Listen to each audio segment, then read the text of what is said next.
Just unbelievable amount of pain getting dished out here on a Thursday, October 27th. We're just getting into about midnight Eastern time, so you'll be turning October 28th over on the East Coast, but over here on the West Coast it is 9 p.m. It's midnight Eastern.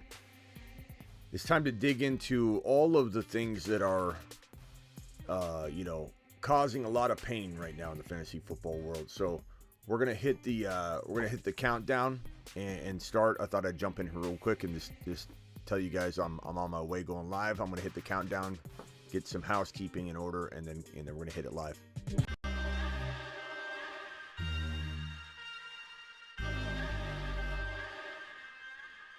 You are about to enter the fantasy football show. Please stand by like a boss. Estás entrado al fantasía fútbol novelas. Espera con el patrón.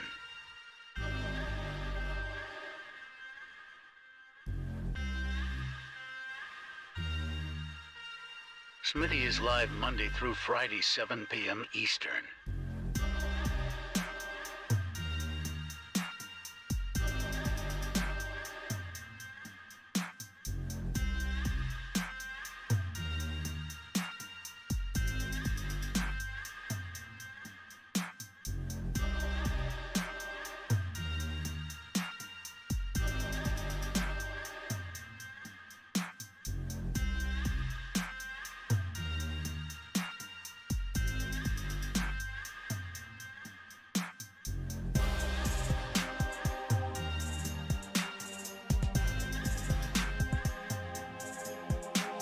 You are about to enter the fantasy football show.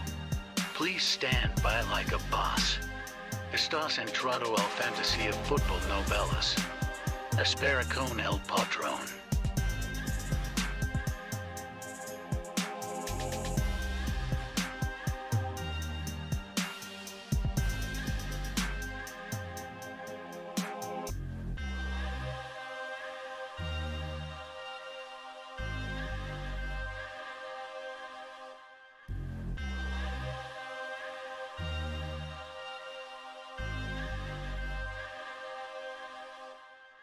You are about to enter the fantasy football show. Please stand by like a boss. Estás entrado al fantasía fútbol novelas. Espera con el patrón.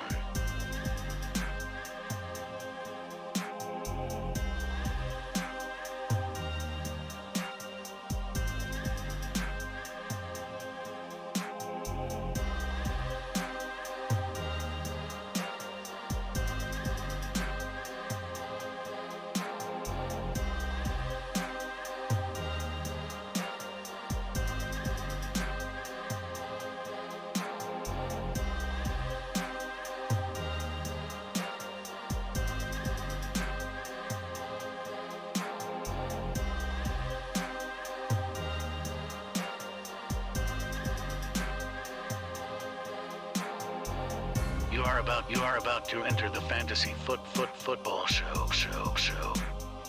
Please stand by like a boss. Estás entrado. Live from the fantasyfootballshow.com studios. It's the Fantasy Football Show. Live! Monday through Friday, 7 p.m. Eastern. What is going on, everybody? My name is Smitty. You're watching the Fantasy Football Show. We're calling today Bloody Thursday. Today was absolutely awful on a lot of fronts. Losing Jamar Chase for 4 to 6 weeks with the hip injury. Andrews going down again with the shoulder, and we don't know how long he's going to be out. Early word is that, it's wait and see. It's not anything where he's going to miss multiple weeks yet or anything like that, but it certainly could evolve into that. We saw Jamar Chase look hobbled in week number 7. He went to the locker room and then came back out and then played, and then he was out 4 to 6 weeks. So it's not uncommon for a player to come back in, the adrenaline pumping, and they end up doing further damage, or they're just able to go a little longer, and then when they go out and sit out, they get reevaluated by doctors that are taking a long look, taking x-rays, looking at results of different tests and such, and then coming to a conclusion that, hey, you're gonna injure this thing worse, and you're gonna damage your longevity in the NFL if you keep doing what you're doing and not rest this thing. So that's probably what happened with Ja'Marr Chase. We'll find out probably even more tomorrow. Ja'Marr Chase probably going on IR, probably going to miss 4 weeks. If he goes on IR, he misses 4 weeks at least. And man, it's just this is horrible. It's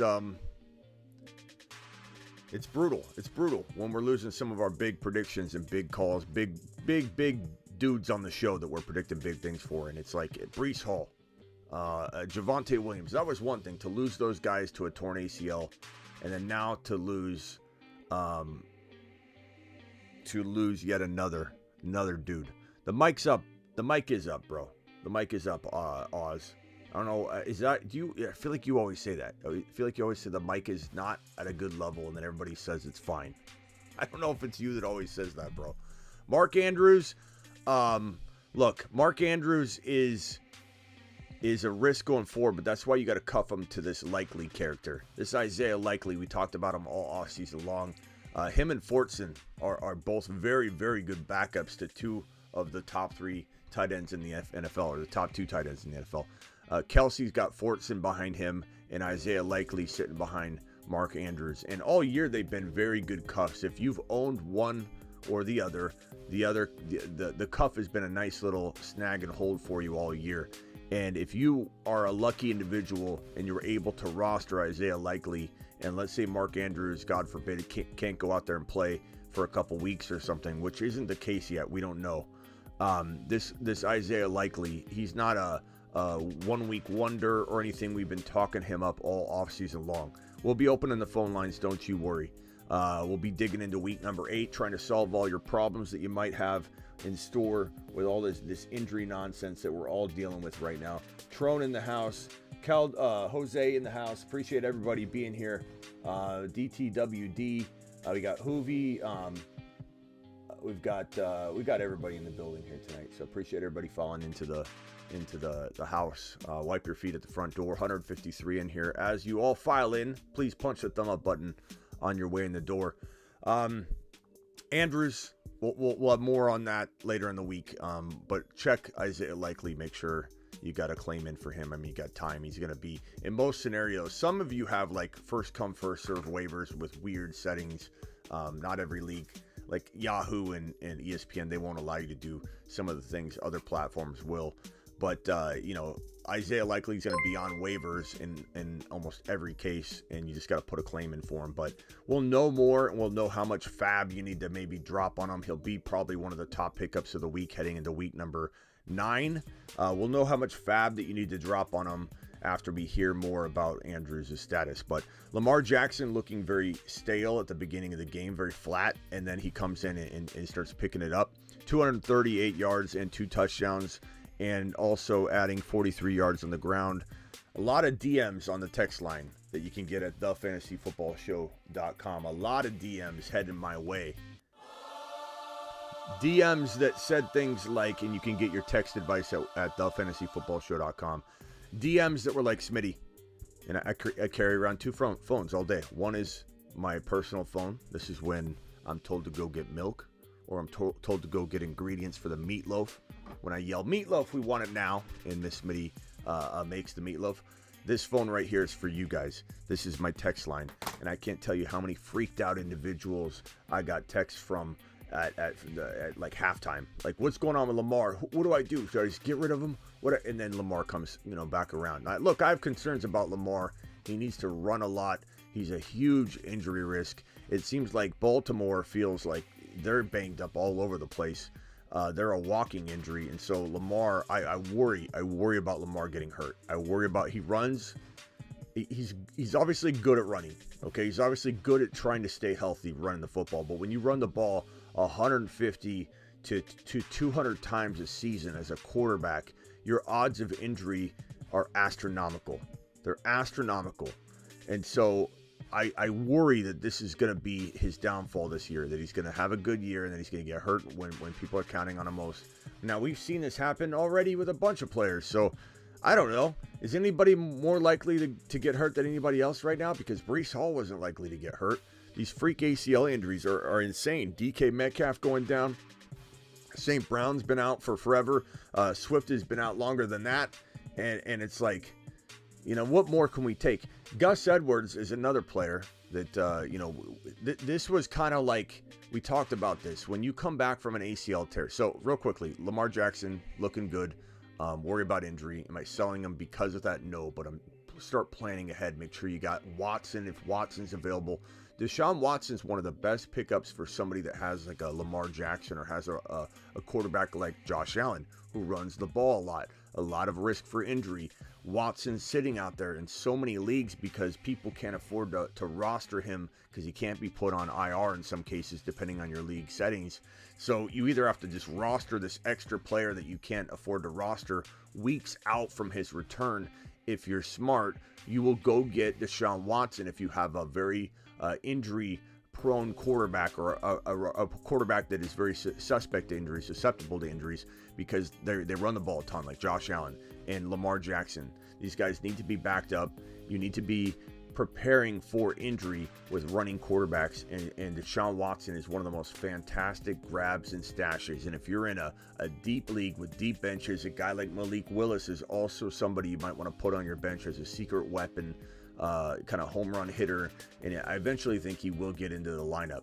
So those are the guys that I think you should go attack. Gus bus crash. Okay, so here's what we said, all week and leading into last week too, is when you come back from an ACL tear, you are on the fast track for another leg or lower body injury. It's just inevitable. For the most part. I mean, are there exceptions? Yeah. Adrian Peterson, we can't keep using Adrian Peterson from years past as an example of how to return from an ACL tear or what to expect from a player returning from an ACL injury. That was like a once-in-a-lifetime situation. We had Saquon Barkley, who looks phenomenal this year, looks strong as can be, looks 100%. He struggled. Probably the most physically fit and gifted running back or player in the National Football League is Saquon Barkley. Dude is strong as can be. His thigh muscle, when you have a torn ACL, one of the biggest components involved in a good recovery, in a fast recovery, and a strong recovery is that thigh muscle and tightness of the knee. When you have quads like Saquon, your knee is like wrapped in muscle. His knee is like wrapped in muscle. He essentially, if you went in and you were the ACL fairy, at night you went in and you plucked his ACL like a tooth, like the tooth fairy coming in, and you plucked his ACL out from his knee when he was in 100% full go mode before his ACL tear.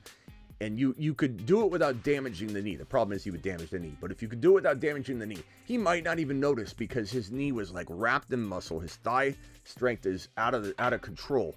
And his knee tightness without the ACL was probably there. The problem is the damage you do when you tear your ACL, the damage you do when you go in and cut it out, the damage you do when you cut out a window in the patellar tendon and take that and drill it into the knee and then put screws in and then have to have it heal over time. Then your patellar tendon piece dies and turns into an ACL because it needs to turn into a ligament. It dies, turns into a ligament, and then you have all the atrophy in the leg, in the rehab, and so forth. Sometimes it's like when Garrison Hearst entered the NFL many years ago, he didn't have an ACL. He tore it in high school, didn't know it because the ACL fairy gave him a visit and took his ACL out of his knee. He actually tore it in a high school game. They didn't know it. They could pinpoint what game it was, but Garrison Hearst tore his ACL. And when he went to the combine back in the day, or the pro day. Yeah, I'm sorry, it was the combine. Back in the day, he went to the combine. They did an ACL test where they grab your knee and they pull on it to see if there's any give. And if there is, you know that the ACL is compromised or torn. And they found out a Garrison Hearst didn't have an ACL. So they made him have the surgery when his leg was strong enough. My whole point being that if a guy like Saquon Barkley can struggle to come back from an ACL tear, when it's like that guy's the perfect candidate for having a perfect Adrian Peterson type recovery. You can't predict anything with ACL recoveries. Saquon's proof of that. And so a guy like Gus Edwards or a guy like JK that tears their ACL and walks into the season unprepared, not ready. It's not their fault. Their knee's not ready. These are the candidates that are going to get shoved out there. Even if Gus was taking a sweet time, he still wasn't ready for a reason. His knee was not coming along as fast as he would have liked. Same thing with J.K. Dobbins. J.K. Dobbins' knee was a very bad knee injury too. But they come out here and they get shoved onto the field because they're not practicing taking hits. They're not practicing having 300-pound linemen jump on their back. Compensation injuries are almost par for the course, almost guaranteed when you come back from an ACL tear. Now, I hope Breece Hall doesn't have this. We can hope he doesn't. Dalvin Cook had a hamstring issue his first year back. Barkley struggled his whole season his first year back. Gus Edwards and JK couldn't even hit the field. They get shoved out. A hamstring was inevitable for Gus Edwards. It just was. So I don't know what to expect out of Gus Edwards moving forward. Maybe it's a minor hamstring injury. We don't know the answer to that, but it certainly is par for the course coming back from an ACL tear. And this was part of the concern for expecting too much. Not to mention, Drake was fool's gold the week prior when he had a monster game. Edwards comes back. It's a running back by committee. It's a rotation galore. And then the best running back on the team is Lamar Jackson. That's not going to change. So Lamar Jackson is going to continue to run. That's going to create fear, I think, in everybody that owns him, worrying about him staying healthy. It's this is just such a horrible Thursday. But we're going to get through it. Adjust and adapt season, people. Adjust and adapt season. We're going to take all this and turn it into a positive, okay? We're going to make moves. We're going to do 2-for-1 trades to get ourselves into a good position to bounce back. What did everybody do when Javonte went down? First reaction is to freak out. Okay, Javonte's down. What do I do? Oh my God. I lose Javonte Williams. Goes down with injury. Panic sets in. You think your season's over. But then what do you do? You go and you take a Nick Chubb and you turn him into, at the time, we turned him into a Breece Hall or a Walker or whoever, right? A Walker equivalent back then. And we also got either an ETN or we got a Gabe Davis. And so let's use, instead of Walker, we'll use Hall, because I want you guys to understand what the process was and how we went about it. We turned a Nick Chubb out of the Javonte injury into a Hall and a Gabe Davis, or an AJ Brown-ish player at the time in a Hall. So that saved people. When people came out of a trade last week where they traded Chubb and ETN, Chubb for ETN and let's say an AJ Brown, this was a home run. And I don't think you'll get that this week. But what you got to do with your team, and you might get that. It depends on who you're talking to. But you lose Jamar Chase for 4 to 6 weeks now. So this guy's out 4 to 6 weeks for you. And you're struggling, and you know you can't win. You're doing a self-assessment, internal audit at your team. You need to go find your players that are like Nick Chubb, like Cooper Kupp, whoever it might be, and turn them into two players. Divide and conquer. There's always a way to do this and do it properly.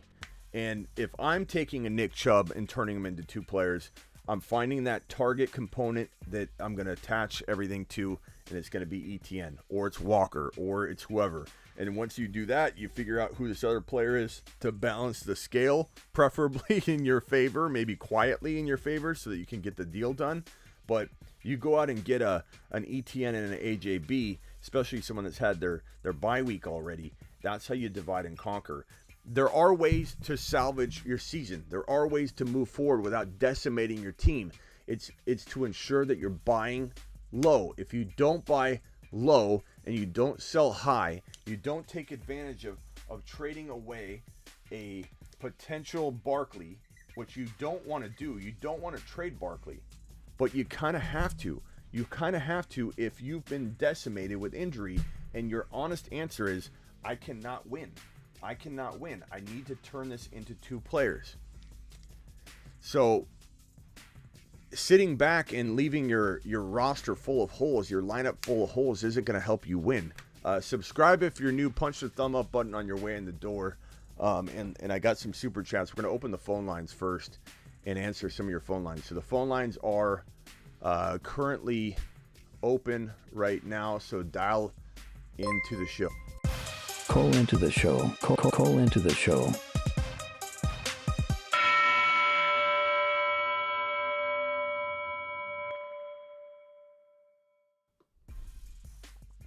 Dial into the show, and we'll try and solve your problems as best we can.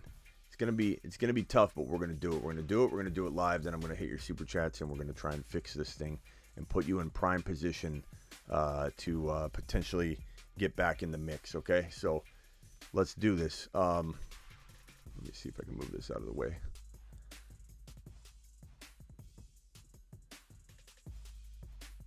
There we go. Let me move this out of the way. All right, dial in. I might have had the phone line.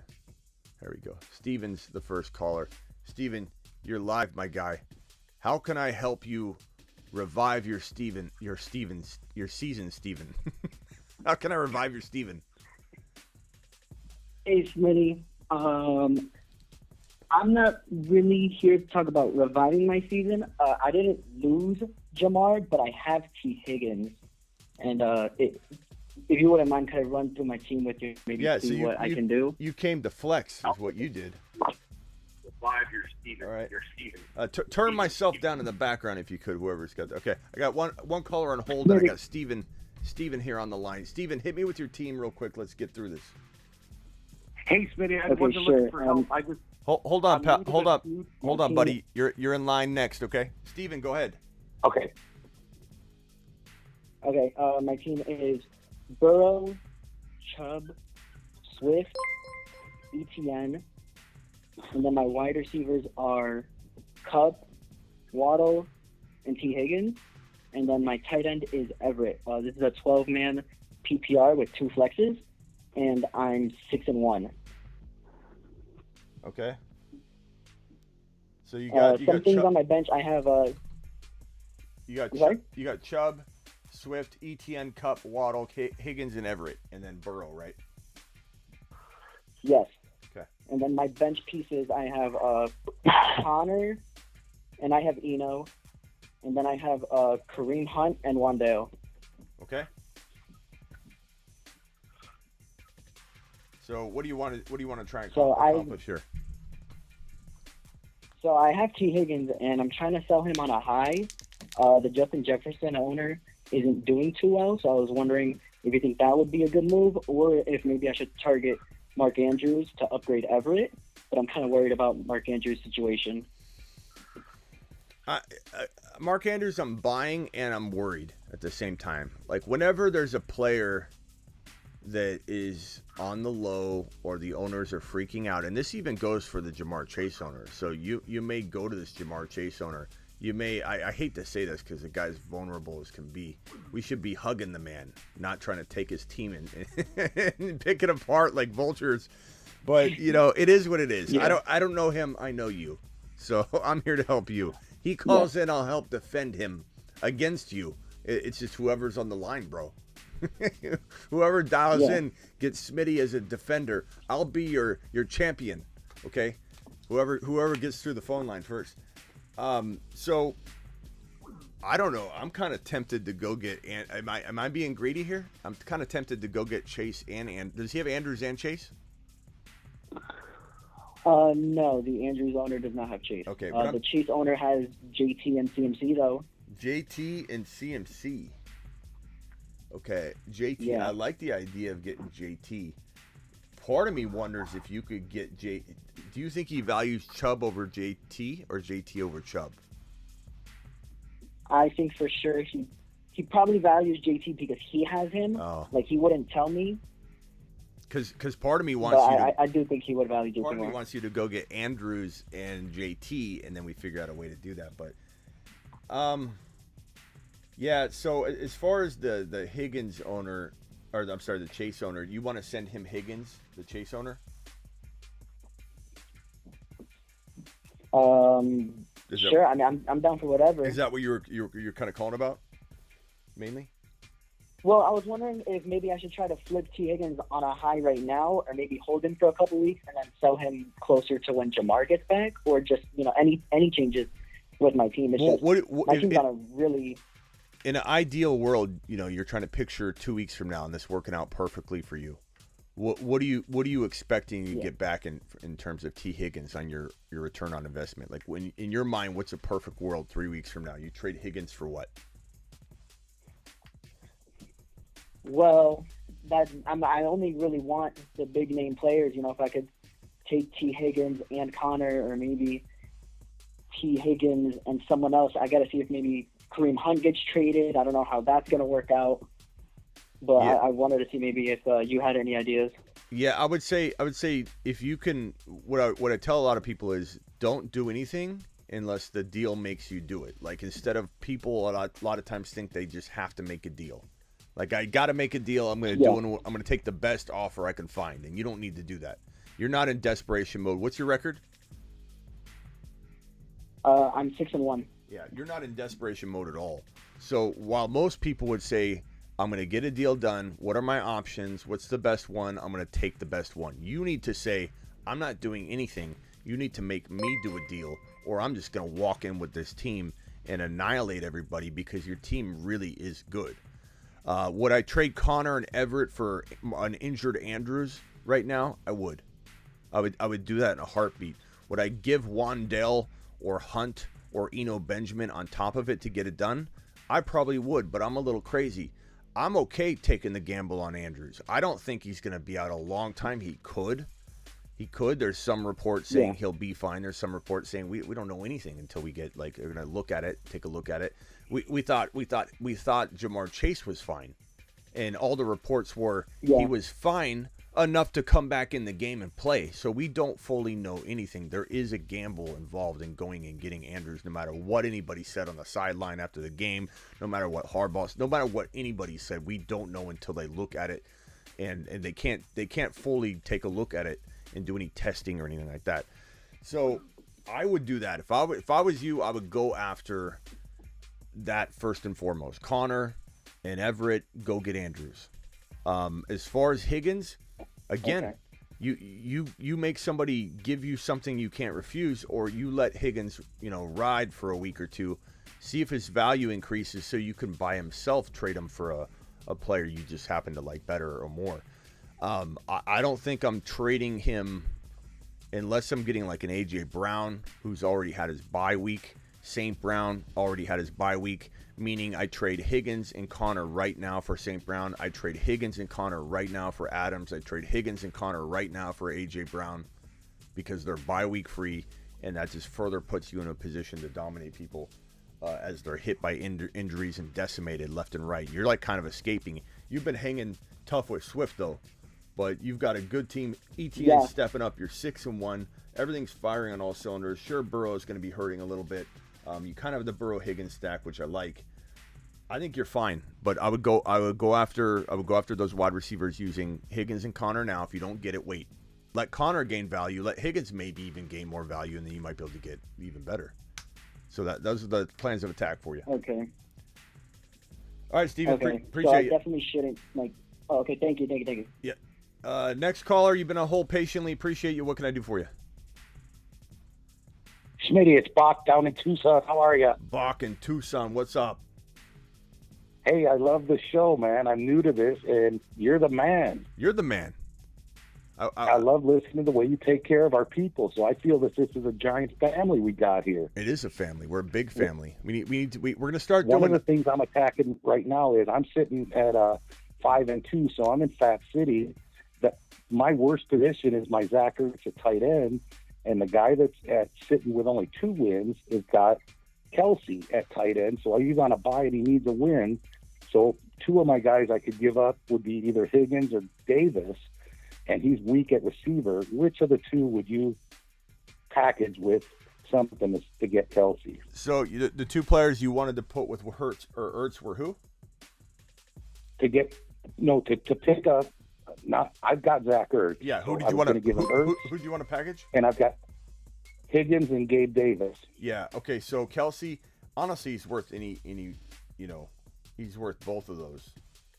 Either one with Ertz. But I would try and give up Gabe Davis. But at the same time, like I say that, and like I almost want to like erase it and put Higgins in that circle because right. I love Gabe Davis. I think between the two of them. I think Gabe Davis is so undervalued.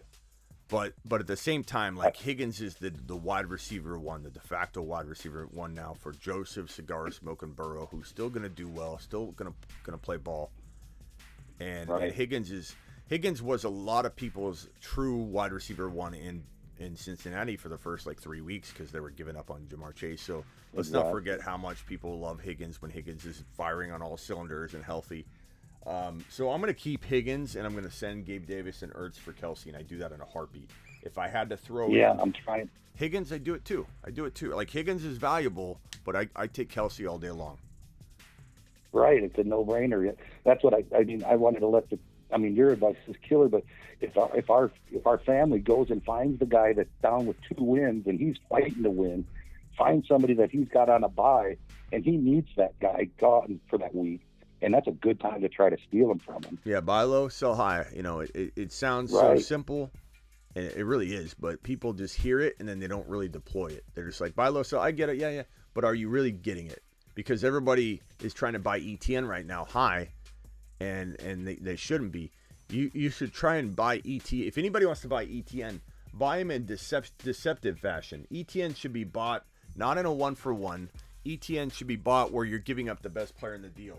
So if you got like a Chubb, I keep using Chubb as the example, and you want to try and get 2 players like this, you're wanting to get ETN as one of those pieces, and then get the wide receiver. That's the only way to get ETN. If you tried to get ETN straight up, for some reason he's more expensive, and it's just because people start like the psychology behind the 2-for-1 or the 2-for-2 is this: if I offer you for your ETN 1 player, you're solely focused on ETN, and therefore you're going to be saying, well, what if ETN's this? What if ETN's that?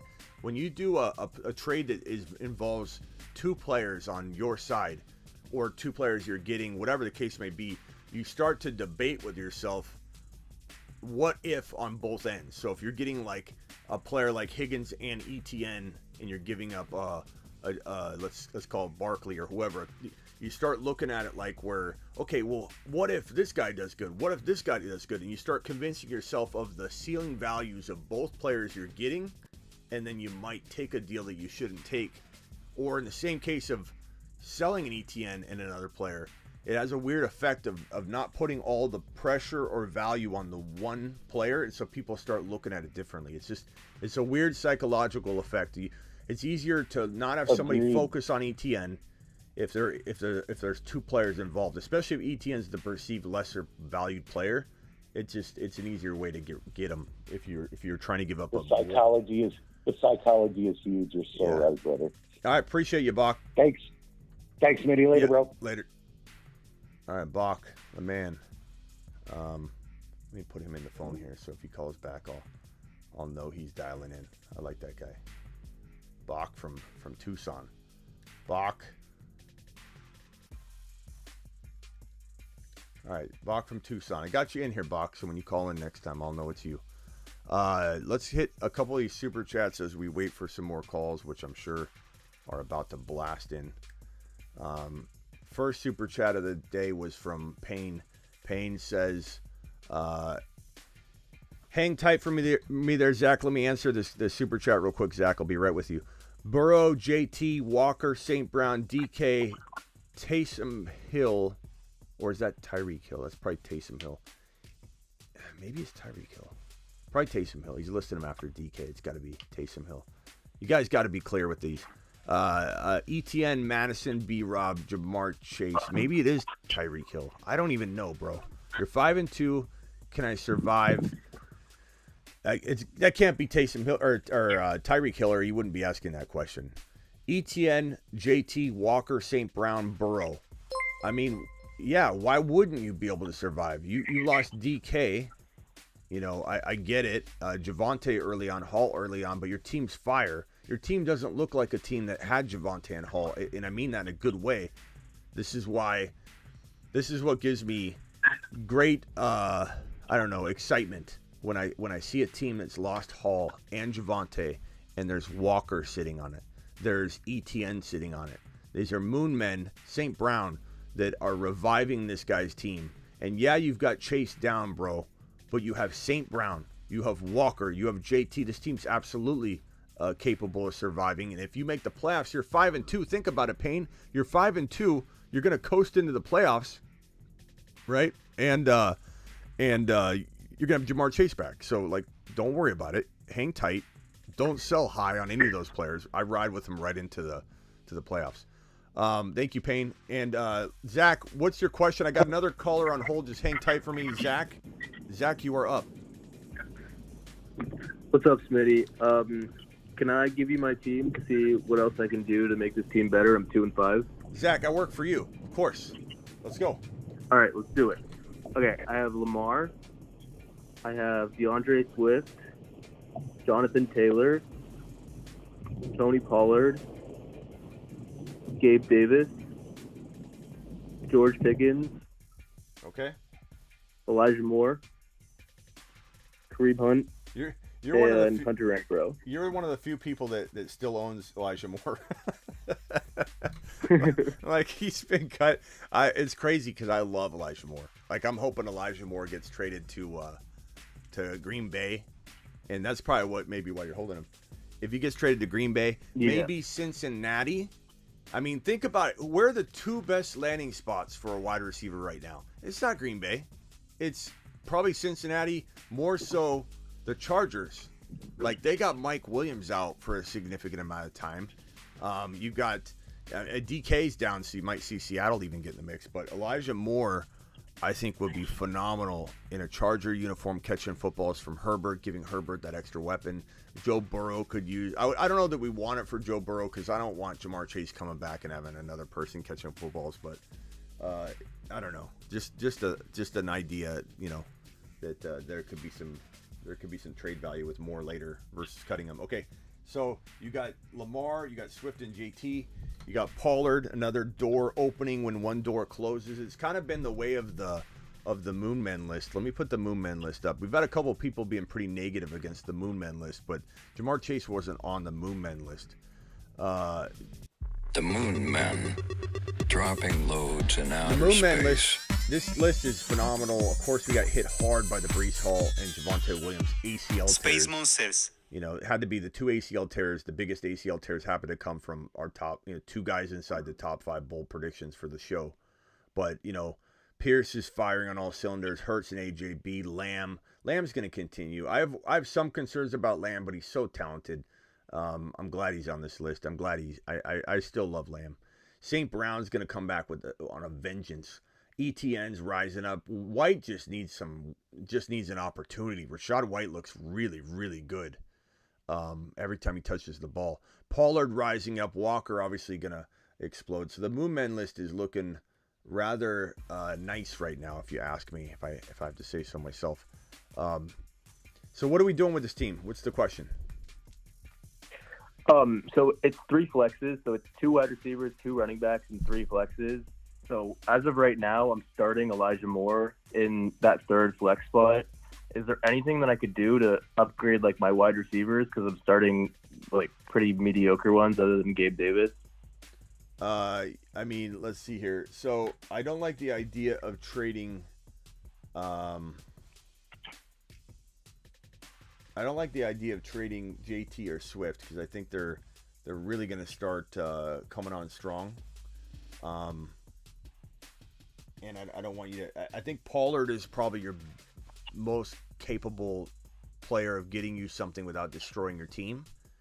And there aren't going to be a lot of people. There's going to be a specific buyer. This is like having that house you're trying to sell that's got the 2,500 square foot like garage. It's like only going to fit a certain person. Like when you're trying to trade Pollard, there's not a lot of people that are gonna overpay for him. But you find a really running back needy team that's been decimated. What's your record? I'm 2-5. Oh God. I was gonna say, can we? Do we have the ability to maneuver into some kind of like weight on a player like Jamar Chase, and then have you come into the playoffs with Jamar Chase on this team? I know. But I lost Javonte earlier, so that hurt. Yeah. Oh man. I don't think. I'll be honest. I don't know if you can win with this team. I'm not saying you're not capable of making one trade, or if Pollard gets in there for the rest of the season, we're talking about a whole different ball game. But if you trade Pollard right now for, at the very lowest point, a T. Higgins, and I don't know that you're going to pull that off or not. It depends on how that T. Higgins owner views him. But you got to go to the running back needy teams and see what wide receivers they have. You might run into a scenario where somebody has like an A.J. Brown, but they're decimated at running back, and you can come in and give them, Pollard and Pickens, or Pollard and even Elijah Moore or whatever. I don't think Elijah Moore is going to be attracted to a lot of people, so I'd say Pickens. Pickens is kind of crafty. I think some people like him. You might get someone desperate enough to give you like an A.J. Brown or a Higgins or some kind of Gabe Davis equivalent, and then you throw that next to J.T. Swift and Lamar, and all of a sudden you got kind of a scrappy squad. But I mean, you might have to divide and conquer. The problem is, when's your trade deadline? Let's see. I'll check right now. That's okay. It's not like next week or something. You're fine.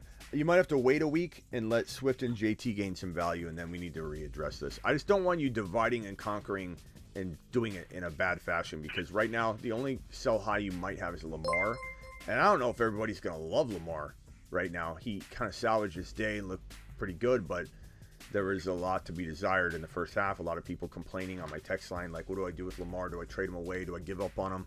Like, halftime, people were saying that about him. So he's frightening a lot of people. So it's tough to say if you could go get a Herbert, but then again, you got to weather through another quarterback for a week while Herbert's on his bye. But if you, at the same time, get an A.J. Brown and Herbert for Lamar, A.J. Brown's going to play for you this week, and so in a sense, you're kind of getting hit at quarterback, but you're going to have a huge advantage at wide receiver that you wouldn't have had, so it's kind of even.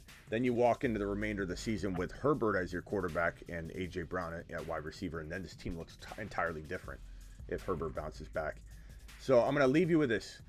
The only move you have to make at all, bro, is trading Pollard straight up for a wide receiver and getting lucky and finding somebody that's desperate, or trading Lamar for Herbert on a bye, and you have an advantage of going after that this week, bro, because the person that has Herbert's getting killed by the bye week, and you get a wide receiver from him that I love. Not a dumb, move or something. Like, you need to get a good wide receiver. And then I think you're kind of back in the mix. Look at Deshaun Watson on waivers. Hold him early if he's available, because if you do go the route of getting rid of Lamar, you might want to have more quarterback firepower waiting in the wings. But this is the only move for you to make, and then you just wait and let Swift and JT gain enough value to do the divide and conquer maneuver. Would you do it for Herbert and Pittman? He is Pittman. Maybe.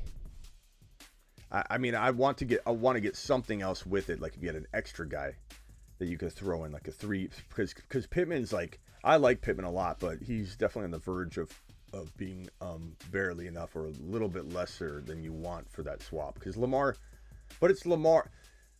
Lamar's either capable of being top 4 or doing really badly for 4 or 5 games. Like, Lamar's had a lot of dud games before, and he's also vulnerable to getting injured. Not that Herbert isn't. Herbert's the one hurt. Lamar's not. So it's kind of contradictory to to be throwing around the injury concerns with Lamar when you're going after Herbert. But I would take the chance. You got to take the chance. You got to take a couple chances, bro. But take smart ones. Those are all the ones I mapped out are smart. Doing anything else might be, trading JT now is not smart. Trading Swift right now is not smart. Let him build value. I got to jump to the next caller, Zach. Appreciate you. Perfect. Thanks, Mitty. Appreciate it. All right, next caller. Thanks for waiting.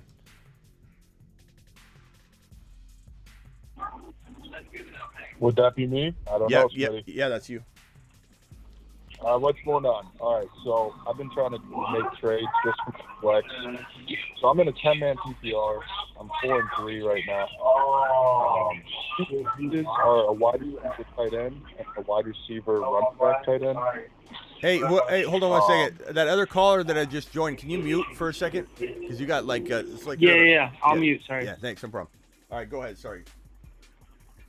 Yeah, so my team right now is Dak Prescott, Stephon Diggs, Amon-Ra St. Brown, Austin Eckler, Joe Mixon. The tight end is Kelsey, and then my flex is Debo and Kenneth Walker. And my bench is Mostert, Cortland Sutton, Wandale Robinson, and Rashad White. Okay, I'm trying to do a 2-for-1 trade. I don't know exactly what to do. Okay, I think I got this right. Dak, Diggs, St. Brown, Eckler, Mixon, Kelsey. I'm sorry, I got Mixon twice. Kelsey, then who was it? And then Walker? Debo. Wow. I mean, first of all, this is like you're kind of rubbing salt in the wound here for a lot of people. You're coming in and like a millionaire calling in for financial advice right here. I mean, this team's pretty. So I made a couple crazy trades. So I traded for Mixon. I traded Kareem Hunt and Curtis Samuel the first 2 weeks when they both went off, and then I traded Ramondre and Michael Thomas when they were doing good for Jonathan Taylor, because that guy's 0-6 or 0-7 now. Yeah, well, we traded Jonathan Taylor away for Diggs. Yeah, we got a lot of grandma emojis in the chat right now. How many grandmas are in this league? How many people are in the league? At least 3 grandmas. At least 3. How many teams is it? 10. 10. Okay. Well, it's still a good team for a 10 league. So what's your biggest concern? On a glance, I'm going to say Diggs, you don't need to trade. St. Brown, you don't need to trade. Eckler, you don't need to trade. Kelsey, I wouldn't trade. And Walker, I wouldn't trade. So the only 2 players I'm even interested in trading are Debo and Mixon. And Mixon's about to get a little uptick in value. Doesn't mean I don't trade him, but he's about to get an uptick in value for sure. Yeah, exactly what you're saying is the Mixon and Debo. I was trying to package them for like Devontae Adams and something pretty good, and I haven't been able to get that done. I didn't know whose background noise is that. Hold on. Did you mute? Hey, buddy, did you mute yet or what? I don't think you muted. Are you talking to me? Yeah, I think you still haven't muted. Is it loud? I'm sorry. It's loud. Yeah, it sounds like you're at the state fair. I'll just call back. Sorry. No, you're good. Just mute. Hang tight. Okay. All right. All right, muting right now. All right. Go ahead, my guy. Yeah. So I think I could probably get Swift maybe from Mixon. I don't know if that's like. I don't know if you think that would be a good move, like for the long run. Yeah, of course. I'd take Swift in a heartbeat. All right. Yeah, and some people might disagree, and that's fine. But I think Swift has that potential. Like Mixon, I shouldn't say heartbeat. I should say Mixon's got a lot of potential coming up here. There's no guarantee they're just going to run the ball more. We're all kind of assuming that. But I think he's definitely got an uptick in value. But you give me Swift, and I don't know how attainable Jamal Williams is, but I would definitely try my best to get him. He's probably pretty cheap right now with Swift coming back. He might even be available on waivers. The guy that owns him might even cut him, so keep an eye on that. But I think that would be good. I think Debo for an A.J. Brown straight up would be good. Not to mention you get the bye week advantage by doing that. I don't know what kind of bench player you can add to Debo, but Debo and somebody for A.J. Brown. Maybe someone's struggling at running back and you got some kind of Foreman or something on your bench, Gus Edwards, whatever. Gus is injured now, but Drake, whoever you got to throw in with Debo to alleviate some of that person's concerns, and then you get A.J. Brown with the bye week out of the way. Those are the moves I'm making. Past that, it's maybe upgrade Dak, but I don't know. I mean, I think your team's phenomenal. Would you trade like a Mixon and a Debo and try to like get like Lamar or something? Not Lamar, Josh Allen. Yeah, I would try and get being stingy. I would try and get something else back. I would do like I'd rather do Mixon and Dak for Josh Allen and something very small that you just kind of like, like somebody gives you, I don't want Dylan, and then you get Dylan. Like, okay, I'll sit on Dylan. Everyone hates Dylan. I love sitting on. I like having a player like that that's just waiting on the bench, just waiting to explode, like Dylan or Rashad White or Pollard. Look at Pollard now. Dylan's probably going to be next man up for that. I really feel like Dylan's going to get his call at some point. They're going to call his number. Yeah, man, that's my advice for you. All right, Smitty, thanks, man. All right, man, call back if you got another one. Later. All right, next up is the man we call the State Fair caller. He's just calling from the laundromat or something. I don't know what's going on in the background, bro, but what can we do for you? I'm really sorry about that. No, I don't know why there's any technical difficulties. Does it sound okay? Well, no, you're fine now. I mean, it's fine. We don't care. It's content, bro. Okay. We appreciate you. Okay. We like you just the way you are. I don't want you to call up with silence. I like the way you stay the way you are. Go. I appreciate you, Smitty. You a real one. And by the way, I'm a fellow A.J. Dillon holder right here. Attaboy. So I'm holding on A.J. Dillon. I drafted him. I'm holding him. Hold. I'm with you there, Smitty. Hold. Yeah. Okay. Holding A.J. Dillon. What are we doing here? But I had a question for you. So I have Higgins and Pittman. I'm trying to sell a little high on Pittman before the quarterback change and sell high on Higgins. And I'm trying to get a Diggs. I'm in a 10-man PPR, and my other wide receivers are Amon-Ra and A.J. Brown. So like a Higgins and a Pittman for a Diggs. Okay. I don't mind that at all. I mean, I like Pittman a lot. I think this is a trade that Pittman. I don't know why when I'm talking sometimes I forget letters. Pittman.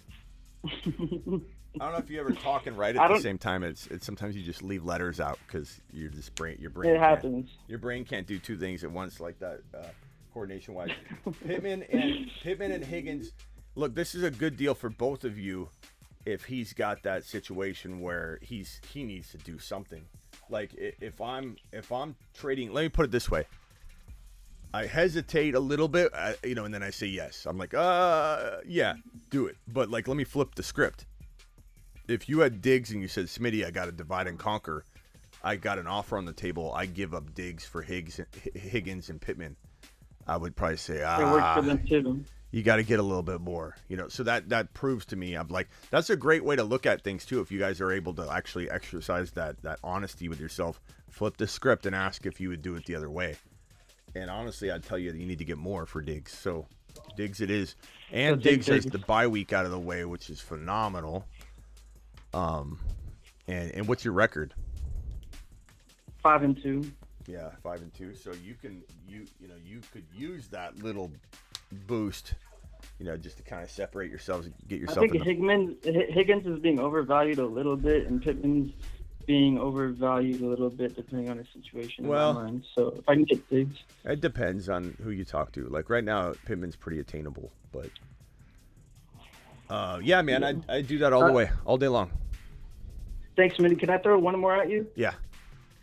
Rest of the season, Jonathan Taylor or Nick Chubb?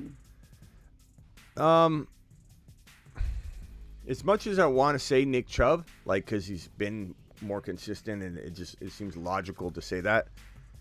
I can't stray away from JT yet, because ultimately JT's missed time, and we have like four games, to go off or whatever. Five games to go off. 5 games. Yeah, I think it's 5 games. He got injured during one, but 5 games to go off, and he still had 15 points last week in PPR. So if you play in non-PPR, I guess it's a little different hitting. The game he had probably 10 points or something. I mean, we're taking JT, right, over Chubb rest of the season. Here's the thing though. Like, my answer is you asked me who I want more, right? It's JT, but the fair market value commands more for JT if you're trading Chubb away. So I think it's your obligation to yourself to not screw yourself out of value. Just like my example of the waitress coming over to an empty glass as the pitcher of water starts pouring it in. You get to about 85% full, and you just walk away from the table, and she's just still pouring, and it's just going on the table, spilling off the table. Like, it makes no sense to not take advantage of getting more. And so at the rate of saying no, like, you go to the car dealer and you can afford a $340 payment, right? But do you just take it because you can afford it? No, you'll actually get up and walk out of the room because you know you should be getting a $300 payment. Even if you can afford it, doesn't matter. Even if you can afford $500 a month, you're not taking a $340 payment. Even if you can afford $500 a month, if you know you should be getting $300 based on all your research, which all you should do, by the way. If you need help on buying a car, I'll give you a little bit of advice.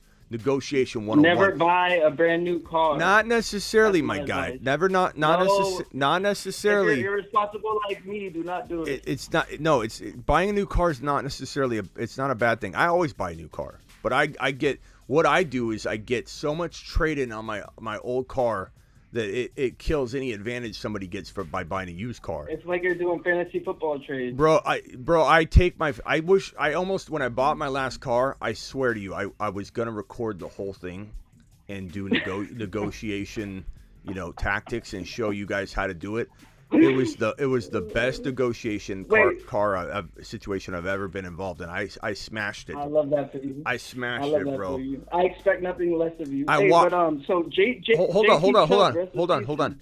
I walked in. You could use this in fantasy football too at times. I walked in on the second to last day of the month. That's one advantage. They got to hit their numbers. And I walked in and I walked straight up to the sales desk. And I said, I don't want to talk to a car salesman. I don't want to talk to whatever. This is what I'm willing to pay. And it started from there. So I didn't have to go through the hour and a half dance with the inexperienced guy that doesn't have any decision-making power at all. Comes over with a piece of paper. And I told him, I said, if you have somebody walk over to me with a $500 times 60, I'm walking. I'm getting up. I'm walking out with a smile on my face. I'm never coming back, no matter if you call me with the right price or not. Like, you got to go in with a little bit of attitude, a little bit, and then they don't mess with you, whatever. But anyways, you're a grown man, bro. You ain't playing all the salesman games. I'll pull out the knee models and I'll say, let me tell you something. When I'm sitting in this car, I want my knees to not hit the dashboard, so I need some leg space. Okay, give me the 4-door. Wait, but Smitty, because I really don't even know if you picked JT or Chubb. I'm sorry, you're saying a bunch of numbers. So what I was trying to tell you was, in a vacuum, like I'm getting, you're locking me in a vault. Okay, the door's closing, and you're not opening it until week 18. I'm trying to get in that vault, and I'm wondering what you would pick. No, you're closing it on me, and you say, Smitty, JT or Chubb, and the vault's closing. Yep. I'm screaming, JT's get outscore him. From here on out, not on the season because he's already way behind. I'm saying from week 8 on, I'm screaming JT, just when it closes, and that's just week 8 through 17. You can't take any of the points. I knew you would, and that's why I love it because I knew you were gonna say that, but I had to hear it. But bro, you can't do the trade though. This is the whole point. The whole point of my story. I have a feeling you go buy a car and you pay above sticker price at this point. After the story I just told you. You still think I want to do the trade 1-for-1? What I'm saying is, Smith, you started talking numbers and math, and I think I got you confused on the whole story. let me back up and let me say something that should trigger your memory of the story I just told you, bro. If you could afford a $450 car payment, but the car you're buying, based on your research, is going to be with your credit score, what you're paying, the interest rate, everything should be $300 a month. And you could afford $500. Are you paying $350? No. You're paying $300. I mean, yeah. No, you're paying $300. You're paying $300. $300. If $300 is take the word. Take what it's worth. Don't reach. Bro, I'm gonna have to make sure I'm checking up on you in college, bro. I have a feeling it's not gonna stop here. I think I need to figure out how to check on your grades and talk to your teachers and make sure we're hit. I didn't mean every class. I don't mean that I just mean like we need to get you paying attention, because I could tell you're an astute, smart individual. Might have a little bit of ADD in there. We all do. Don't worry. But we all got a little something. Yeah. What I'm trying to tell you is, if you did your research, and the cars, your payment should be $300, bro. $300. You can afford $500. You're way more wealthy than the $300 payment, and you got tons of money. You're doing good. Right. The car's worth $300 a month. Do you pay $350? No. What do you pay? $300 or less. Or less. I like it. Now you're attending school now. I could tell. Okay, I'm just paying attention now. What I'm trying to tell you is, JT is probably worth 300. He's the market for JT is the $300. You're trying to swap him, or I'm sorry, Chubb. Chubb's worth 350. JT's marked at 300. But we both know JT's just as valuable. You need to get more, is what I'm trying to tell you. I like it. So go get Pittman. Go get someone like that in addition. Go get, even if it's, I don't know, Tony Pollard or whatever. You need to get somebody in addition with JT if you're trading Nick Chubb straight across. But I quietly love getting JT for Nick Chubb straight up. That's my point. Thank you. Thanks to your viewers for being patient with me. No, your viewers love you, bro. What are we nicknaming this guy? What's your name again? Jack. Jack? Okay, you're gonna be Jack. What's a nickname we can give this guy in the phone system here? My last name is Paisano. Taizano. All right, don't give out any more Like personal information. Italian. Don't give out your address next, okay? Let's just keep it. My social security is 858. Yeah, let's not go there. We'll call him Jack the. Let's see what people are. The one-time champ. That's my name in fantasy football because I played 2 times and I won one. State Fair Jack. One-time champ. Jack, take a lap. State Fair. State Hell Fair no, Jack. National Fair. We're calling you State Fair Jack. That's fucked up, chat. No, that's the way it is, bro. You put us on hold. We had a lot of background music. It's only best. Don't worry about it. State Fair is good. State Fair Jack. I deserve it. Okay. I love you all. I love you, Smitty. Thank you for taking my call, brother. Yeah, I appreciate you, man. Go get more later. All right, love you guys. You're live on the Fantasy Football Show. Who am I talking to? Hey, man, this is River. Gave you a $20 holler the other day. I had Barkley, Mixon, and Fournette. No wide receivers. Trash lineup. Can't get anybody to trade with me, man. You have Mixon and Fournette? Mixon, Fournette, and Barkley. Okay, you can't get anybody to take Barkley? Man, I'm trying. I got CeeDee Lamb and Najee Harris I tried to get for him, and nobody wants to trade me anything in this league. You got no wide receivers. They're holding on to everybody. You got no wide receivers? I got Devontae Smith, Adam Thielen, Jacoby Myers, Lazard, and Dobbs. Have you heard about my promo code?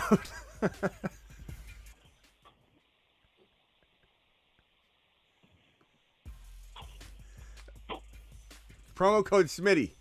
Use it at Underdog Fantasy, my guy. I'm just kidding. Yeah. You there? Okay, let's fix it. Let me give you Let me give you my best solution. You didn't sound too happy about that one. Okay, so look, we all have teams that are falling apart with injuries and such. Don't take offense to it. But what I think you need to do is find a couple lower valued targets that you feel are going to be absolute monsters, okay? So, like, example, ETN. I'm not saying ETN's going to be undervalued in every scenario in every fantasy football world, you know what I'm saying? So, you're going to want to take Barkley, I think, and divide him into 2 players. Easier said than done in your situation. I understand that. You've tried that. My question to you is, have you sent an offer for ETN and a player, and what players or wide receivers does the ETN or the ETN owner have? He'd be nuts not to listen to a trade for Barkley. So either this league just doesn't trade. Who's he got? I tried trading Mixon for ETN straight up. Yeah, but that's not, I'm not saying I don't like that, but that's not going to help you. You need 2 players for 1. You know what I mean? You need 2 players for 1. Yeah. You need, because if you do a 1-for-1, you're not in any better shape. And on top of that, maybe Mixon had more. Maybe you like ETN more, but now you got less trade value. And especially if ETN goes out there, and it's possible, man, anybody could go out and have a bad game. Then he's got no hype behind him, and maybe he does rebound and become what we think he's going to become in weeks, whatever on. But he has a bad week 8. You need to be prepared for that. Mixon's got an uptick in value. Fournette's hard to trade. We'll have to address that one maybe after a bigger game or something. But do you know who the ETN owner has offhand at wide receiver? Yeah, he's got Higgins, Boyd, and he just lost Jamar Chase. He's got Ayuk and Pickens. What's your record? I am 3-4.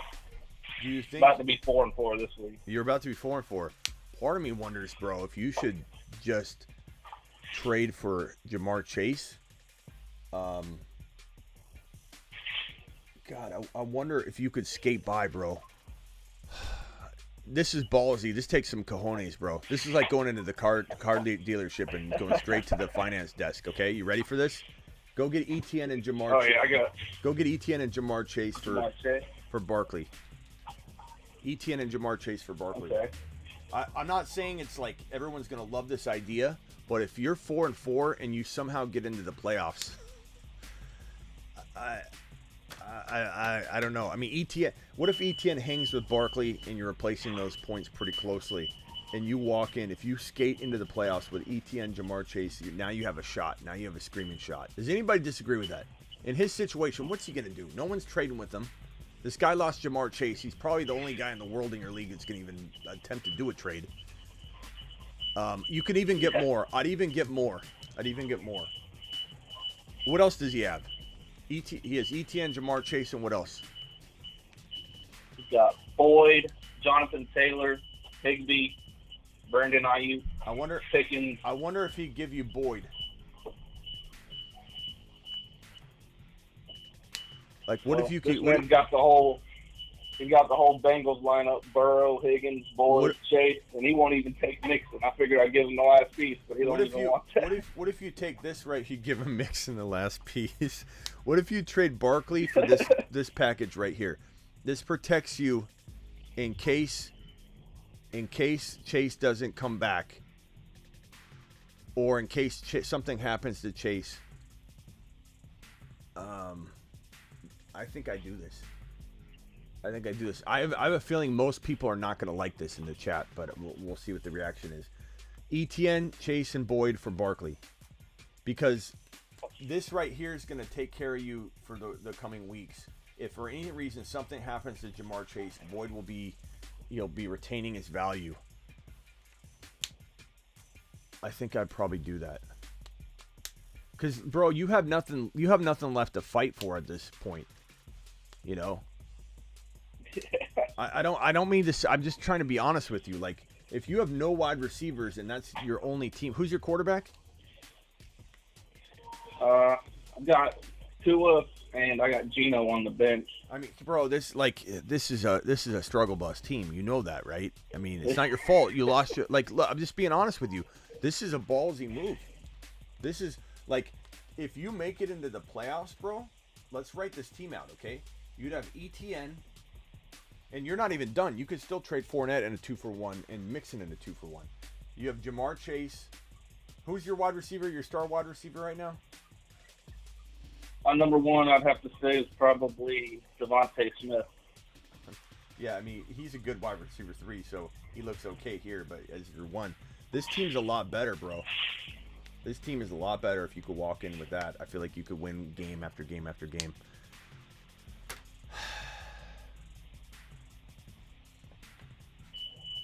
Anyway. Yeah, it's a weird league. They drafted weird. It's a hometown league. There wasn't many wide receivers after the 3rd round. I hate that's the most unorthodox advice I've ever given in my life, but I just feel like with your team, it's like that creative way to try and just like flip the script on everybody, you know. It's the only way I see it. This team looks pretty good, bro, on the left. Mixon, Fournette, ETN, Chase, Boyd, Devontae Smith. If you're 4-4 and you're able to, using Boyd and ETN, get remotely close to the same point value out of Barkley, or you're able to replicate it and you get into the playoffs. Are you in the last playoff spot, or are you going to be like in the second to last playoff spot? They only do top 6 in my league, so I don't know if I'm top 6. I'm in 7 right now. We'll see if we move up this week, but after that, I've got 3 hard weeks in a row. So. Yeah. Well, but are you winning those with Barkley, Fournette, Mixon only? Maybe not. Yeah, probably not. I don't know. Just make sure you don't sell too low, bro. This is like the lowest I'd go. ETN is phenomenal, and he's still quite undervalued. The only other option I would look at is the Walker in somebody option. Walker in like a Gabe Davis for Barkley. You know, like try and get even a little more than that, but like that would be something that it would be acceptable, and it would help you win now too. Go to the Walker owner first and see what you can pull off. But I got to jump, man. I appreciate you. All right, buddy. I appreciate it. All right, later. Okay, I got to get to these super chats real quick, and then I'm going to come back to the phone line. So I've got like 10 calls that just tried to call in right that second. So we're closing that part down. I'm going to take the phone number off the screen so I can get through these super chats. Nightcrawler with the next $5 hauler. Allen, Walker, ETN, Chase, McLaurin, Kelsey, McLaurin again. Pickens, Wilson, Carter, Foreman, Hubbard, Dillon. What should I do now because of Chase? Josh Allen, Walker, ETN's still very strong. Kelsey, I don't think I tear anything apart. I think because you have such balance, you have such a good team in general. Like with Jamar, you were a top 3 team. Without Jamar, you're going to skate by, make the playoffs, get Jamar back in time to go in. I don't know what your record is. If your record's even close to 4 wins, I think, you're probably going to be okay. You just got to win. Work that waiver wire hardcore, get a lot out of Foreman. Hopefully Dillon rises up. That would be a big difference maker for you. One door closes, another opens, similar with Pollard this week for everybody. Pickens is kind of crafty. Carter could be crafty for you. Maybe you trade Carter and Foreman to somebody that's very running back needy and somehow get a Michael Pittman or something to step up for Jamar Chase. So maybe explore that. Carter and Foreman for a Pittman. Go check it out. Carter and Foreman for, you're not going to get Gabe Davis, but maybe you trade one of your McLaurins since you got 2 of them. You got one to spare. You can only use one at a time anyway. But that's my advice for you.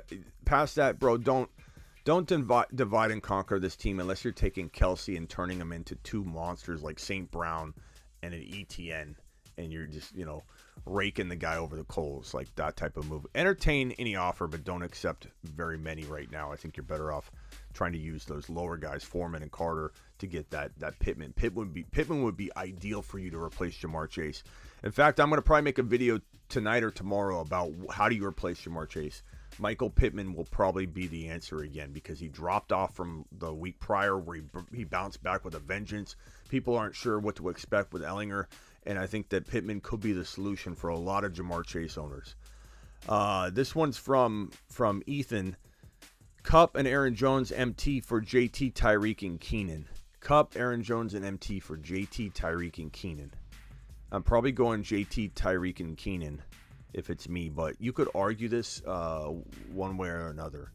The fact that I think Tyreek is close enough to Cooper Kupp, or you could, if you're going to compare position to position, I would say Kupp is like definitely a tier above him, but Tyreek can ball with him. He can have cups of coffee with the top 1 to 2. Tyreek's that good. And then JT blows, in my opinion, Aaron Jones out of the water, and Keenan Allen coming back in the nick of time for you probably blows injured Mike Thomas out of the water. So there you go. So I think that's a pretty good move for you. I like it. I approve it. This is a moonshot. To the moon. V-San with a $10 hauler.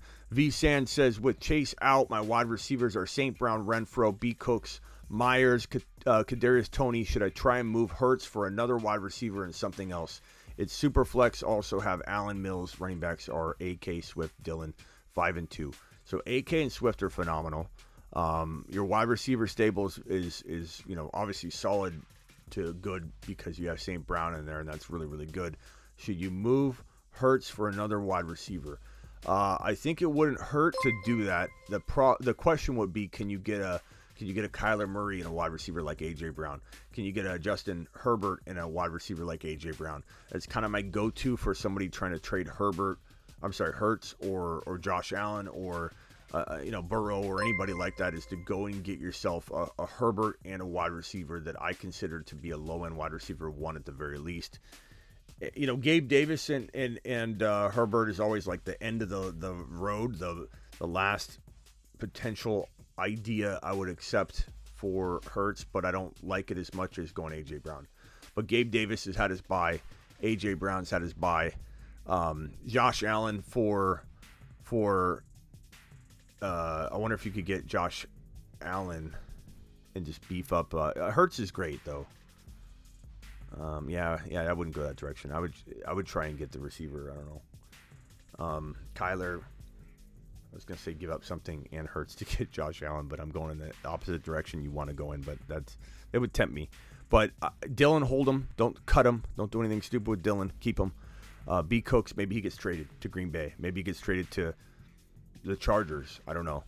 Kadarius Toney, I would shop him if I could throw him in to spice up the deal. I would. He's not something I'm not concerned about. And hit that waiver wire hard, bro. Hit that waiver wire really, really, really hard, and don't hold back.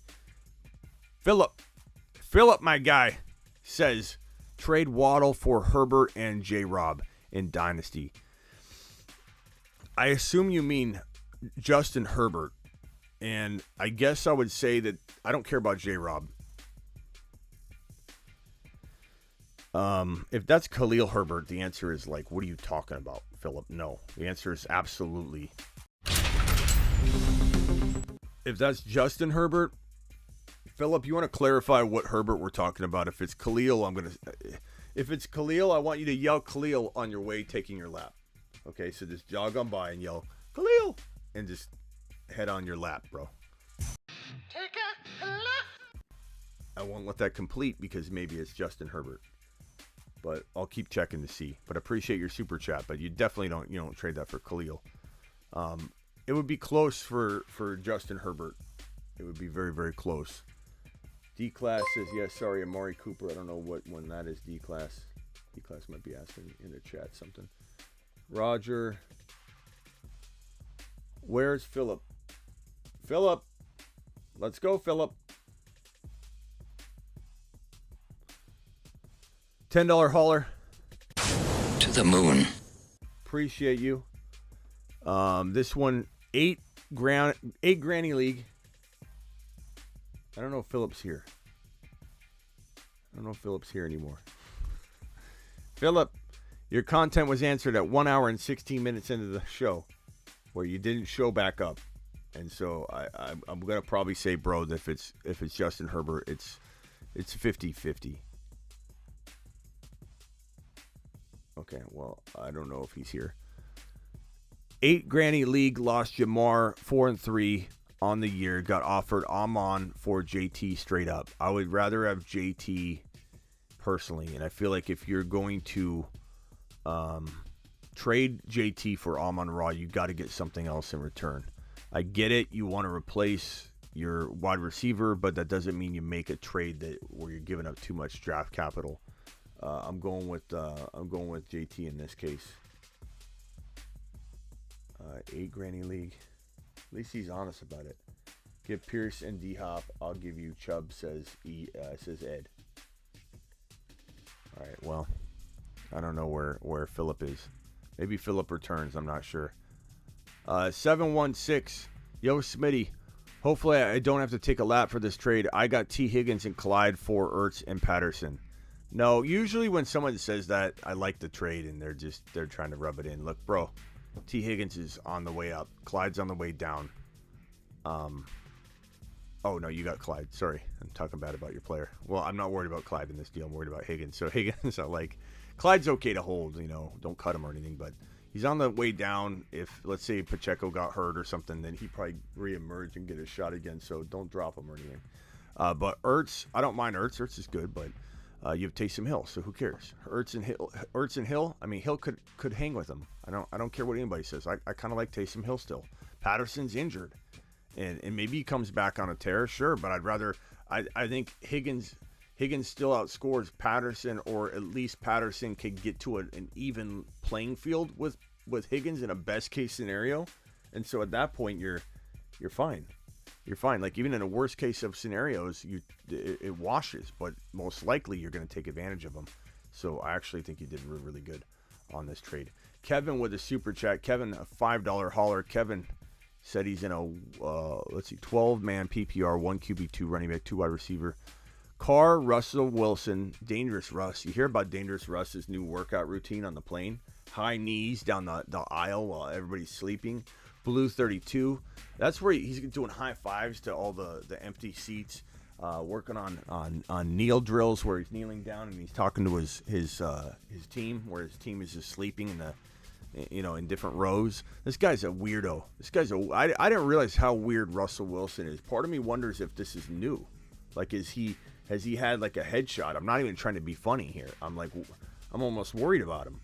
Like, he's acting like a Looney Tune. And the things he says is absolutely he's off his rocker.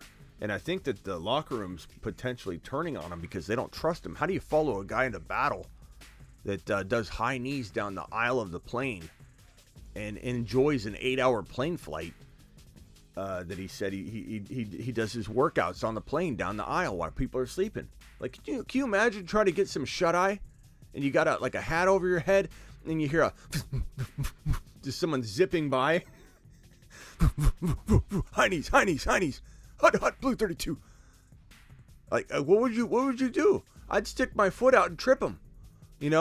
I'd say, what are you doing? I'd look back at Hackett and say, what are you doing, Hackett? Get control of your quarterback. And then Hackett missed the flight, is what you'd probably find out. He got on the wrong plane. He took the 7 p.m. instead of the 7 a.m. because Hackett doesn't know his rear end from his front end. This is just a debacle, this whole Russell Wilson situation. Russ is acting strange. It's not normal. It's not normal. I don't. If my doorbell rang and Russ was at the door, I don't think I'd open it all the way. I think I'd leave it cracked. I'd say yes. He's a weirdo, bro. He's a weirdo. He's not someone you just let in the front door. Carr, Russell Wilson, Dameon Pierce. I'm sorry, Kevin. I'm ripping apart your backup quarterback there. Dameon Pierce, Gus Edwards, Damian Harris. He's going to cut him now. Kevin's just going to go straight to... I can't look at him ever the same again.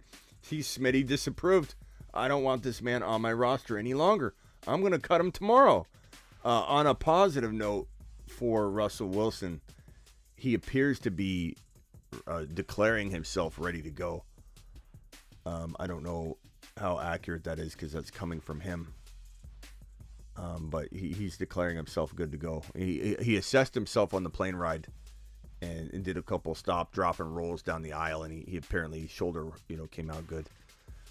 Carr, Russell Wilson, Damian Harris, Dylan, Khalil, Dobbins, Pittman, Higgins, McLaurin, Freiermuth, ideas. This one's a little rough, bro. This is maybe promo code worthy right here. I think... I wish I could tell you that there was a lot of hope here. What I would probably do is look to trade Dameon Pierce for two players, but I don't know if you're going to be able to get two players for him. Pittman I like a lot, enough to keep him because I don't think anybody's giving you enough for him. I don't know where to go with this team, man. There's not much wiggle room at all. You can maybe sell McLaurin high, but for what? You can't get two players for McLaurin. This one's a rough one, bro. I'm not going to lie. I'm hoping you got another team, Kevin, because this one's going to be a tough uphill battle. And I'm not trying to say that to, like, you know what I mean. Like, I'm trying to be honest. I'm just trying to say that I'm not saying to, like, pack it in. I'm not saying to don't try. But you certainly gotta hit a home run with Pierce. You got to trade Pierce and get two amazing players. You got to find someone sleeping at the wheel that gives away ETN and a Gabe Davis or something for Pierce, and then you got a fighting chance to maybe make one extra move. Maybe Aaron Jones goes down at that point. Knock on wood, I'm not wishing injury upon anybody, but then Dylan's a top 10 running back all of a sudden, or Monty goes down and Khalil Herbert's a top 10. Then you got Pittman, Higgins, McLaurin, quietly pretty good. Then you got, instead of Pierce, you got ETN and something. You know what I mean? Like, it's just gonna. You need Dylan or Herbert to get the call, bro. Don't get rid of those guys. Don't cut them. You need them to get the call. If that happens and you can make one small trade with Pierce, you got a fighting chance, bro. Don't give up. Don't give up. Don't give up, man. Smitty is swerving like George Jones this year. Smitty, I'm swerving. Sorry. Like I'm George Jones this year. And need your best bet this weekend. Sit Sutton in London or Cooks at home versus the Titans R.I.P. Hall and Javonte, bro. I'm sorry you lost both those guys. I'll probably go with Cooks, man. I don't like London games, and I don't trust Sutton. Just make sure you stay on the news. Like, what if Cooks gets traded the night of? You know what I mean? Like, be very, very careful on that one. But I would definitely say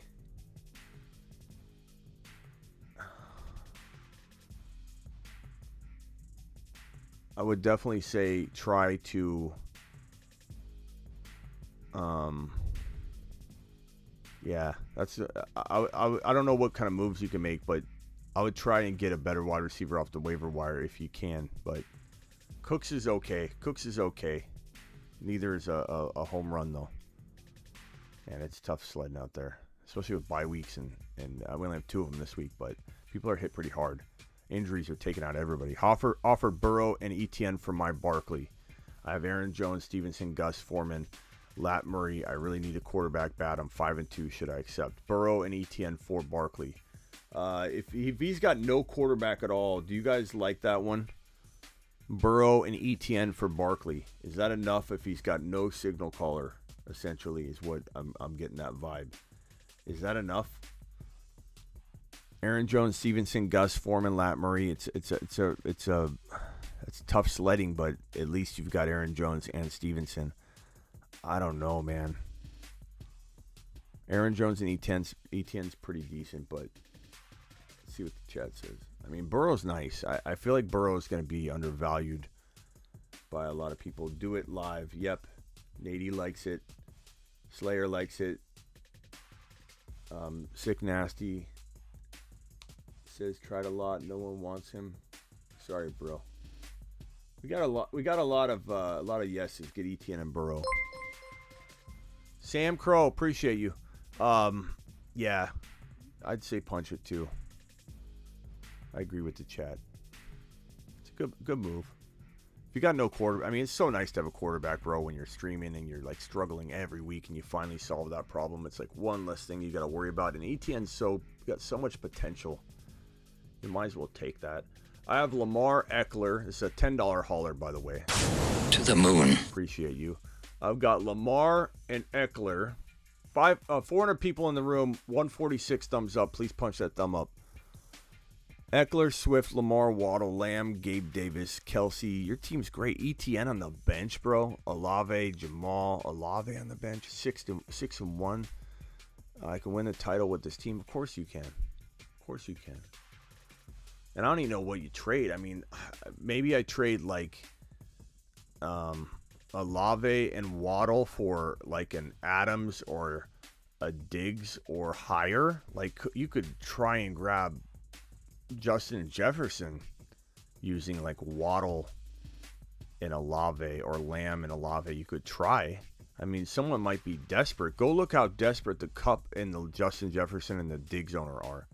And maybe you trade Waddle and Olave for the one wide receiver, top 4. Other than that, this depth will help you with bye weeks, and I think it's not crazy to keep it because you're gonna have some injuries and buys coming up. Chase is done rest of season. Come on, why do you say that though, Slayer? Like I've seen you say that about 1,000 times in the chat, and you gotta give us an explanation for it. Like, you can't just come in and say Chase is done rest of season. Come on. What do you mean, come on? Like, what evidence out there suggests he's done for the year that makes it something you can say come on about? Like, as if, like, usually you use the word come on or eyeball emojis or, don't get me started on this whole, like, stop thing, Slayer. You're my dude, Slayer. Okay? But, like, explain yourself. What do you mean? Come on. Like what makes you think that? Just because of like you may have had a hip flexor injury yourself or something in the past. Like everyone's different and this is severe enough that he needs to sit down. But there's definitely a world where he doesn't come back, sure. But there's also a world where he comes back. Like even if he doesn't come back, like we know that that's a possibility, like with any injury where you're sitting out 4 to 6 weeks to see if it heals. If it doesn't, then he needs to have surgery. But there's no like science that tells us that this is a uphill battle, not likely to work. This is what he's being recommended: non-surgical, heal it for 4 to 6 weeks. Technically speaking, he might even be able to go out there and play, but it's probably going to be so bad after that one game. It's like you need to rest it 4 to 6 weeks to give yourself a proper opportunity to come out and not feel it as much. It might still be kind of painful, and he might be weak. He might be slow moving the first game back. He might have some, I don't want to say atrophy, but some muscle loss or some spring in his step that he loses. Any news on Andrews? Like weeks? No, we don't have any news on Andrews yet. We have no news on Andrews yet. Andrews, there was some word. Someone said that Harbaugh said that he was fine after, but you got to take that with a grain of salt too. The latest on Jamar Chase, and I'll read it right here. Day to day, concerning as much as one fantasy true alpha wideouts isn't practicing, but let's see here. Let me look at the most recent thing on Twitter too.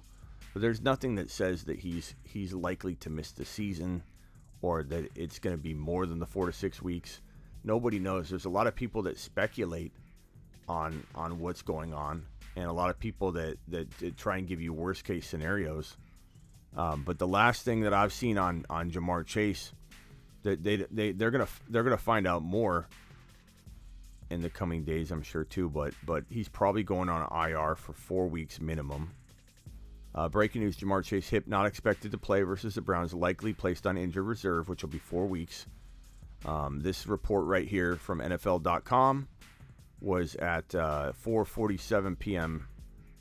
and landing an injured reserve would mean Chase would be having to sit for at least 4 games, but it's trending in the direction according to Garofalo. Look, it's not even for sure yet that he's going to land on that.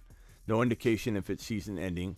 Chase suffered the injury in Week 6, the win over the Saints. He was tackled awkwardly in the end zone, and the injury has bothered him ever since. There's really nothing at all. So Slayer, again, maybe you've said it here. He shouldn't have took meds mid-game, Smitty. I get what you're saying, and I'm not saying anything you're saying there is wrong, but we're supposed to have ahead of the curve, adjust and adapt. Smitty, we're supposed to be ahead of the curve, adjust and adapt. Slayer, you're not saying anything factual though. Like call in, Slayer. Call in, bro. Anybody tries to call in that isn't Slayer, you get hung up on. And you get blocked from the phone line. So Slayer, the phone line's open, but you can't just be throwing out vague stuff and say, come on, we're supposed to be ahead of the curve. I'm supposed to be ahead of the curve. What do you think I'm doing all day long, Slayer? I'm out here more than anybody, bro. Live stream grinding more than anybody, trying to bring you the most ahead of the curve content on the planet, and you're going to tell me you're supposed to be ahead of the curve? Like, who, Slayer, you know you're my boy, bro, but come on, who? What are you talking about? You're live on the show. Who is this? Yellow. Hello?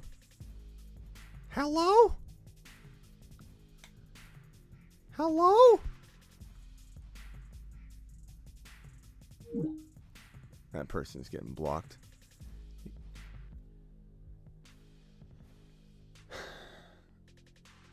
We're waiting, Slayer. Dial in. We're supposed to have him stashed, says Travis. Jameson, Pacheco guy. Pacheco. Jameson's not coming back anytime soon, bro.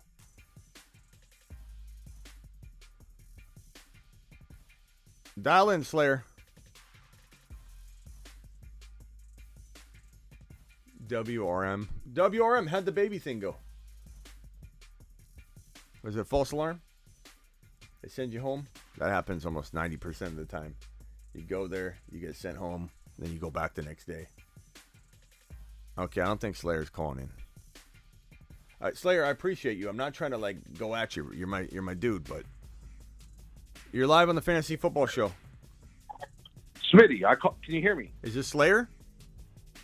Yes. What's up? Okay, so Kelsey Conway. Sorry, I had a bad connection. Kelsey Conway. She's a beat writer for the Bengals, right? Did you read what she said? What'd she say, Slayer? Now, before I read what she said,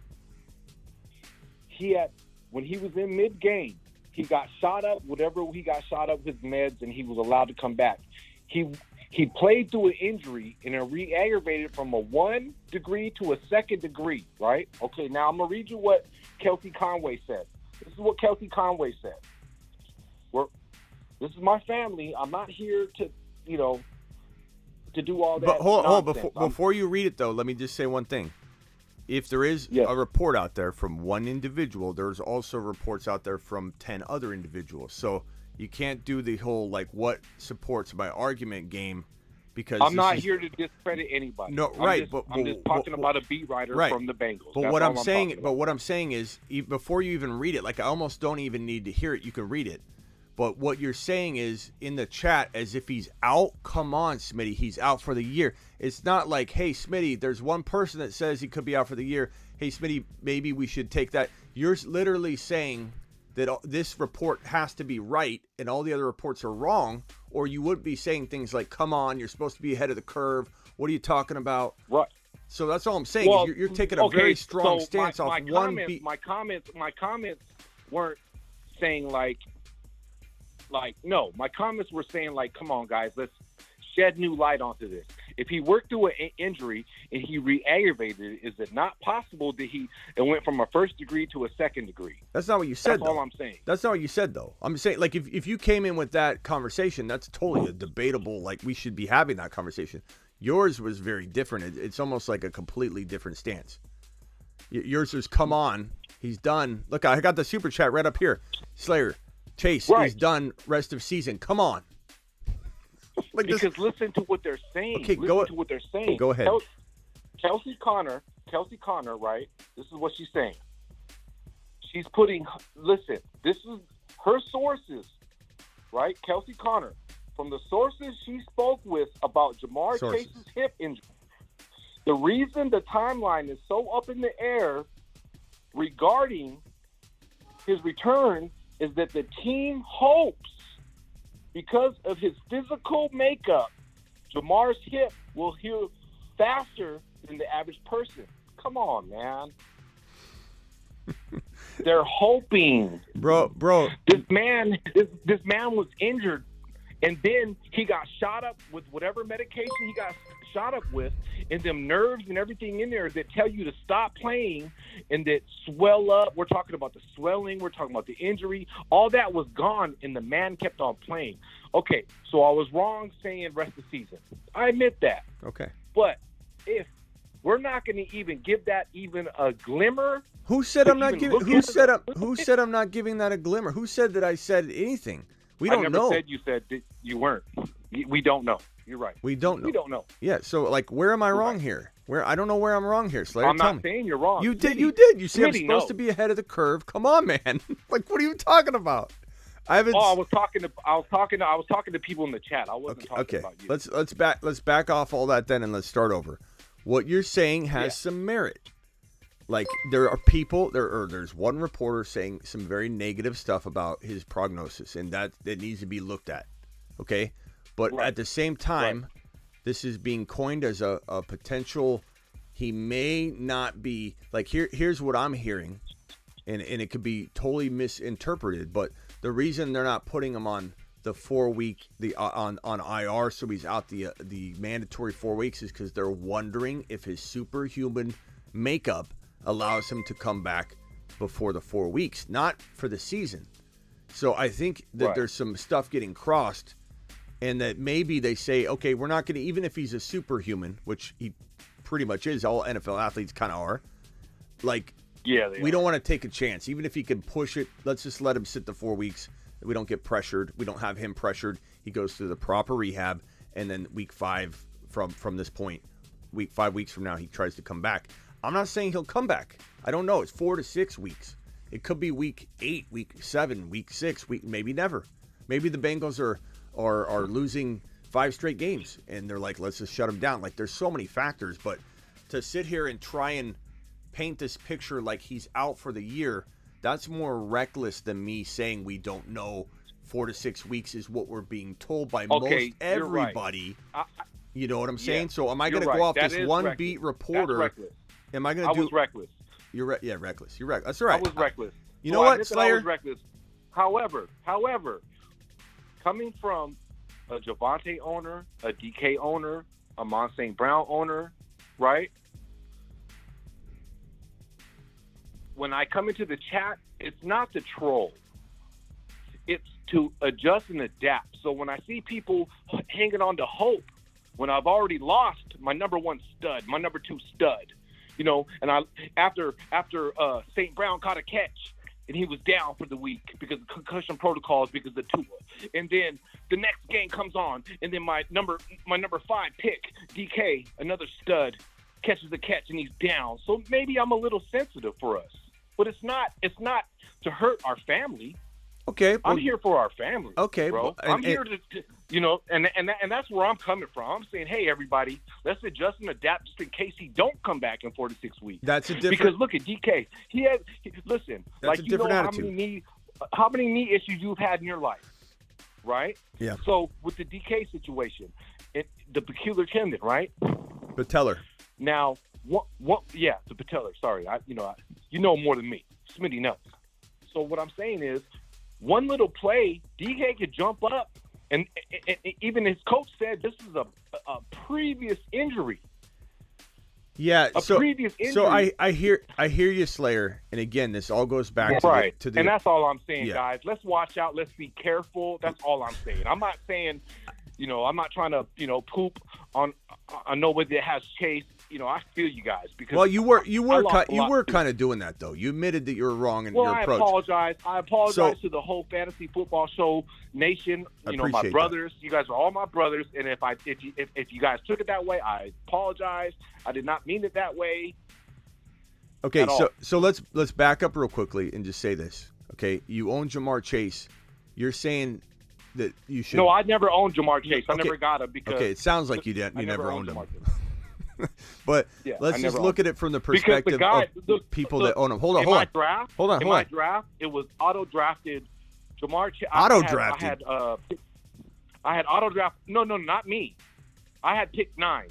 Auto-draft for 7 and 8. 7, guess who got took? Who? The boy out of Minnesota, JJ. Okay. He was auto-picked at 7. Jamar Chase got picked at 8. So who was I left with? Swift. And then I came around again, and I picked Javonte. Okay, hold on. Slayer, hold on. Okay, no, we're good with that. What I'm trying to tell you is that there's still people that own Jamar Chase, and the way you're talking about it, you can't just tell people like you're basically telling people he's done, cut him. That's the way it sounds when you're talking about him. Everyone's still got to hold out. Hold on, Slayer, hold on. You got to hold out hope. You got to hold out hope because otherwise you're telling people to just cut him. I'm not going to tell anybody to cut him. I'm not going to tell anybody to give up on him. I'm not going to tell anybody to trade him for a ham sandwich. I hear what you're saying. So we got to be careful. It's a happy medium of trying to figure out what to do next. And some people need to plan on, because their season's already in jeopardy and they're on that line of maybe being knocked out of the playoffs this early on, walking into week number 8. They've got to plan on him coming back in 4 to 6 weeks. And if he doesn't come back, then it's over. Or it's over for them at that point. They've got to have hope, or I get what else saying. they're going to do. You're totally right. I shouldn't have been so shock and awe. That's right. Right. I shouldn't have been that way. All right, bro. And gentlemen and ladies, I apologize. Anything Good else? Good night, you guys. Anything else? Last that's thing? That's it. I'm going to go back to watching you guys. I love you guys. Come on, Smitty. Keep on doing it. I'm tagging you on Twitter every day, Smitty. I appreciate that. And I appreciate you. Later, man. I mean, that was stand-up of him to call in, and he did admit he was wrong. So, it is what it is. Okay, so this all strength from his super chat. I'm still behind on these supers. Okay, let me blast through these real quick, and then we'll open the phone lines back up. I want to grab Pacheco from the wire, so I need to drop either Gallup, Palmer, Dobbs, or London. I'm dropping Gallup. I don't understand the I don't know, the allure of that is Gallup. I don't get it. 10-team 0.5 Superflex. Allen, Burrow, Etienne, Ramondre, Diggs, AJB, Goddard, Lockett. Bench, I have Hendo, Dillon, Deontay, Curtis Samuel looking to upgrade at running back. In a 10-team league, you got Allen and Burrow, Superflex. You got a huge advantage at quarterback. And you already had your bye for Josh Allen, so that's fantastic. Etienne and Ramondre are very underrated. Diggs and A.J. Brown and Goddard are very, very strong, considering you are in a super flex and you spent high draft capital on your quarterback. So fantastic job. Way to build. Hendo and Ramondre for a slight running back upgrade is something I would explore. Who would I go get? Aaron Jones seems pretty attainable using Hendo. Lockett and Ramondre, maybe even Hendo, Lockett, and Ramondre for one gun like that. I don't think you're getting anything above ETN or slightly below. You're probably having to go the Aaron Jones route. Other running backs that might be attainable in this type of situation might be, if I had to just throw a couple names out, using Ramondre and Lockett, you could maybe get someone sleeping on Dameon Pierce. I highly doubt it. You could maybe get someone selling and freaking out on Cook. You could maybe get someone selling a Najee Harris for you could try and trade Lockett and Hendo for Najee. I mean, Najee owners are desperate, bro. And I don't blame them, but they're gonna do a dumb move. I think, at this point. Brian Robinson's kind of attractive using a Hendo and Lockett. I think that wouldn't be a bad move. Tony Pollard. Those are all moves you can maybe make with those lower pieces or whatever. But your team's good enough. I don't blow it up. I don't divide and conquer any of the big names. You got a fantastic squad in a super flex league. So roll it out there. Austin, appreciate your $5 hauler. Austin said 10-team league 0.5 super flex. Oh, that's the one I just read. Thank you, Austin. Appreciate you. Van with a $5 hauler. Van, my guy Van. Van says, got an offer. I give Hurts, AK, Alvin Kamara, Myers, and get Walker, Pearson, Godwin. It's a super flex, bro. Hurts and AK are better than Walker, Pearson, Godwin, unfortunately. As much as I want you to have Walker, I would trade AK for Walker and do a different deal, but you got to keep Hurts. You don't want to trade in a super flex Jalen Hurts. That is a first rounder. Walker, as much as we love him in a super flex, wouldn't be a first round pick. Jack Attack was the nickname that Ron gave that other caller. Jack, State Fair Jack. Super chats together. It's a part of one of two, says V-San. Okay, I think I answered both questions, though, but thank you for the super chat. Gabe Davis or Boyd? I'd rather have Gabe Davis. St. Brown or Cooks? I'd rather have St. Brown by 1,000 miles, bro. That's almost take a lap worthy there. Not giving St. Brown the respect he deserves. Appreciate your super chat, though. 12-team PPR, I got offered JJ, Higgins, and Ramondre Stevenson. I got an offer for JJ for Higgins and Ramondre. Not enough. JJ commands twice that, bro. Twice that. Give JJ respect that he deserves. Don't do him dirty like that. $5 hauler from Jabril. Jabril says 10-team PPR wide receivers are JJ, Olave, B. Cooks, Boyd, Eckler, Walker, Michael Carter, Kyler. It's a pretty good team. I don't think I'm real worried here. I wish you had a better wide receiver 3, but bro, JJ and Olave is pretty solid. Eckler and Walker's really solid. Kyler's not bad. Goddard's pretty good. I don't think there's any moves to make. I don't think I'm worried enough to make a divide and conquer move, but maybe Eckler into 2 players. If someone's willing to overpay, you could listen to it. You could maybe just go poke around and say, hey, ETN owner, I'll take ETN and Adams off your hands for Eckler potentially. That's something I would maybe look to do, but I don't know that you even need to do it. I maybe wait a week and let ETN or let things kind of play out. ETN may have a great game and you can't do that later, but you can still make other moves. 4-3. Should I take Keenan Allen and Mike Thomas for Jamar Chase? First of all, Mike Thomas doesn't do anything for me. Keenan Allen, I don't know, bro. I don't think I'm trading Jamar Chase for that. I would rather, I don't know. Keenan Allen could be something. Let's see what the chat thinks. You guys like Keenan Allen and Michael Thomas? Clearly, we don't care about Michael Thomas, but are we liking Keenan Allen and Michael Thomas for Jamar Chase? What are we thinking here? Should have started Swift instead of Godwin at flex. Yeah, probably, bro. Swift's hard to bench, man. He's a stud, but Godwin could have been looked at as safer, but I hate Thursday night games. That's kind of what I always say. Like, if you can avoid Thursday night games, try to. If you got better options, always look to avoid a Thursday game, unless it's a high-powered offense like the Buffalo Bills. Get more, Smitty. Hell no, says Swavey. Yes, says Daniel. No, says Tom. No, need more, get more. I agree. And you're 4-3. I wouldn't panic on that. Jamar Chase, I'd want more, or I'd try and solve the problem another way, because if you make the playoffs, Jamar's going to help you. So, $10 hauler from Caesar to the moon. Hauler.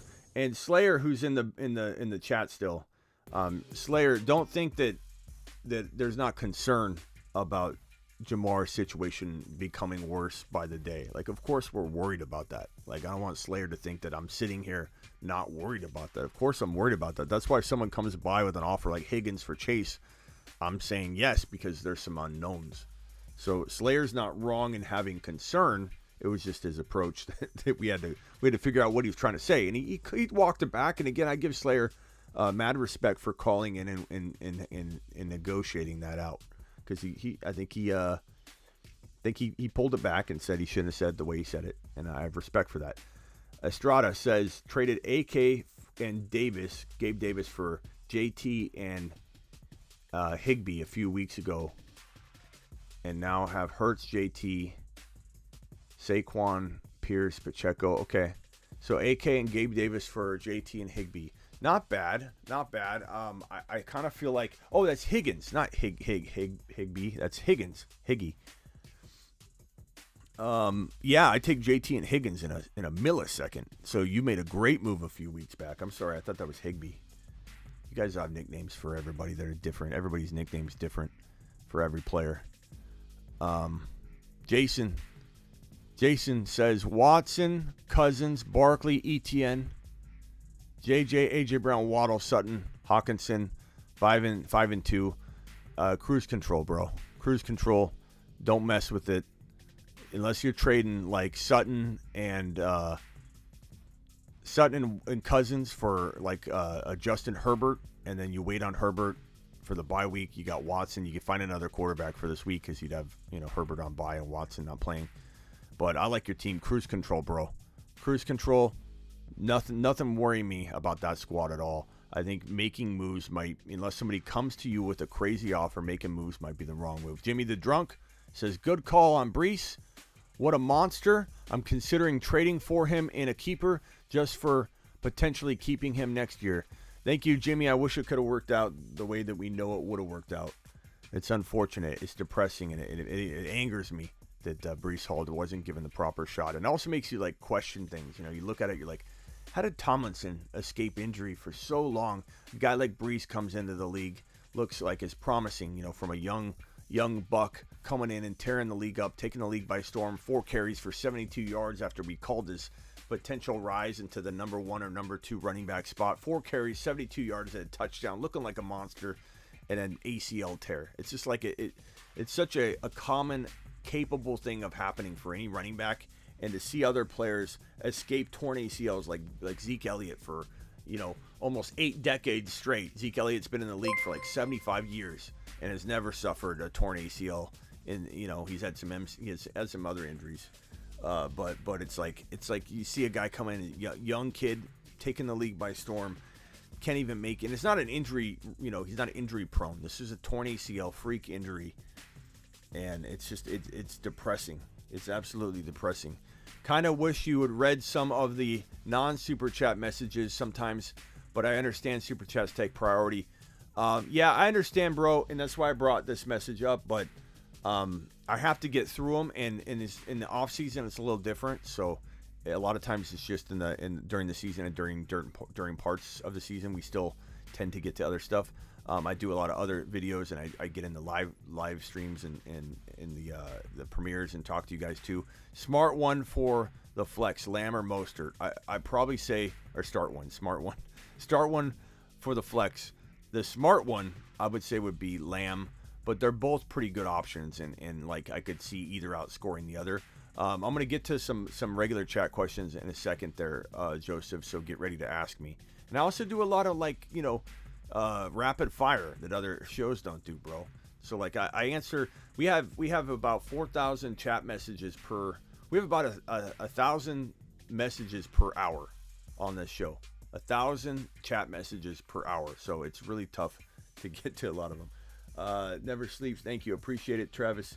I also try and get back to every question too, Joseph. So if you ask a question in the comments of the video after it's done and we're gone, and then the comment section's like, zeroed out, you go in there and that's how you're going to get help from me too.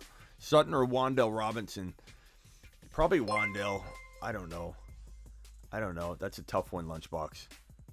Sutton's okay, but I just don't trust him for some reason, bro. I just don't trust him at all. Jimmy the Drunk says, agree with Slayer. Never seen a hip 4 to 6 weeks. And that's okay to agree with his prediction of it, but it was the come on, and like it was like I was pumping out fake news, and you're supposed to be ahead of the curve. That was the part that was like, bro, we don't have any information to say. There might be one reporter that's worried, but like we have no information to suggest that he's done for the year. That's just, is it possible? Sure. No, I mean, these injuries are always on the cusp of maybe being out for the year. Things are worse than we thought. We got to look at it. We got to take a look at it 2, 3, 4 weeks from now. Look at Swift. Going to be out 2 weeks. Swift ended up being out 2 weeks, the bye week, and then another week, 4 weeks. And then look at Dalvin Cook. Probably had more damage than Swift. Puts on a flak jacket, gets out there, starts ruining his shoulder. Let me just ruin it. Yeah, there's 1,000 comments an hour because there are 50 people repeating the same. Not necessarily, bro. I wouldn't say that. There's not everybody repeating. There are some people that repeat. Better rest of season, Walker or Pierce PPR? I would say Walker. I'm going with Walker, Hayden. I'm going with Walker. Stinky says, would you trade Lockett plus Pollard for Lamb? I would take Lamb and run. And that's me saying it, coming from a Pollard owner, and I'm very hopeful of Pollard's situation, but I definitely take Lamb and run. Didn't answer my question, Smitty. Thinking of trading Pierce and Devontae Smith for an upgrade. Devontae Smith and Pierce for an upgrade. Sure. I don't know what Smith's going to get you, but would I try for Walker? Absolutely. Let's take a look at Pierce on my rankings at thefantasyfootballshow.com. Year-round rankings, bold predictions, trade calculators. Your boy Smitty. From everything that we can assemble in terms of research, I believe I'm the first one to ever invent the instant-based trade calculator back in 2003. All that is at thefantasyfootballshow.com. And using my thefantasyfootballshow.com rankings, 365 go forward rankings are always updated. Go forward 365. I'm going to say, looking at my rankings for Pierce, if you were to throw in a Devontae Smith, who could you get? Kamara's one spot or two maybe ahead of Pierce on the value, but do you really like Pierce more quietly? Like, is it one of those situations where Kamara's ranking more fair market value, but at the end of the day, you kind of like Pierce more, and you just want to get more in a return? So if you trade it away, like, you're not going to trade Kamara for Pierce straight up, but you could trade Kamara for Pierce and something because you quietly like Pierce more. McCaffrey. Will someone give you McCaffrey, and is McCaffrey worth it? He's probably worth a shot over Pierce if you wanted to take a gamble, sure. Would I rather have Pierce and something over CMC? Yeah. I don't know if Smith would be enough. If I owned CMC, I probably would want more than just Pierce and Devontae Smith. So that tells you that that's probably a good move to potentially bank on, even though I question Christian McCaffrey, and he's one of my go trade away players. But if you're looking for a spark. Now, looking at your team, you have Hurts, Saquon, JT. You have JJ, Higgins. I don't think you should be taking any huge gambles, but I would be okay with the Pierce CMC move in your case. I'm trying to trade CMC for Pierce and like an AJ Brown. I'm trying to trade CMC for a Pierce and at least a Gabe Davis, who I think is on a higher level than Devontae Smith. So make no mistake about it. Me saying going and getting CMC for Pierce by giving up Devontae Smith isn't me saying that I disagree with my earlier assessment of trading CMC. There's just different situations. DeAndre Swift I like for that package. ETN I would rather have for that package. Kenneth Walker, Nick Chubb, obviously, and everybody above. So, I mean, I hope that answers your question, but there's not a lot of wiggle room. Pierce is good enough. I was looking forward to Smitty answering to Hayden C's Bill's super chat. What?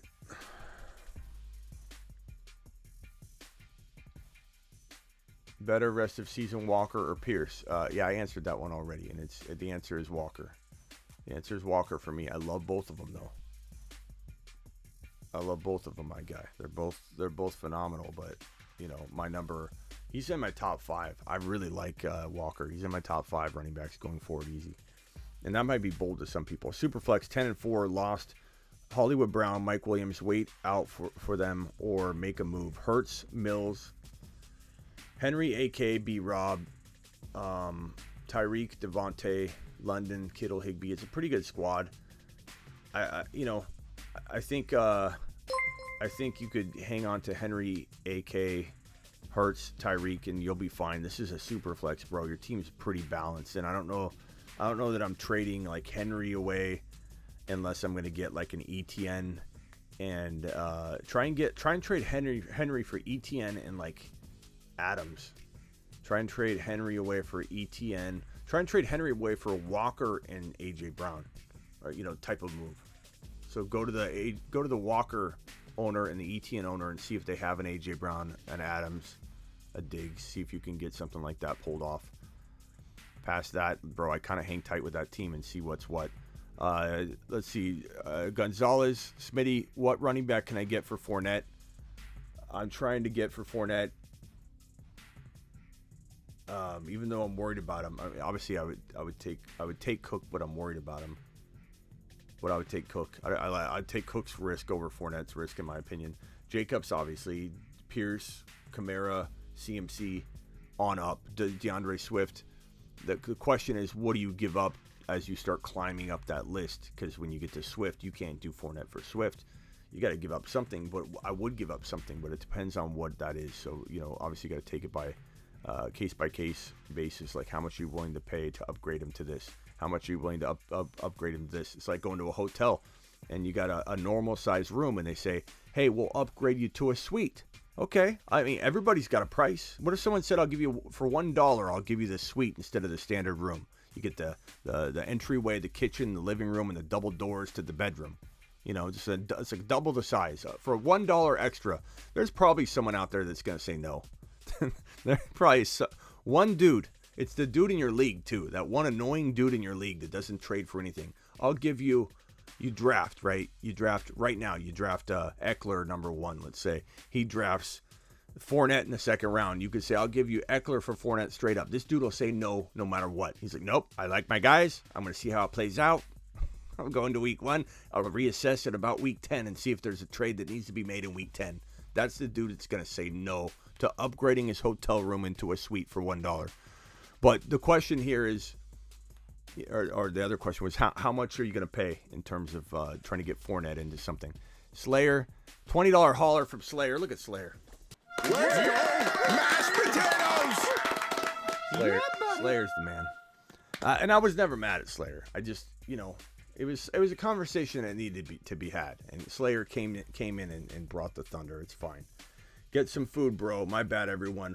All we got is us, the Fantasy Football Show Nation. Appreciate you, Slayer. Stand up guy. This guy's Slayer. Bro fist.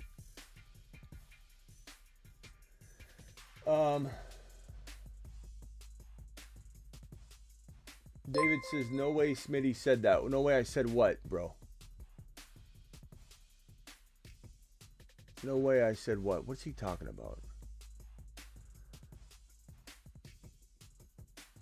Thank you, Slayer. Appreciate you. What are you talking about? No way Smitty said what? From Casey. Casey says Aaron Jones, JT, ETN, Swift. He said start. He starts who to start. I'm going to rank them in order for you. JT, ETN, Swift, Aaron Jones. That's my ranking in order of what you got there. So Casey, nice job, nice team.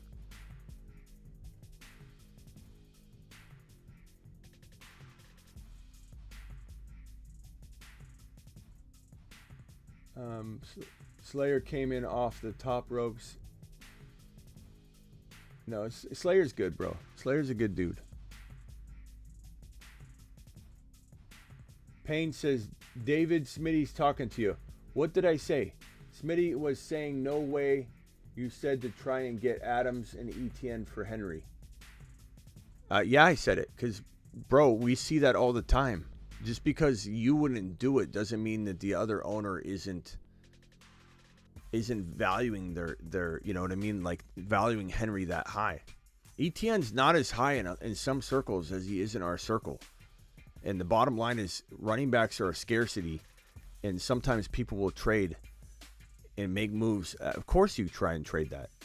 I would work my way down. Obviously that's the highest you could expect, but time to drop Rashad Bateman, probably. He got hurt again, so yeah. Slayer, we appreciate you, bro. Bro, it was just the way that it was done. You don't have to apologize anymore. Everybody leave Slayer alone. Slayer's our dude. This is his family. He's made it very abundantly clear that he loves this family that we got here, and he didn't mean the way that it said, and he's more than made up for it. So Slayer, you're the dude. You're that dude, Slayer. We appreciate you. Mahomes running back, Najee, Monty, Foreman, Gibson, wide receiver, Lamb, Samuel, DK, MT, Ertz, Waller 3 and 4, struggling, trade advice. I'm probably gonna try. Oh my God, I don't know what to do with this team, bro. I'd probably try and trade. You got to trade Mahomes, I think, because Mahomes, Najee. I mean, you're 3 and 4, which is actually impressive given everything you're enduring here. But I probably try and trade like Mahomes into Herbert and a big player. And I guarantee you that Herbert owner is disappointed in Herbert. He's on a bye. That Herbert owner is vulnerable. I don't think that's going to be that hard to pull off. The other player would be Kyler and something. But if you get Kyler, I'd even ask for even a little bit more. But that's a tough one, bro. You definitely need to divide and conquer, I think. What are we doing with C. Patterson when he returns? I mean, just we got to kind of play it by ear. You know, is he gonna have a good run the first game out? Probably not. But you never know. He's C. Patterson. No one can predict what he's doing. We can't predict what he's gonna do. We couldn't predict him for been in the league like 80 years. You know, and it was his final year or two that he decided to do something. So I don't know. How old is he? 46? I mean, come on, bro. Like, C. Patterson's tough to predict. So you hold him. You don't give up on him. He's proved everybody wrong before. Trade CMC for ETN and Evans. I do that. I smash that. Smash it. That's how you get out of a situation, bro. I like that. That's a good move. That's a real good one. This is a $10 hauler by Tyler. To the moon. To the moon, Tyler. And Slayer. To the moon. For calling in. Appreciate Slayer. Tyler began 0-3, now 4-3. Nice work. 12-man. He answered the call with the phone, with the shoe. 12-man, full PPR, double flex, QB Joey B, running backs Pearson, JT, wide receivers Amari, DJ, Gesicki, Taysom, flex is Lenny. Should I trade Lenny for Devontae Smith? No. Trade him for Higgins. Trade him for Gabe Davis and something. Trade him for AJ Brown, bro. Those are the players you're trading Lenny for. I know Lenny's, you know, it's a little, you know, what was his final game log? What did Lenny finish with? Rashad White. I so feel like he's gonna get a start eventually. I feel like he's gonna get it. I hope he does. I hope he finally gets his shot. Leonard Fournette had a mediocre game. His last two games, 8 carries and 9 carries. So definitely panic time. 2.4 yards a pop, 2.7 yards a pop. Game before that, 3.0, 4.0, -1 yard a carry in the game prior. God, he had 3 carries for -3 yards in week number 4. I didn't even realize it was that bad. 12 carries. It's been a long time since Leonard Fournette has rushed for 100 yards or even close to it. He hasn't had over 65 yards but one time this year, and it was week 1. He had the touchdown tonight, but yeah, Leonard's and so he's got the receiving touchdowns too that have kind of helped him out, but you can't sell him that low, bro. You got to try your best. 12-team Superflex, 4-3. Team is Dak, CMC, ETN, CD, Lamb, Godwin, Keenan Allen, Goddard, Jimmy G. Any trades I should make? Bench is DJ, Sanders, Pickens. I kind of like this team enough to leave it as is, but explore a CMC for 2-player trade. So, CMC for Walker and Gabe Davis is something I would look to do, like a Walker and who. Go to the Walker owner, what's he got? Go to the Aaron Jones owner and just see what he has wide receiver-wise. Like if Aaron Jones is a very low-value piece of the trade and you get a big-name wide receiver on top of CMC, I do it. Other than that, Dak, CMC, ETN, CD Lamb, Godwin, Keenan Allen, Goddard. This is a team that could potentially, I think, be pretty decent. Godwin and DJ Moore or Sanders and Godwin is probably what's the best move for you. I didn't see Sanders until right now. Trade Miles Sanders on the high. Coming off the bye week, you could sell that. He's already at his bye. Sanders is actually pretty good too, so he's playing well. Sanders and potentially Keenan Allen, Sanders, and Godwin. Go get a much bigger name wide receiver. You could get Adams or someone right around that value using Keenan Allen and Sanders or Godwin and Sanders. There's no reason why you can't get a Diggs or an Allen from a desperate owner that needs running backs and you're giving them Miles Sanders. Otherwise, just stand pat because that team's got enough depth to kind of, I think, carry you. Especially if Sanders continues to play well, which he may or may not. I don't really believe in it, but I would sell it before I believe in it, but I also wouldn't give him away dirt cheap, and I'd have a little bit of hope that Sanders could keep bringing it. Help Smitty started Andrews today. Need a win this week. Pick 2 to start this week. Mixon, Hopkins, and Amon-Ra. I'm going Hopkins and Amon-Ra if it's PPR. I like Mixon. Actually, you know what? Chat, what do you think? You got to start 2, Mixon, D-Hop, and Amon-Ra, and assume it's PPR. Maybe Amon-Ra and Mixon are the way to go, but D-Hopkins and PPR is probably a little bit. If it's non-PPR, go Mixon instead of Hopkins. If it's PPR, go Hopkins instead of Mixon. But let's see what the chat does. The chat might sway us. Appreciate your super chat. Thank you. $2 hauler from Cask. I always don't know how to say her name. Big C. Just traded J-Rob for B-Rob. I like it. J-Rob's nothing to me. So give me B-Rob all day, and then I maybe flip him in Dynasty because I'm not sure how I feel about him in Dynasty, but he's got much better trade value. So for that reason alone, I'm taking J-Rob and trading him and getting B-Rob. And then I go get Z-Rob, I don't know. 12-man PPR, 1 QB, 2 running back, 2 wide receiver, flex. A-Rod, Sam Ellinger, Barkley, Derrick Henry, Metcalf, Keenan Allen, Devontae Smith, very, very decent squad. What are you thinking? I'm thinking that maybe you sell Derrick Henry for an ETN and a wide receiver. I don't know why wide receiver. Try and get at least an A.J. Brown caliber wide receiver because you need a wide receiver. And I also feel like Henry's a good sell now before he gets hit by injury or something because his workload's absolutely insane. So that's probably what I'm thinking, bro. But it's a tough one because your team's pretty darn good still, even though you don't have Metcalf right now.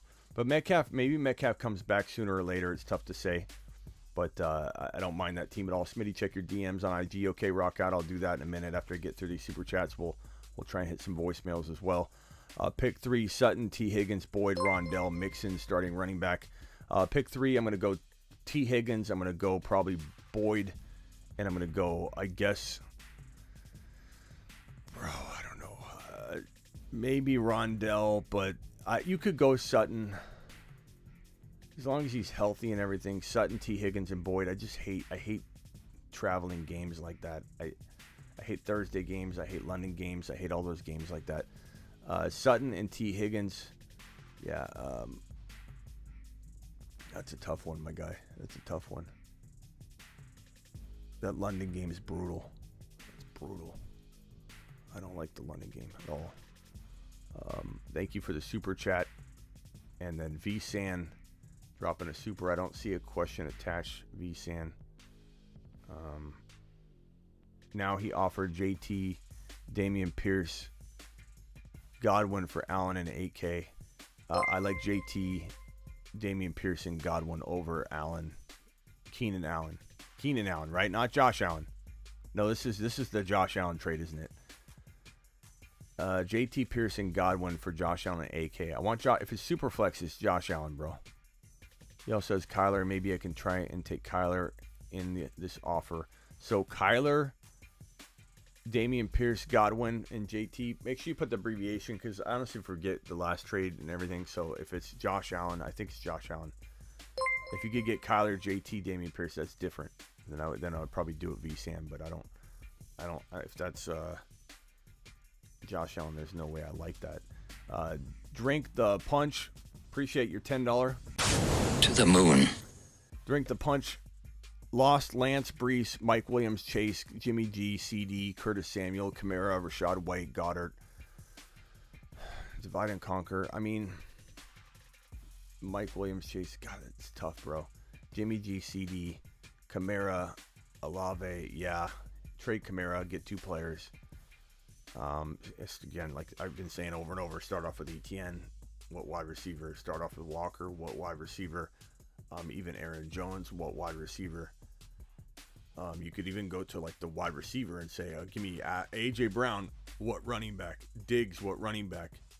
Adams. What running back? Try and do that. And Adams and Diggs, you might have them saying, I don't want to trade that for Kamara straight up. And you just got to kind of see what the value is because everybody's going to view Kamara differently. 12-team full PPR QB Burrow, running back ETN, B-Rob, White, Kyron Williams, wide receiver Diggs, Adams, Chase. God, that looks so good on paper, bro. ETN, B-Rob. Lost Brees last week. You lost Brees and you lost Chase. Your team was going to annihilate everybody, Robbie. Annihilate everybody. You were going to blast everybody into oblivion. This is not your fault. You drafted an amazing team. You still have a shot. Diggs and Adams and Olave are fantastic. Fantastic. ETN and B-Rob are pretty decent. Burrow, I don't mind this team at all. Am I trying to divide and conquer? Maybe, but I maybe give it a week.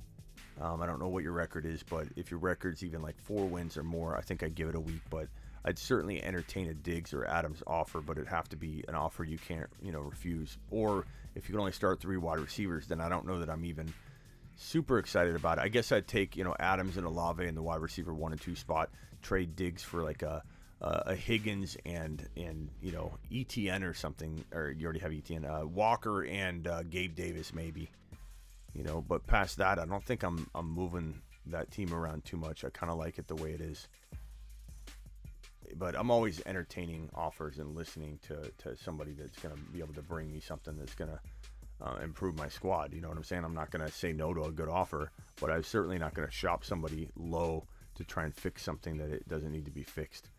Let's go to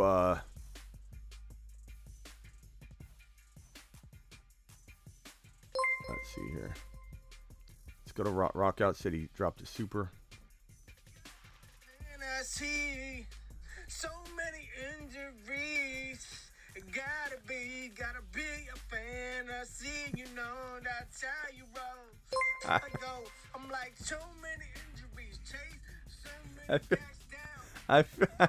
I feel like Rock Out. This went to this, like yours have been like kind of rocking out, Now I feel like we went R&B. I feel like this is an R&B version of Rock Out's music. I feel like it went Boys to Men style on us real quickly. Let's go back to Rock Out's Boys to Men. We gotta readjust and get back in order. Gotta get back in tune. Gotta get the wins and when the damn came. Now we going changing up the lineup. Now we gotta call on staying so fresh, but we gotta get back. It gotta be a fantasy.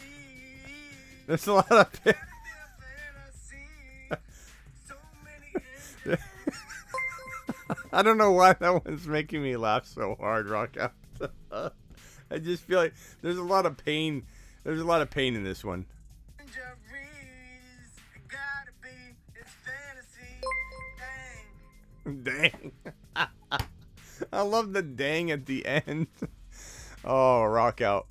Oh, rock out's my favorite. Oh God. Sometimes I'm loving it. Sometimes he just makes me laugh, and both are good. Sending another super chat because I love the channel. You're the man, Smitty, and start B-Rob, Algier, or Harris. If that's Najee Harris, I'm starting, I guess, Najee Harris. If it's Damian, I'm starting B-Rob. Saquon is my other running back. Thank you. Appreciate your super chat. You're the man. Rock out. Rock out's awesome. Rock out's gonna get signed. I know he's gonna get taken from us. Just raptured from the show. Someone's gonna sign this man. Ronaldo, Allen, JJ, Evans, Waddle, Kamara, Pierce, Taysom Hill, benches ETN. Your benches ETN. Way to rub it in. Way to rub it in, Ronaldo. JJ, Evans, Waddle, Kamara, Pierce. Bro, that's good. You're 3-4. How are you 3-4 with that team? You have no excuse, bro. Team's fire. How are you 3-4 with this squad? Come on, something happened. You forgot to set your lineup 2 weeks in a row. There's no way. 3-4. Diggs and Gabe Davis owners trying to get them. Diggs and Gabe owners not trading them. I'm sorry. I don't know what trade you can pull off, bro. I try and trade like the guys like J-Rob and J-Rob and Evans or J-Rob and Waddle to get like Adams or Diggs. That's what I'm trying to do. You take advantage of this J-Rob love. Get rid of J-Rob. Get rid of London. Don't trade any of the big guns. Just try and upgrade Waddle or Evans, and that's it, man. That's the only thing I'm looking to do. That's it. Past that, I'm not touching it. You know, maybe Kamara into JT. Go get JT. I'd trade for JT using Kamara, and I would give up J-Rob in a heartbeat. I would maybe do Waddle and Kamara for JT and something. Maybe he's got Pittman or something like that. That I'm looking at. That would be good. Danny, brother, I need a call. I need some advice. It's too long to write here. Okay, Danny. I can't guarantee the phone line is going to be. I'll open it up. Go ahead and go. Go ahead and call in, Danny. Dial in. Dial in, Danny. Rock out's the man. Appreciate you, Rock out. Leave him a little voice message back. That just felt pain. That was pain. He did that from the heart tonight. That was some R&B soul stuff.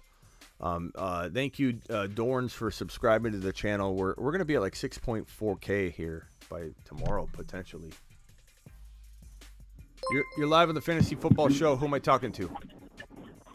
It's Danny, boss. What's good? Danny, what's up, my man? What can I help you? Wait, hold on real quickly. Pick 2, start Pittman, Sutton, or Wandell Robinson. Give me Pittman. And I'm going to go Wandell because I don't like London games, but you're not crazy to go Sutton, but Pittman's a lock. Okay, hit me with it, Danny. What do we got? All right, boss. Check me out, brother.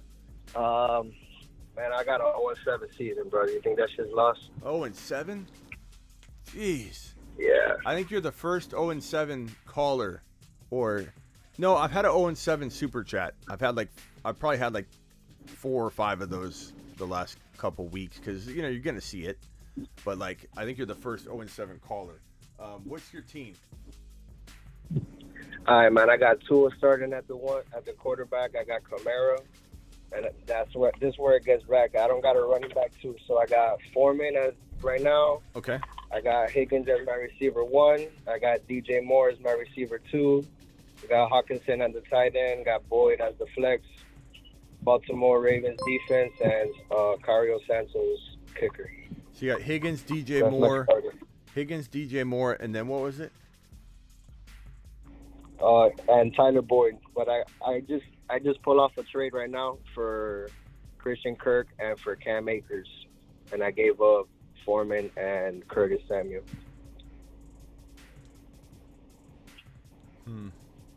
So you got Kirk in there, and you gave up. Yeah, you gave up Samuel. My bench is, and Foreman. I don't know. I don't know if I would have done that, bro, because Foreman was your running back too. I'm not saying I love that. Right, but I got Kareem Hunt on the bench though, and I know that he's gonna get. I think he's gonna get traded now to the Rams, I think. I mean, that'd be nice if he did. And I think Cam Akers might be on. I think Cam Akers might be on the move too, and I think he might end up on the Rams, on the Browns. So I don't know what's gonna happen there.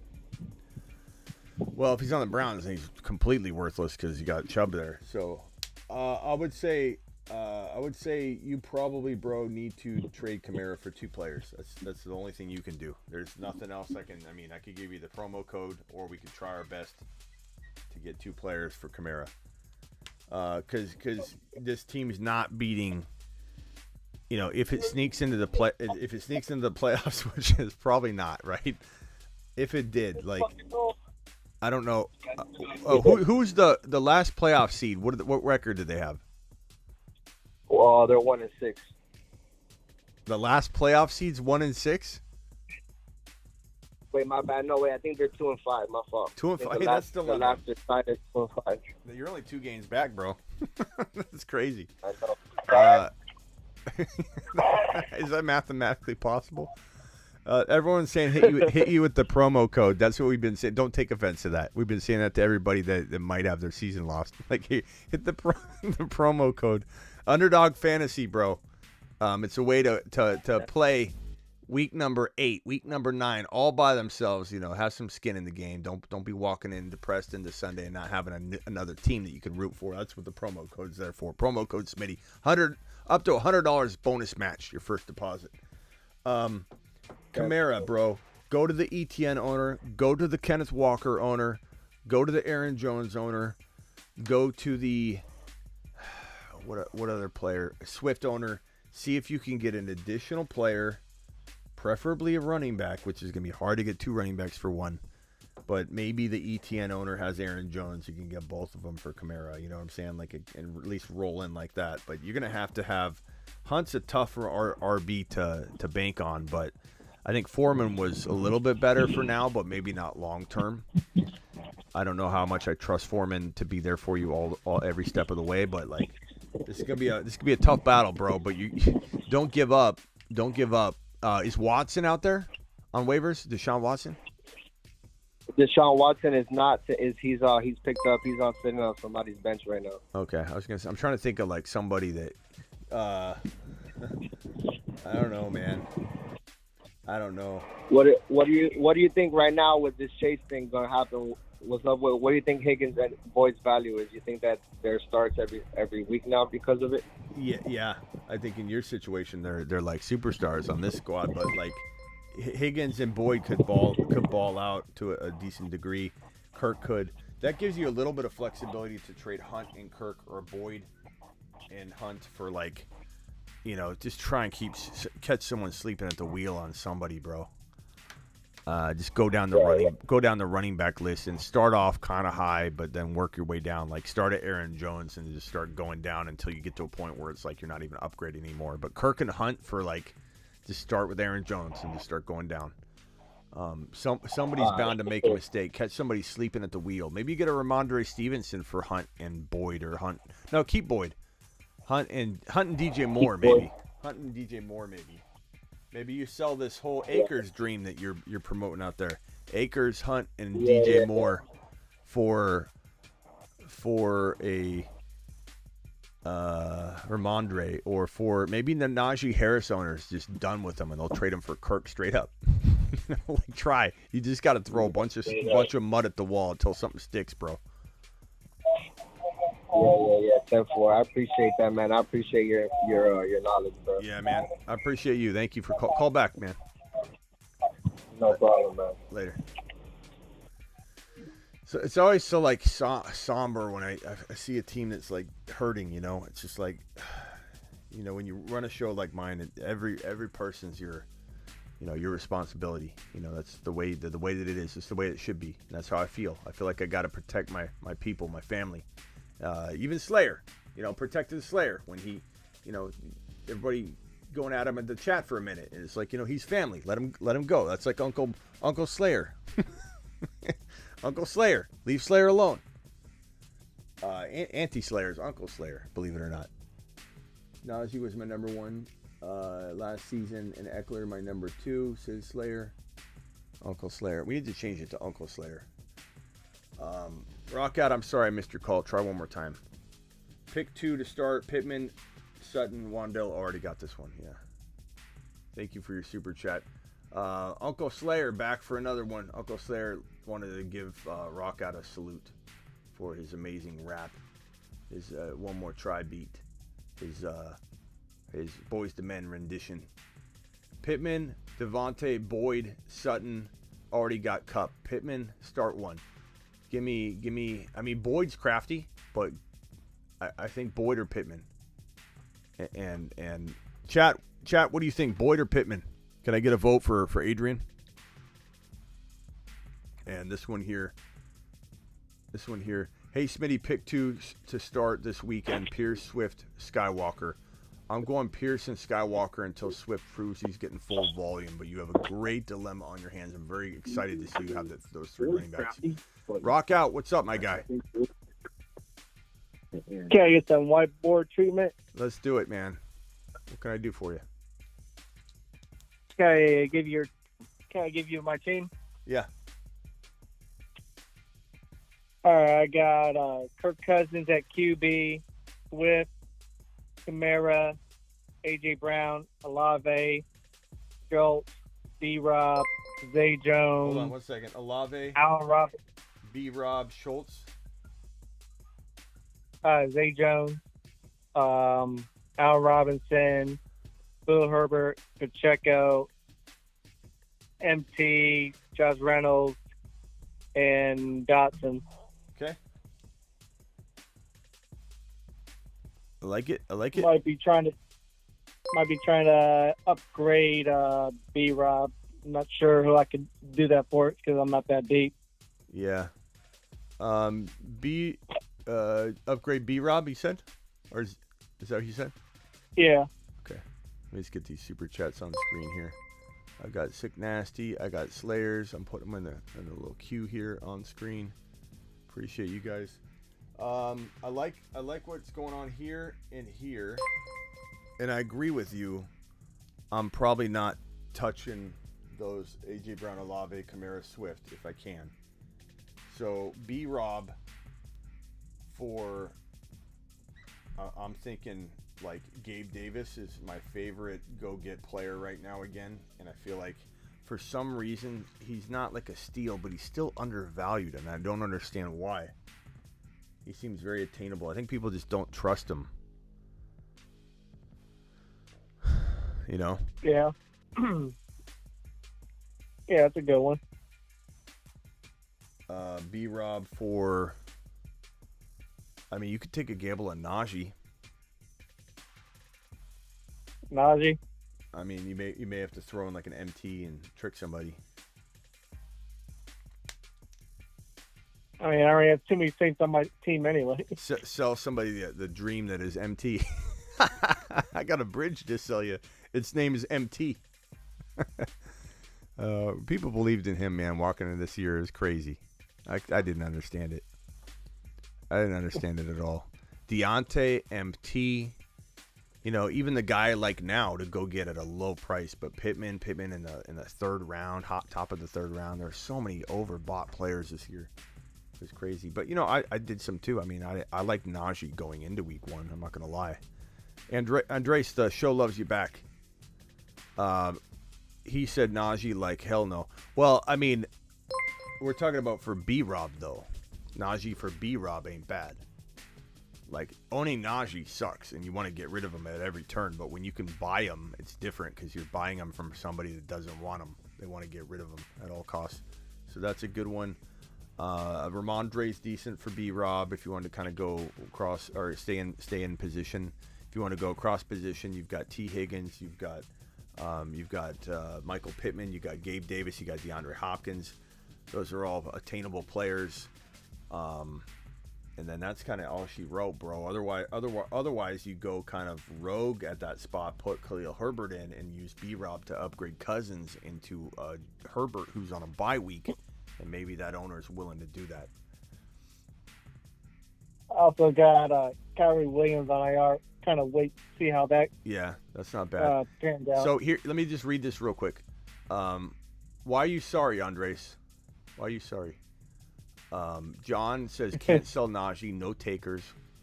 Walker or Jacobs. I'm going Walker myself.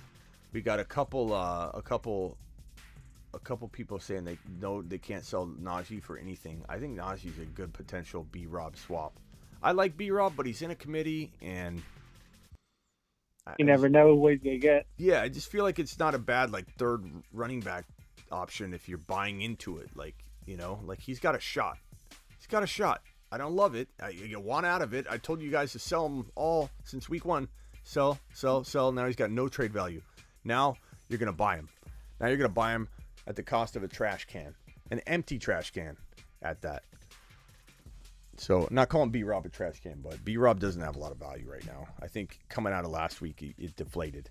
I'm not saying it can't rebound. He's kind of a nice little story, but it's time to sell B-Rob if you can. Too many heads in there. Yeah, and it's the Washington football team president's commanders. Yep. All right, bro.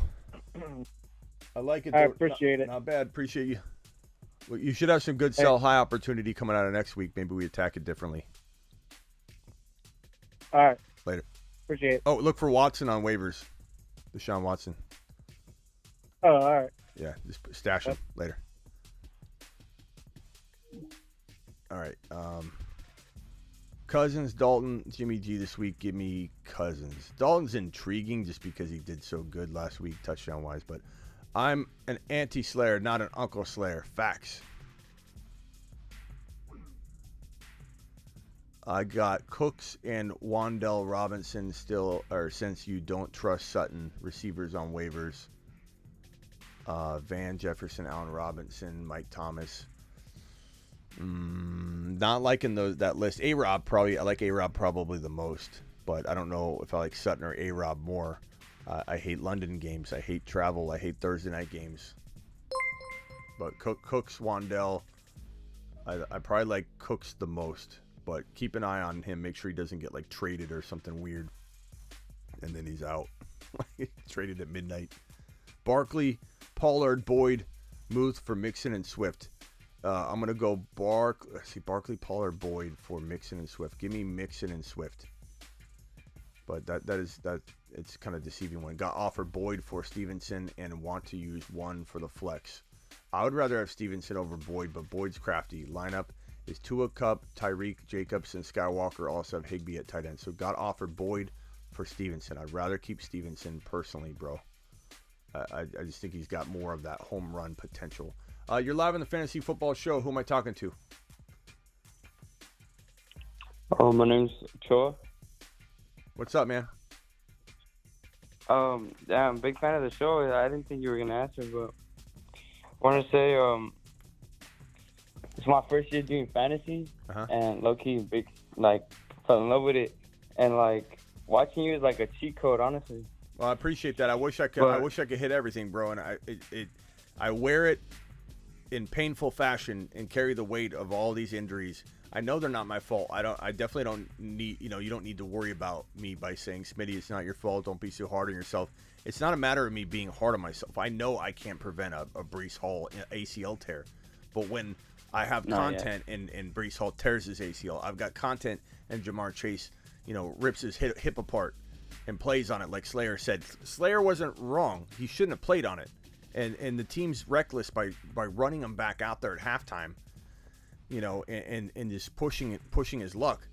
So Slayer was right 100% on that. Maybe he wouldn't be maybe he'd be looking at one game, or just maybe didn't play that second half and he'd come in and play hampered and then come in and play the next game. So the Bills medical staff's probably wrong, in the wrong on that. But I wish I could. I know we're hitting a lot, and I appreciate your comments. And I do feel like this has been a really good year so far. A lot of the predictions, the Moonmen list looks phenomenal still. Chase was not on the Moonmen list. We're talking about the Moonmen list. It looks phenomenal. Walker's killing it for people. ETN's rising fast.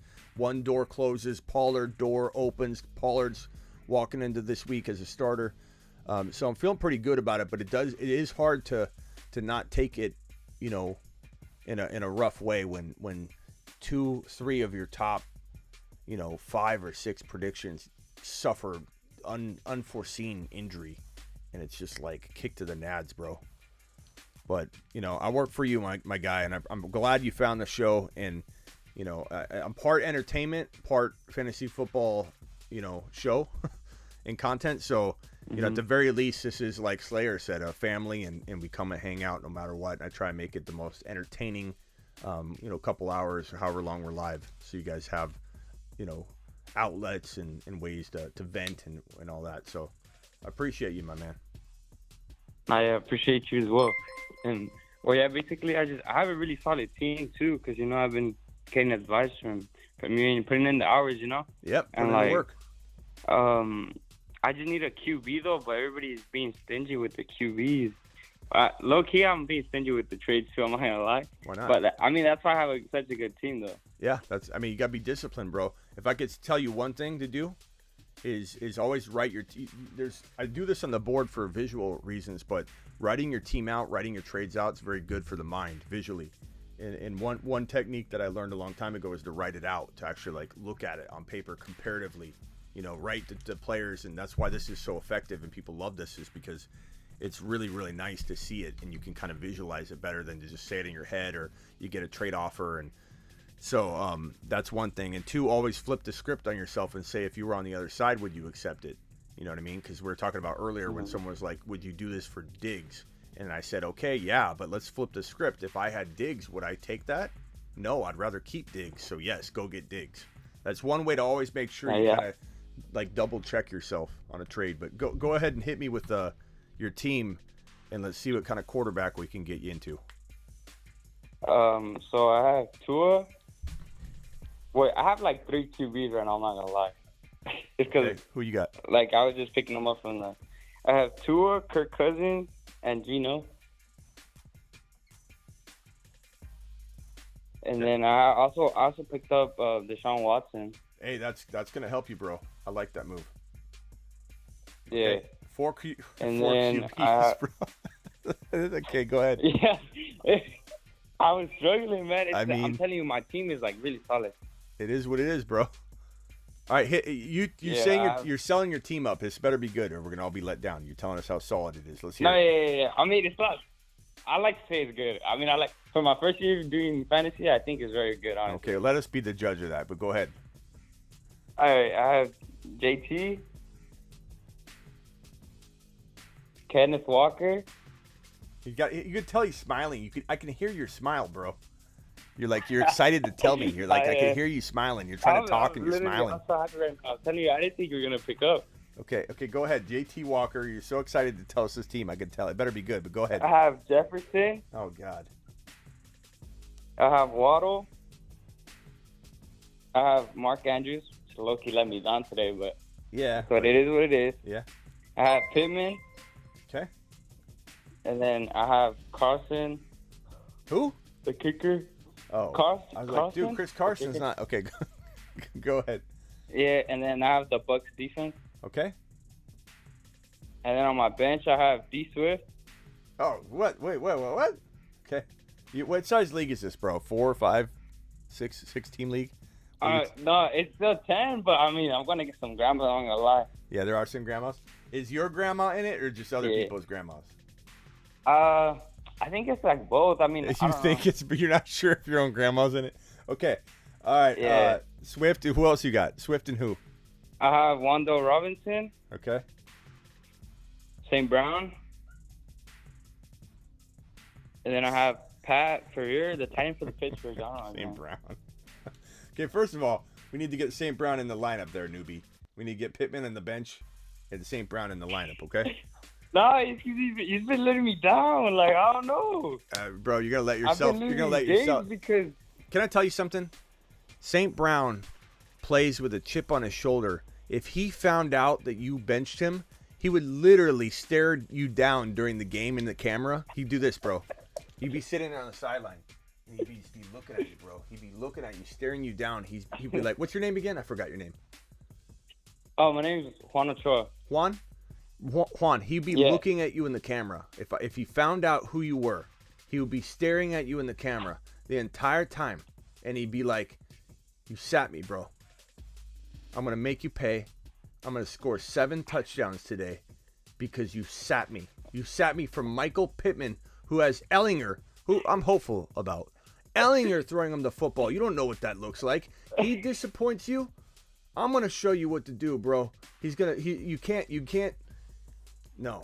You put St. Brown in there.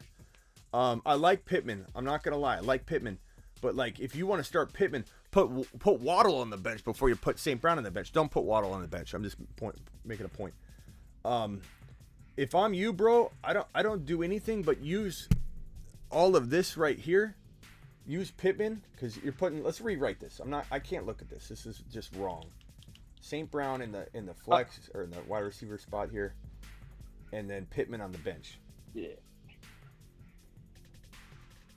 God, St. Brown would be. No, the only reason why I had him there he would is 'cause he be was so questionable. irate if he found out that someone with your team, with your ability to draft this team in your first year, which we're really proud of, bro. I'm gonna send you to the moon right now.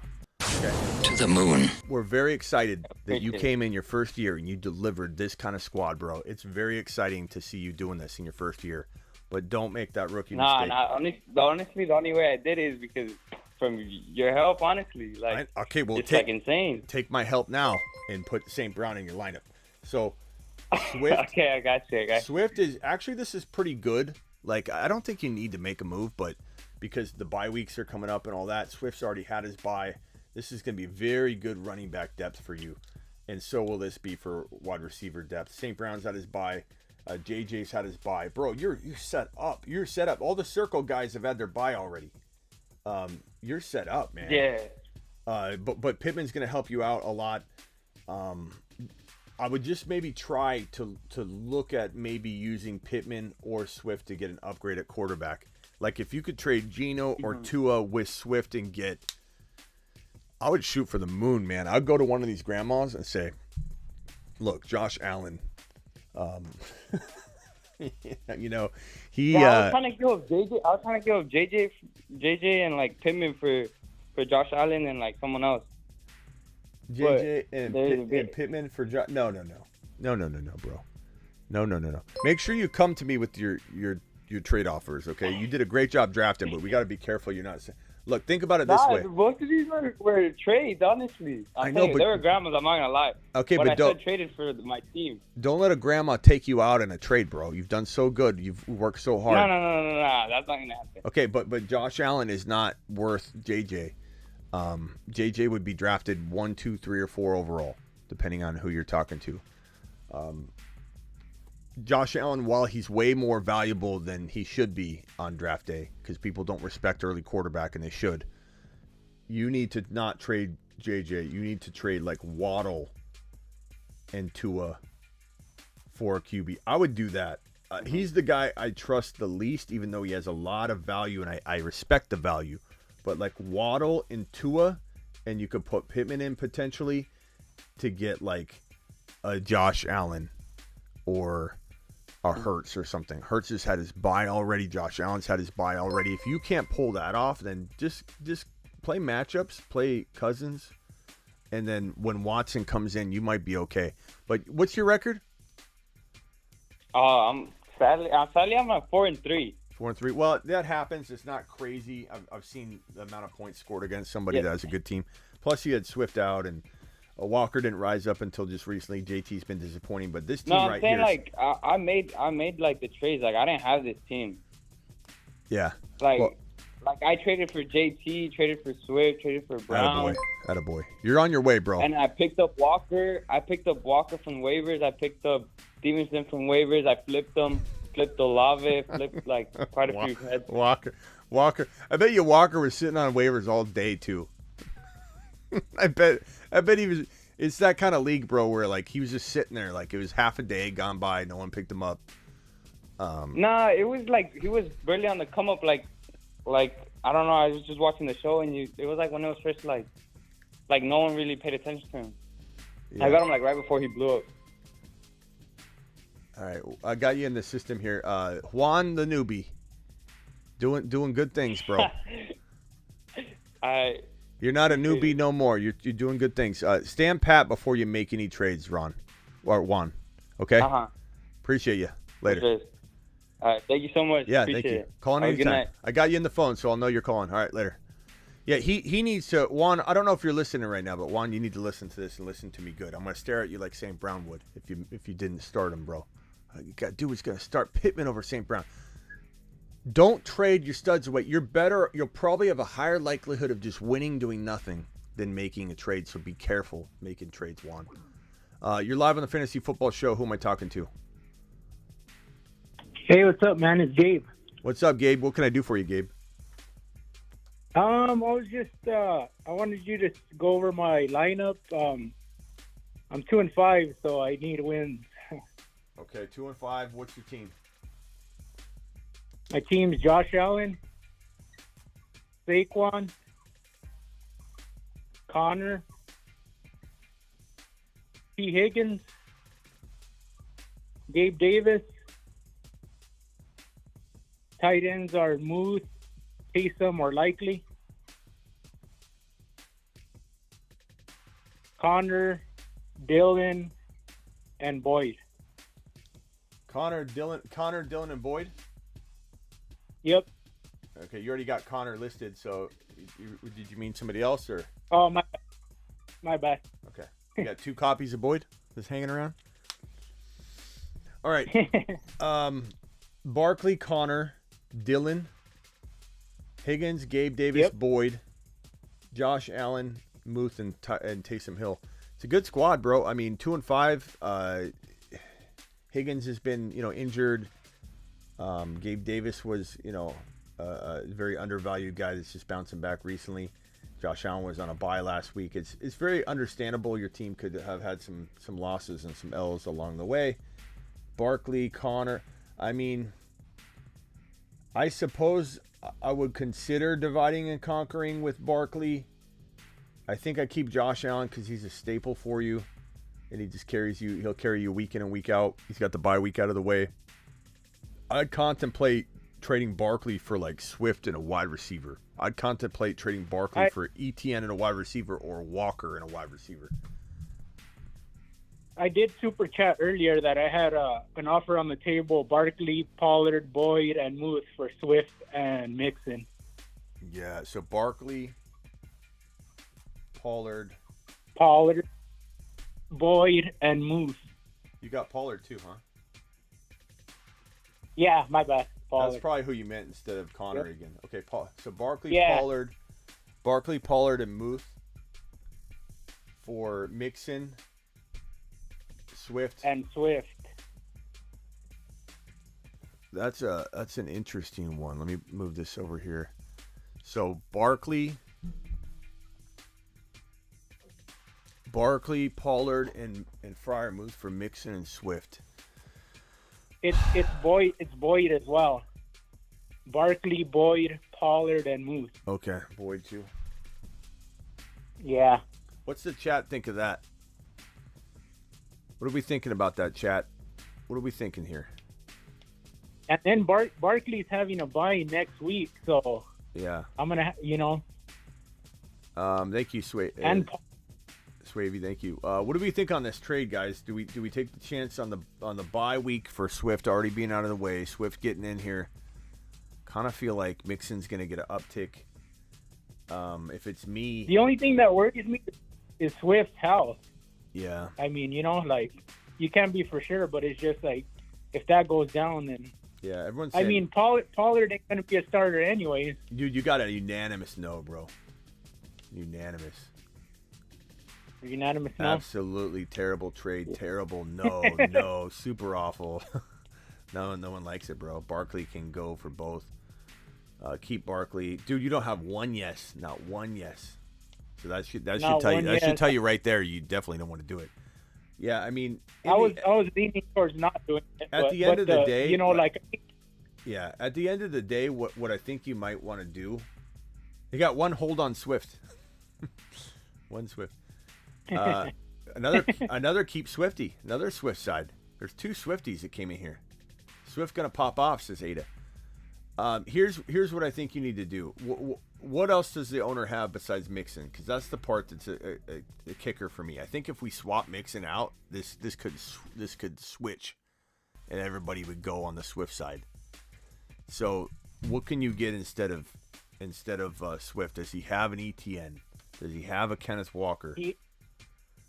Or she? No, he has his Kamara. grandma. He has Kamara. He has Pittman. He has Diggs, which I don't think he's going to trade. And that's about it. Like, non-existent bench, pretty much. Well, Kamara's not that far off from Mixon to some people. So I guess I'd ask the chat this question: if I swap out Kamara for Mixon, and now it's Kamara Swift, how many of you are changing your tune and liking Kamara Swift over Barkley, Pollard, Muth, and Boyd?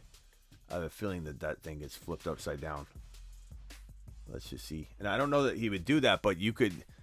I mean, if they want Barkley that bad, bro, you could easily say, look, Mixon's gonna get a lot more work. Just sell it. You know. But let's see if the chat even likes it. I don't know if the chat's going to flip, but I think the chat might like this more. JP says still too much. Nah, still a no. Ophelia, no. Diggs and Swift. Still Barkley. Kamara and Swift, no. Still Barkley. Like I said, I need a win every week. So, I mean, just to even prolong it, like I said, Barkley's. Yeah, but you can't. But you can't just take the best offer. You got to make a different deal. Swift and Kamara says Ada still offering too much. Keep Barkley. Try Swift and ETN. I don't think. Did you say he had ETN? No, he doesn't. Yeah, he doesn't have ETN, Joe. You're just making stuff up, Joe. Keep Barkley. I wouldn't. I don't know. I think this one's a little bit more. Does he respond to super chats? I do, Reyes. I do. If there's a couple super chats hanging out, I got to get to them. Don't worry, Reyes. I'm getting to them. I always get to the super chats. Appreciate you being here, by the way. It's like that. It's like the principles you say, though. Don't you think Swift can hang with Barkley or? Yeah, I mean, Mixon even like. Look, I'm a little different than the chat. I'm a little different than the chat on this one. Right. If it's Kamara and Swift, I'm probably down for this. I would take the Kamara and Swift side. I don't know why the chat is heavily on the Barkley side, to be honest. Reyes, I'm going to get to your super chat one second. Take long shots on waivers on a wide receiver, you know, but I don't know why the chat's not on this side. I'm on the Kamara Swift side. I don't like the Mixon one too much, but I like this. I don't know why the chat doesn't like it. I mean, Barkley versus like Kamara or Swift alone, like you just said, is it's arguable. Of course, you'd rather have Barkley, but I would take Swift with the bye week out of the way. I would take Kamara. Mm-hmm. I feel like Higgins and Gabe Davis and Josh Allen. I think it's a more of a winning formula. Although I will say the X factor would be that if you ended up, you know, Pollard ended up starting the entire year and like went off, then that's going to flip the trade back in that way. Right. Also the top two out of the division, you know, move on to the playoffs. It's only 4 in the playoffs. That's 12. Yeah. Already. This one's more even. It's a little bit more Barkley still, but I think the chat is about like 40% Kamara Swift or 35% Kamara Swift, whereas the other one was 0. And I don't like it either. I was curious what they'd say. Right. It's something to look at with the Mixon in it, but like at the end of the day, you just got to get more for Barkley. But I feel like this is a good one. Swavey says go for Diggs. Can you ask for Diggs and Swift and just see what he says? Okay. Yeah, I can do that. I mean, why not, man? I mean, you're giving up a lot, so you could try this. This would be a home run. If you pull that off, man, you just might as well just like, I don't know, ask for everybody to pay half the money up front. You can redraft, start the league over again. I mean, Diggs would be, you get Diggs and Allen stack. You might even want to rethink if this doesn't work out. Maybe you just go after Diggs and somebody for just Barkley, you know, and then start looking at his team again and say, like, can you get Mixon and Diggs for Barkley? You know, like we haven't even gone that direction. Mixon, but you're saying he might not trade Diggs, I guess, but you're cutting out, bro. I would try Mixon and Diggs for Barkley. I'm kind of feeling like that's something that we should have brought up earlier. Diggs and Mixon for Barkley. Are you there? You're cutting out. You're going into a tunnel or something. All right, bro. I got to hang up. I can't hear you anymore, but go watch the rest of this and you'll hear my response. Appreciate you. It's too choppy. All right, let me get to the super chats real quick, and then I'm going to answer some phone calls again. Super chat. Let's see here. We got super chats kind of piling up. Not a lot of them, but the Fantasy Football Show Nation, let's go. Appreciate you, Slayer. Pitts has let me down, but he's my number 4 stud. Let's go. I still like Pitts enough. Robert says, new fan. I'm 5-2. Tua, Godwin, St. Brown, JT. Hang tight for me, caller. I'll be right with you. JT, Mostert, Mark Andrews, Cup, benches, MG, 3, Rashad White, Pacheco. Are there any moves I can make? So you're 5-2. That's good. Tua, Godwin, St. Brown, JT, Mostert, Andrews, Cup. It's a really good team. I mean, Cup, Andrews let you down, but don't give up on him. You got JT, St. Brown, Cup, Andrews, Godwin, Mostert. I really like this team. I don't think there's much for you to do. I wouldn't probably make any divide and conquer moves right now where you take Cup and turn him into 2 players. JT's not even at that level yet. You got to let him earn his value back. Don't dare trade him on the low. There's no one else to trade high other than Cup, and I don't want you to. So for me, it's all about quarterback. Go see if Deshaun Watson's on waivers and grab him and hold him. Don't drop Pacheco. Don't drop Rashad White. Those are league-winning potential guys. Drop somebody else and pick up Deshaun Watson. As much as I don't want to own him personally, this is business, and that could be a league-winning move for you, an absolute league-winning move for you. Also monitor Malik Willis. He's a rookie, so it's going to be spotty, but he can run for so many yards that he's kind of a cheat code. But don't pick him up yet. Just monitor him, and if the situation looks like he could be the starter, then you just swoop in and grab him as your backup, not your starter. But Watson needs to be obtained and held. Which picks should I trade for Jonathan Taylor? Maybe a first-round pick. My running backs are Chubb, Harris. Yeah, I mean, I'm buying JT in Dynasty everywhere I can because I feel like I would give up 2023 first and a 2024 first rounder for JT personally, but I'm a little bit crazier than the average bear. Reyes, I'll go do that. Let me put this on. I don't know if you got another question. And then caller, I'm almost with you. Hang tight real quick. Start Dobbs, Pierce, or A-Rob at the flex this week. I'm assuming that's Alec Pierce. I'm going to go Alec Pierce, I suppose, but that's kind of a tough one. I never answered this one earlier. KSO, currently 3-4, thinking of dividing and conquering Eckler and JJ for more depth. I also have Debo as a wide receiver 2 and no other good running back.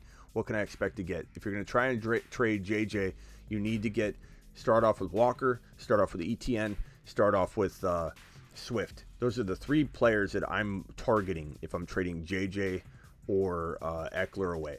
And then from there, you've really got to look at the rosters and see if you can get an A.J. Brown, a Diggs, an Adams, those type of players you have to get, or an ETN and a Walker if you have to go RB and RB, which is harder to do because no one wants to trade 2 RBs.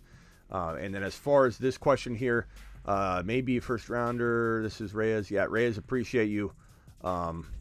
That's a tough thing to decide how much to give, but I would give 2 first rounders if I needed to. Preferably one 2024 and one 2023, or preferably 2024 and 2025, and keep your 2023. Trade JJ and Hendo for Walker and Waddle. I'd take Walker and no. If I could get a little bit different player than Waddle, I would take the Walker and wide receiver, but I'm not as big on Waddle, so I worry a little bit about that. Okay, caller, what can I help you with, man? You're live. Hey, Smitty. What's up, man? So this is Andrew again. So I was able to get that Higgins for Chase trade to go through. Okay, so you got Higgins straight up. But now Higgins straight up for Jamar Chase? Yeah. That's pretty good. That's pretty good. The whole chat kind of liked that. And while it's kind of painful to do, you got to keep in mind that like 3 weeks ago, people had Higgins ranked higher than Chase. Chase was a bust. He's not going to do it. So while I disagree with that, I love Jamar Chase. I do feel like at this stage with the risk of Chase maybe being out 4 to 6 weeks, maybe more, we don't know. No one knows. That was a fantastic move. So what's your team now? So it's going to be Burrow now, Swift, D. Harris, and then the receivers will be Cup and Chase. Or sorry, Higgins now. And then Andrews at tight end, who did burn me. And then now the position I'm looking for is flex too, because that's going to be an issue. Okay. So what else do you have to work with? So on the bench, it's going to be Herbert, Everett, Mooney, Corey Davis. Or sorry, no, not Corey Davis. McKenzie, Khalil Herbert, Darrell Henderson, and then Paris Campbell. Okay. Honestly, I put Mooney in there for right now. I think he's very undervalued. He's very risky, but he's also not a risk at this stage in the game and with what you've got going on here. So for me, he makes the most sense for you. I would definitely trade Hendy and Mooney or Hendy and Everett. You might need Everett this week, but I'd rather go to the waiver wire and pick up somebody and go kind of risky at tight end, especially if like Taysom Hill's dropped. He's getting dropped everywhere, and I like him. So pick up Taysom Hill, trade Everett and Hendy for Pittman. Trade Everett and Hendy for. I mean, there are so many. There are like so many players that you could, shoot for the moon for and not get, but then all you need is one yes. Pollard, Hendy and Everett for Pollard. Hendy. I mean, some people don't know what they have in Pollard. They're not sure. They think he's just filling in for a week, and he might be. He might be a nothing burger, a week from now. But it's a really good bet to make. Hendy and Everett for potentially Devontae Smith, McLaurin, Gabe Davis. Probably not going to get him, but you could try. Michael Pittman's my favorite of that variety there. But you can do this, bro. Devontae Smith, maybe that might be not high enough, but McLaurin's capable. Najee Harris, you never know, bro. Someone might be struggling so bad at tight end. They're like, just look at the Najee Harris owner. Does he need a tight end? Look at all the owners that have a need at tight end, and then kind of go from there. Okay, for sure. And don't be thinking you're good at running back too. Damian Harris is more of a concern for me than your flex. I don't know what you're looking at, but I mean you got a bigger concern here than your flex spot. Your flex spot you could find, like Mooney's fine for it, but what are you doing when Damian Harris is out again? Yeah, no, the flex question was more just to make sure I win the week at least. Yeah. So I could focus on that later. Yeah, what's your record again? Two wins? It's 5-2.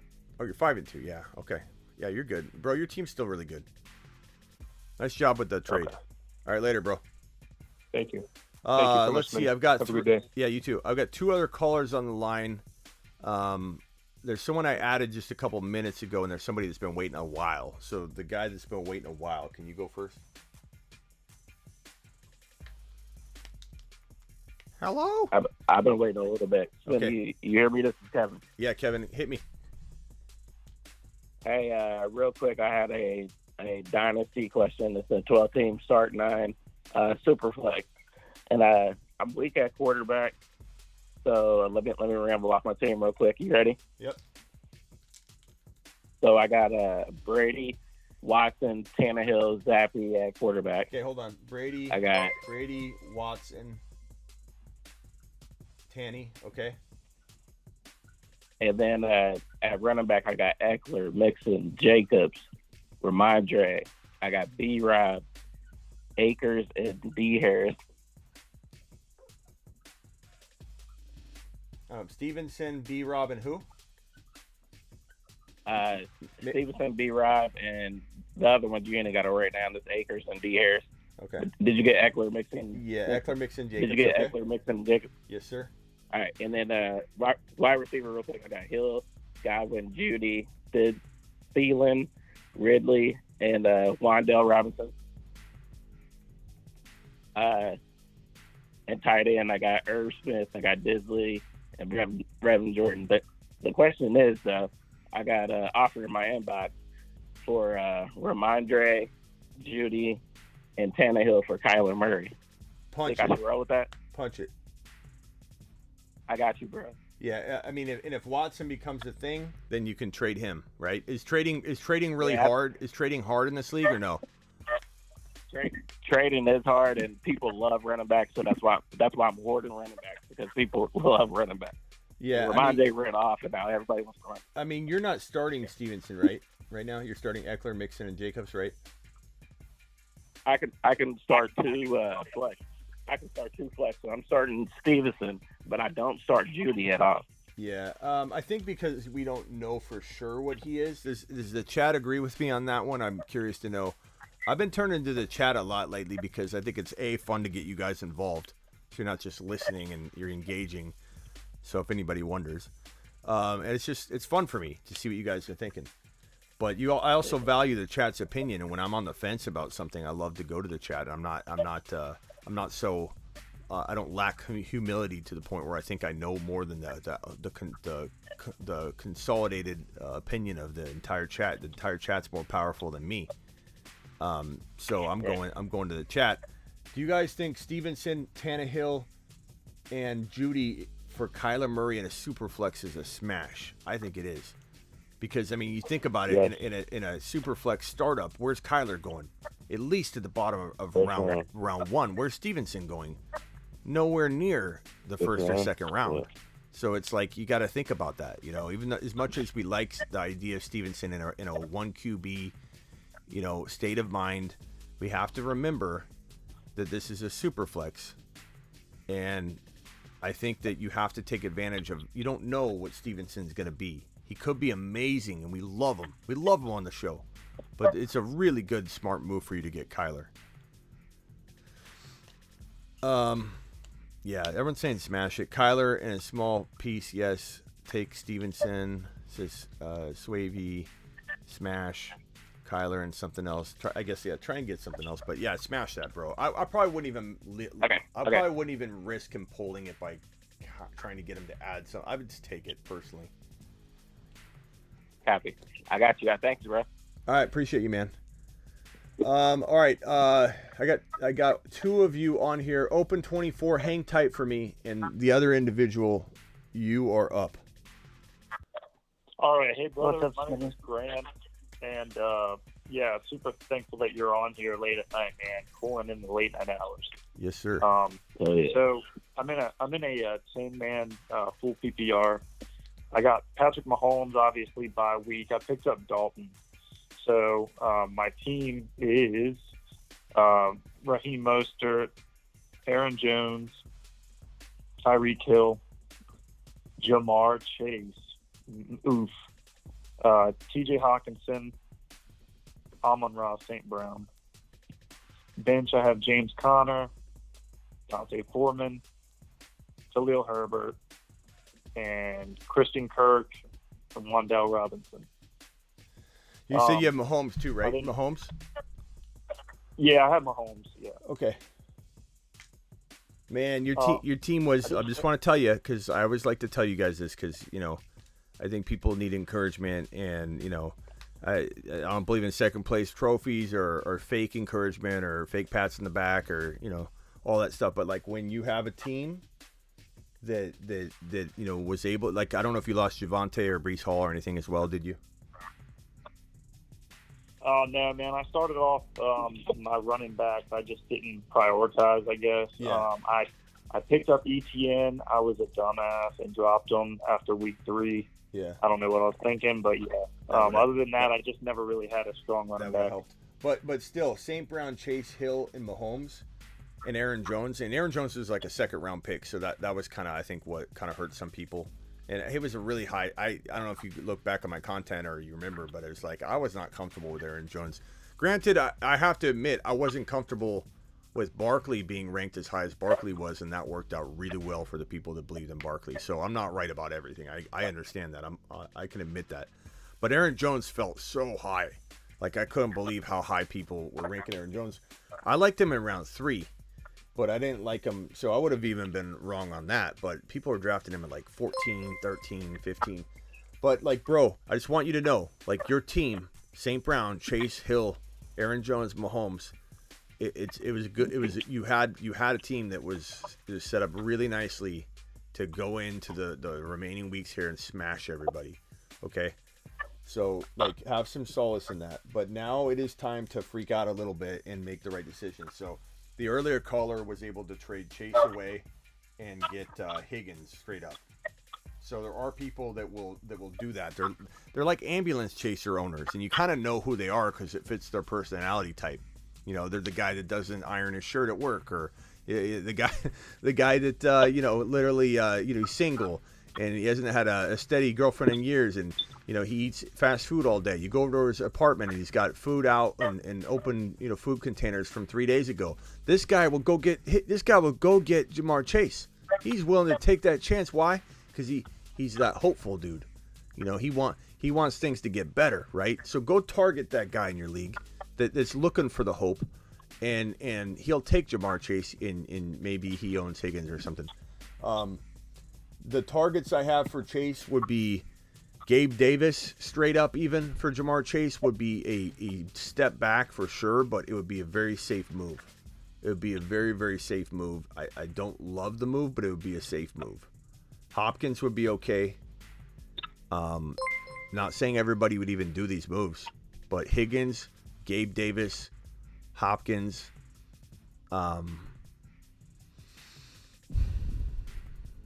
What else you got? You got any offers on the table?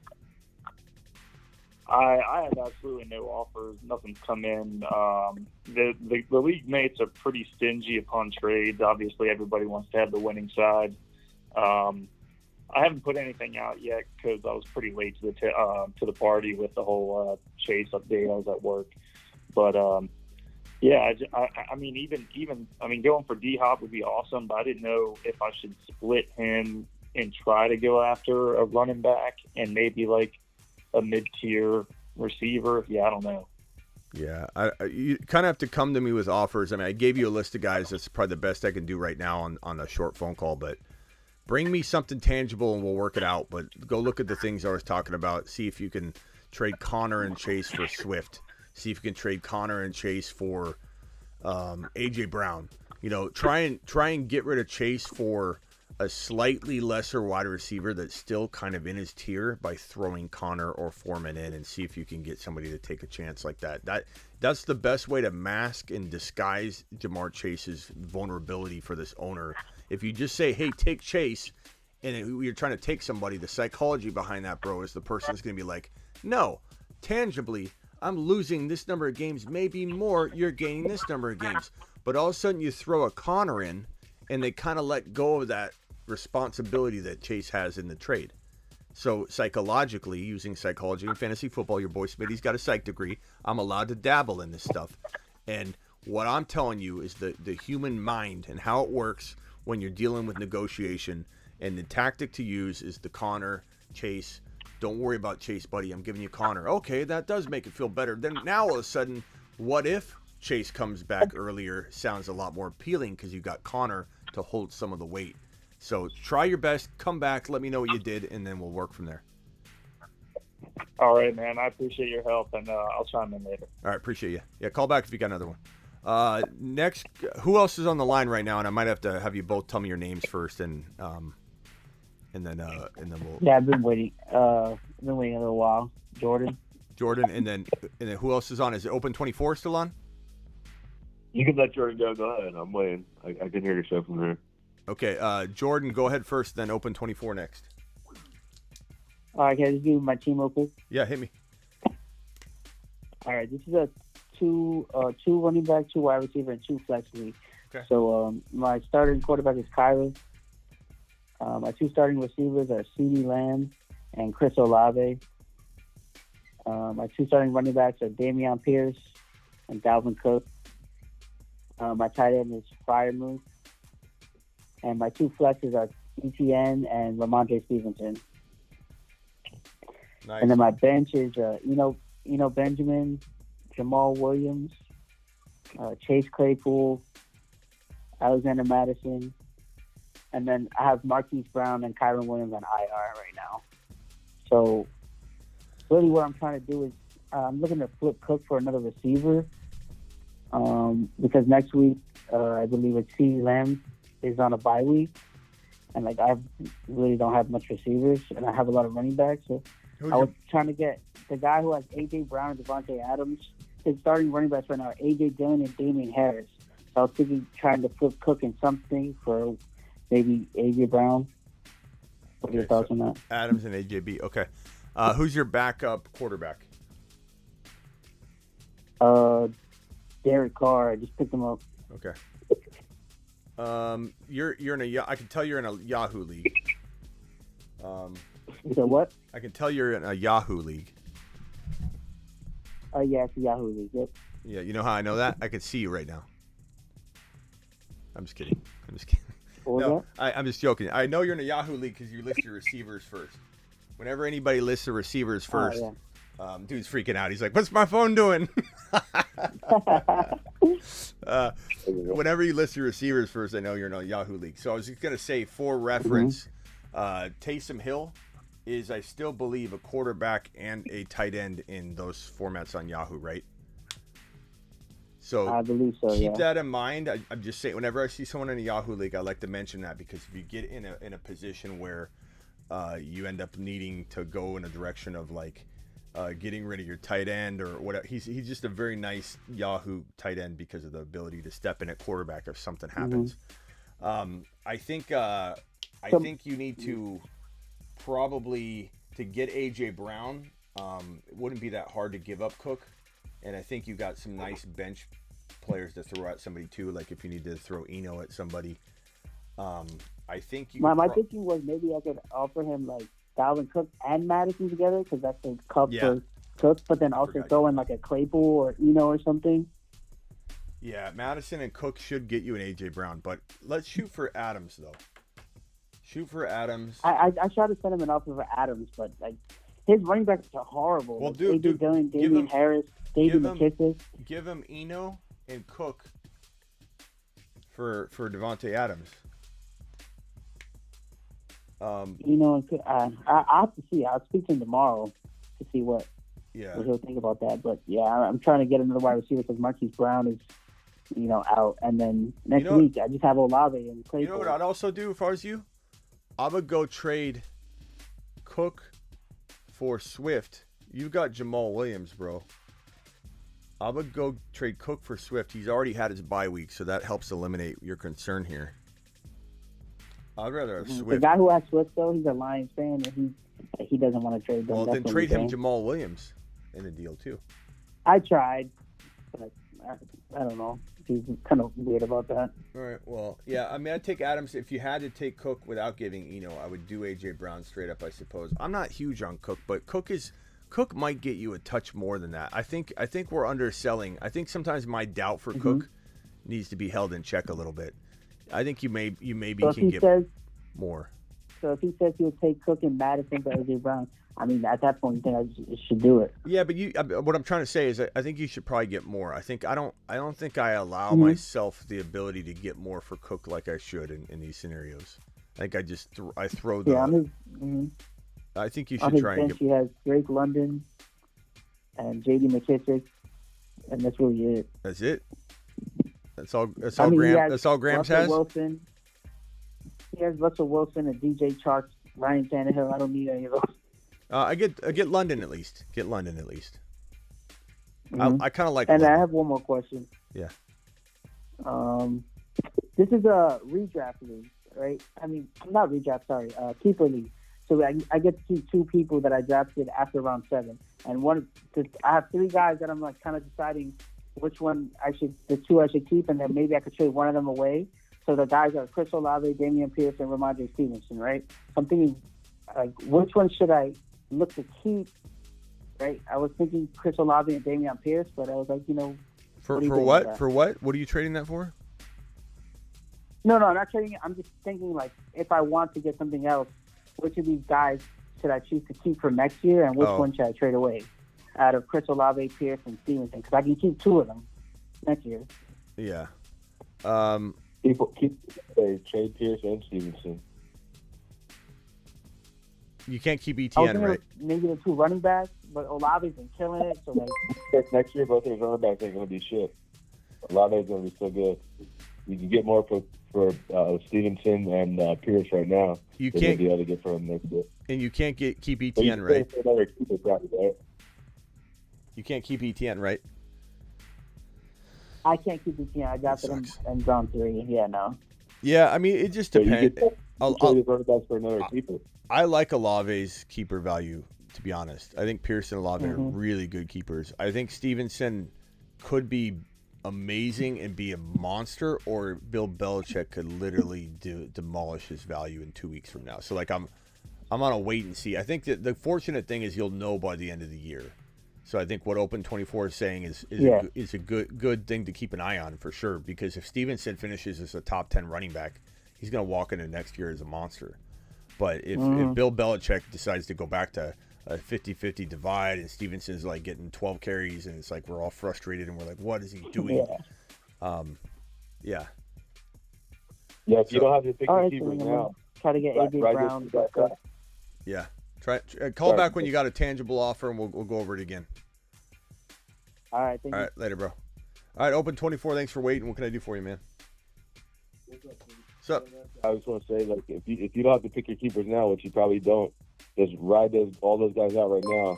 Probably keep Olave next year and trade whatever running back and get more value for, and keep the other one, or trade them both and keep whoever you get back. It sounds like it's hard for him to trade his league, though. That sucks, but. Yeah, but if it's 2-keeper league, you probably don't have to pick your keepers right now, right? Yeah, I'd assume no. Yeah.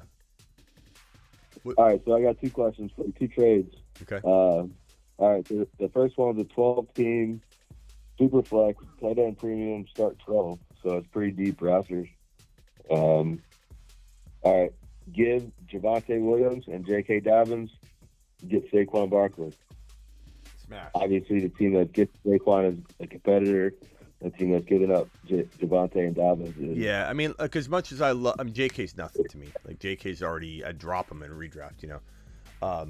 Javonte, as much as I love him, as much as I love Javonte, it is what it is. You know, he's coming off a major ACL injury, a big one, not a clean like ACL tear. It's a pretty bad injury. I had the same injury. I had a little bit worse injury than him, but he tore multiple ligaments, tore his. I believe he had meniscus as well, on top of multiple ligaments and the ACL. So he's looking at a very, very long recovery. And on top of that, it's that first year back is sometimes very brutal. Look at Barkley. Look how good Barkley looks this year, but look how bad he looked last year. How many setbacks, how long and delayed it was. He was the prime candidate to repeat what AP did. Like, there's any player in the history of the NFL that could have did what AP did coming off an ACL tear. It felt like it was going to be Barkley because he had the biggest quads ever. That's a big factor, quad strength and ACL recovery. Quad strength, knee stability, especially when anybody that hasn't suffered a torn ACL wouldn't understand this, but when you tear your ACL, it literally feels like someone took a hacksaw, and cut your knee in half, and your 2 knee joints were separated. And then it feels like they sat your knee back on it without any attaching ligaments or anything, and then asked you to balance on it and trust it when you're cutting. And when you have a torn ACL and you go out to cut for the first time and you're trying to cut on that, it feels like your knee's gonna, when you stand on the top of a ladder, hopefully you don't know what that feels like. If I have. But when you stand on the top of a ladder, or stand on the top of like a bucket or something, and it comes out from under you, that's how it feels when you cut on your knee for the first time. But when you have the stability that Barkley had in his knee, where he had muscle like wrapping around the knee, I bet you his trust factor wasn't that bad. Something else went wrong with his recovery. We don't really know. He never talked about it. But my point is, Javonte's got such a potential long road ahead of him. Barkley's a smash in this situation, if not just for the trade value. Like, you could trade him for, much more keeper potential, whatever. So easy. I got Barkley in the situation. I was a contender. I lost Javonte. I lost Dobbins. I lost Hollywood Brown. I lost Mike Williams. My team, Patterson. My team was just smashed by injuries, and the only way I could even stay in contention was to make this trade. So it kind of sucked, but giving up 2 players for one, Saquon will help me at least stay in contention and possibly still win this year. My team's pretty stacked in my league. Yeah. Okay. All right, yeah. Go. Anything else? All right, my other question is that. Okay. 10-team PPR league. Only start 10, so it's a more shallow league. Also Superflex, 1.5 tight end premium. That matters. Give up Amari Cooper and James Robinson and get back Jacoby Myers and probably a late 23 first. Probably a playoff 23 first, especially if I make this trade. But my team also is smashed by injuries, and if I don't make this trade, I'm a middling team. I mean, I don't care. 10-team Myers dynasty. is okay, but I don't really care too much about him. But like the first rounder is nice, and I don't care about J-Rob. Yeah, the first round card is that season's whole deal, in my opinion. I would take Even the though it's first. Take the first. Cool. Okay. And then, bro, my favorite thing to do is just deep dive into the teams and look at everybody that's got like a 2-5 record, whatever, 1-5, 1-6. If there's anybody that's 0-7, start looking at all the cellar dweller teams. And I don't know if you've got a lottery or if it's decided based on total points or record at the end of week 14 or whatever. Points, yeah. Yeah, at week 14. You got possible points, like max possible points on the season. Okay. So you can't sell the tank. You can't play players on bye. That's a good idea. You know, if guys in your points that count for your go draft. Go through the teams that have the worst shot, the best shot at having the top pick, and be preemptive and do a move now. And if you see somebody that's like third right now, but you know they're going to be last, I can't tell you how many times I've gone to the team that has the third, at that moment in time looks like the third or fourth overall pick, but you know they're going to tank. Like they got an injury that just happened, like Jamar Chase or something, and you can preemptively decide that they're going to be number one, and then take your 2023 first, give up your future first rounder or whatever you got to give to go get that 1.1. It's so easy to do in some settings to where the people, no one knows, no one's looking at, no one has time for that. But if you could sit down for a couple hours and really break it down, you can kind of see one team has the most likelihood of going like from 3-2 to 1, and then you get Bijan Robinson, bro. That's a very good point. Honestly, that's my team in this league. So it doesn't look like it's my team because I was doing okay and losing by a couple points each week to a high scoring team. So my team's 3-4 and I'm in 7th place out of 10. But I actually have the lowest max possible points. So by getting these guys off my team, it gives me a better chance at the 1-1 for my own pick. And also I have 2 other first-round picks. So I have 3 first-round picks in 2023, and one of them is mine. And by getting Cooper and Robinson off my team, I'll probably have a better shot at that. Yeah. I'll trade Myers, too. All right, bro. Go get it. Appreciate you. Later. Call back if you got another one. Peace. All right, buddy. You're next. Live on the show, bro. Smitty, what's up? It's Payne. Payne, thanks for waiting. Sorry about the wait, bro. No problem, man. Can I do the whiteboard? Whiteboard's up. It's available. All right, cool. All right, QBs first. I have Mahomes, and then I just picked up Ellinger. Then running backs, I have Chubb, Pierce, Monty, and then Kyron Williams. Then wide receivers, I got JJ, Wandell, DK, Lazard, Keenan Allen, and Kadarius Toney.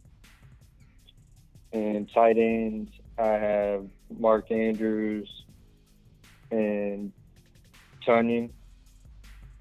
Then,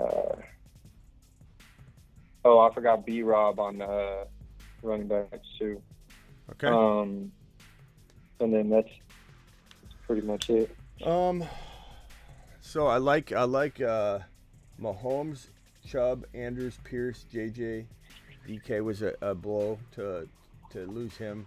Monty's got decent trade value right now. Keenan Allen's going to have decent value, I think, shortly. Keenan Allen will step up just in time to fill DK's shoes. What's your record? 5-2. So I don't see any reason why you can't continue to march on at the pace you've been going, even with DK going down, because you've done that without Keenan Allen. Would I trade Keenan Allen and B-Rob, or would I trade Monty and B-Rob, or Monty and Keenan Allen, or DK? You know, if someone's willing to risk that, and B-Rob, DK and Keenan Allen, DK and Monty, all for like one player. I certainly would, and I would just go down a ranking, bro, and just try and get the highest ranking player I can, and just keep knocking down the list. I mean, you're probably not going to get an Aaron Jones, but you can certainly try Monty and well, maybe Monty and Keenan Allen might get you more than Aaron Jones. Maybe. I mean, maybe you land. Yeah, I've honestly been trying to throw Monty into different like trade deals, like package deals, for like 3 weeks, bro, and no one wants to take them. Adrian, I'm gonna get to the remaining super chats. Hang tight for me. Well, I don't know. I can't help you with that. I can just say offer a lot of trades, try and get a hold of people, like versus just sending blind offers. Some people just are really bad about that.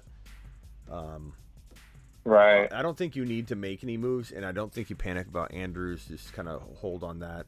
Andrews, Mahomes, Chubb, Pierce, JJ. You've got a really good team, bro. It's a 10-team or a 12?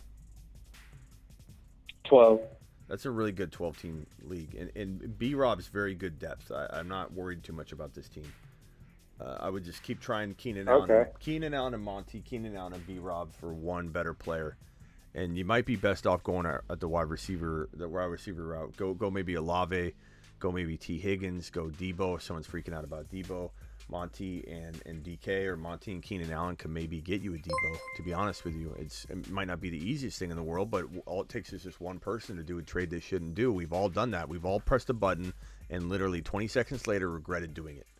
Like, that's all you gotta do is find somebody that's getting in an elevator, that just had a bad day, had a bad encounter with Bob from accounting. He's going back to his floor, which is the billing department, and he sees your offer.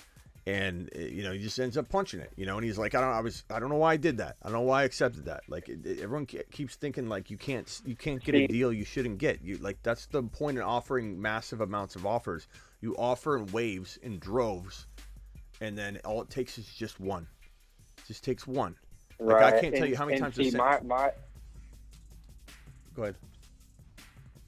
No, I was just gonna say my problem is in the beginning of the season, I traded J-Rob while he was high with Knox, and straight up got him. I got CMC and who did I get? Someone else. It didn't matter. I got CMC for J-Rob essentially.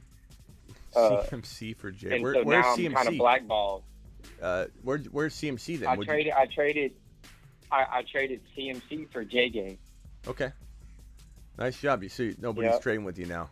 Well, essentially with package deals, right? But that's what I got. But yeah, so now I'm kind of blackballed from the trading. Well, no one wants to trade with me. I can tell you, you're only blackballed until one person feels like they're improving their team, and they'll do it. Like that whole let's band together and not trade with so and so. I'm telling you, that only lasts so long. Yeah, it's not gonna. I'm telling you, Keenan Allen and Monty, Keenan Allen and B-Rob, or DK and B-Rob, DK and Monty. Just send out like if you're not sending 4 offers to every team, you're not doing enough. Because all it takes is one. I can't tell you how many times I've offered 15 trade offers and got all rejections. Then I resubmitted another 15 total trade offers, like 2 to each owner or 1 to each owner at least. And then boom, I have 14 trade offers pending, and 1 gets accepted, and 14 offers go away and get withdrawn because of the deal is done. It's like you just gotta offer you gotta offer in droves, bro. If you're offering 1 trade, like I can't tell how many people say, Smitty, no one's traded in my league. How many offers did you send out, Bob? 2? Like, of course, I mean, you're not gonna get one up. You're not gonna one up somebody every single time. It's gonna take time. But hey, I got to get to these super chats. Call back if you got another question. The phone lines might be open for a little longer. We're almost at 4 hours here. This live stream's long. Appreciate you, man. All right, appreciate it, bro. Later. Every time, man. Appreciate it. Yep. All right. I'm not gonna answer the. Hold on. Juan the newbie, you coming back for more? Juan, what's up? Oh yeah. I forgot to mention that I got offered ETN for St. Brown. I don't know if I should take that. Pretty even. If you need a RB, that's a good move. I'll probably. Well, I mean, I don't know. My team, I have JT and Walker and D Swift. So you can't start ETN. Probably not. Yeah. I mean, I like it. I just don't know that that's right for your team. It's a good deal, like in theory, but St. Brown's had his bye already. You know, if he sees this video, he's gonna be mad enough, bro. So, you know, I don't want to make him mad anymore, bro. He's gonna stare you down the whole game. Yeah. He's gonna eyeball you the whole game, bro. And also, I had another question. So, like, you said to like text the line, it would just be the same number, right? Or like, is it a different spot? No, the text phone. I have that. That's a service on thefantasyfootballshow.com. So if you go to thefantasyfootballshow.com, you'll see all my content that I have for the season. So that's all over there. This text line, I don't answer texts on this phone. Oh, okay. Yeah, Sounds but you good. can. I mean, whenever I've got the phone line open, you can call in though. All right, for sure. All right, bro. And I respond to pretty much, you know, I try to within the first 24 hours of a video dropping. So like when I'm done with this video, that's considered dropping. So I hit end, the live stream is over. Then for the next 24 hours, the first 24 hours, I'll try and get back to pretty much every comment I can. So just ask me there. Mm-hmm. But yeah, go on over to Right, thefantasyfootballshow.com if you want content, whatever. I got a bunch of it over there. Trade calculators, you name it. All right. Later, bro. Thanks, man. Yep. Okay, now I can't answer the phones until I get through the super chat, so please bear with me, guys. There's not a ton of them, so just bear with me. This one's from Jordan. Jordan with a $10 hauler. Jordan, appreciate you. To the Sorry moon. about the wait, my guy. Trying to mix up the show a little bit, not just be all about super chat. So I'm sorry about making you wait on this one. Jordan, I hope you're still here. Jordan says 10, and always $20 super chats. I stop what I'm doing and answer those immediately. So just no pressure on those, but I just want you guys to know that is the process and the way that we roll here on the show. What can I do?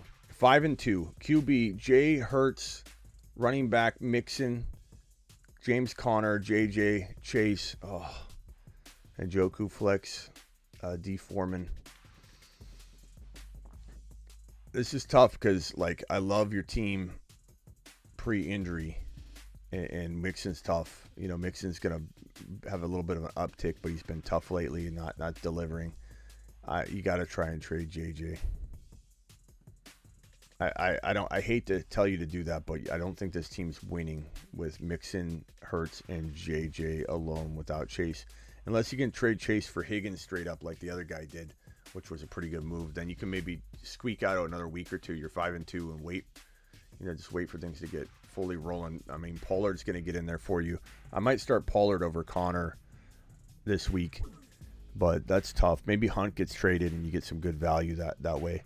So, yeah.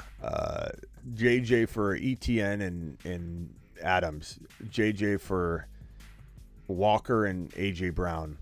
JJ for Walker and even Gabe Davis, maybe. Probably not enough. I try and get more. But Jordan, you definitely, I think, got to make a move. Sometimes it's tough to like tell someone to do that, but at the same time, I just don't know. Hey, did he read my super chat yet? Hopefully I didn't miss it. Asked about starting Devontae, Pittman, and Boyd. I'd start Pittman over. I like Boyd though. Boyd's probably safer. Pittman's a little higher risk, higher reward. I may have even said Boyd. Kind of wavering on that one, clearly. I guess Boyd's safer. Boyd's safer. Did I say the other way around? Boyd's safer. Pittman's higher risk, higher reward. Like, you don't know what Ellinger's going to do, so maybe it's safer to go Boyd. You know what Boyd can do.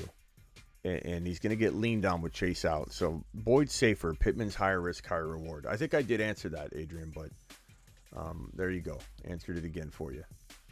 Appreciate you. Had Brees 3-4.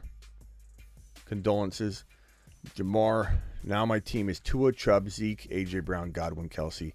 is still pretty good, but maybe you do look to get rid of Chubb for Etienne or Walker or Swift and get another wide receiver. So you're going to have to comb through those teams and try and find a A.J. Brown, a Higgins, maybe Gabe Davis, depending on if it's Walker or Swift. If it's Etienne and Higgins, Etienne and Gabe Davis, like something like that. But I would definitely divide and conquer with Chubb. I would also trade Zeke Elliott away with Godwin to get like a little bit of an upgrade, like an A.J. Brown type. I see you got A.J. Brown right here. Godwin and Zeke for just a little upgrade. Higgins would be an upgrade in my opinion. Like I'd trade Zeke and Godwin for Higgins. Higgins is going to be balling out now for a little bit. So those are things that I'm thinking of doing. If I can get JJ and Swift for Cup, I will come back to Smitty and super chat the man. Okay. I saw that earlier. JJ and Swift for Cup. If I can get JJ and Swift for Cup, I don't think you're going to get that. So I don't think I'm getting a super chat, Andres. I think I'm out of luck because I'll tell you this, JJ and Cup are about even. So I don't know that you're getting that, but I appreciate you and I'll keep waiting. I'll keep waiting. I'll leave the light on. Love you up being late for tonight. Hoping you can give me feedback on my squad. Dope to have a source like you. Thank you, Jordan. Jordan, just for that compliment, I'm going to go looking for your question. Jordan. Where's Jordan's question? Jordan. I don't know where your question is. Evan Ingram is a sleeper. Yeah, he's a sleeper. Where's your question? I don't see your team anywhere. Oh, did I do this one already? I probably already did this one. Let me just make sure. Mixon, Connor, JJ. Yeah, I just did that one. Okay. Jordan, are you here? Hopefully Jordan's still here. Jordan, I hope you're able to see that.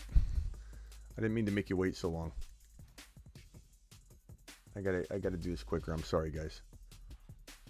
My bad. Reyes, thank you, Reyes. Reyes said, just gained a new sub. Love the late night live. Thank you, Reyes. I appreciate you. We're going for, it's 3 hours and 46 minutes. No one's outworking us. Nobody. You hear me? You hear me? Trading Ramondre plus Debo and receiving Etienne and Boyd. Ramondre and Debo, Etienne and Boyd. I kind of feel like you're not getting enough. I love Etienne. I love Boyd, but I feel like Debo and Ramondre have a slight more amount of value. I feel like you should be getting a little bit more. Jordan, he did your super chat. If you didn't hear that, let me do that too. I can add him. Jordan, got him.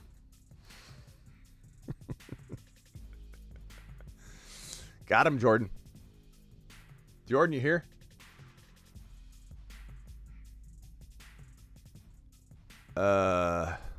Rest of team. What does everybody think on that? Can you give Jeremy your thoughts on that? Etienne and Boyd or Debo and Ramondre? I'm feeling Debo and Ramondre. I like getting rid of Debo, though. I'm not going to lie, but I feel like I don't want to get rid of him. I like Etienne. The crazy part is I like Etienne a little more. I like Etienne a little more than Debo. Yeah, I'm sorry, Herm.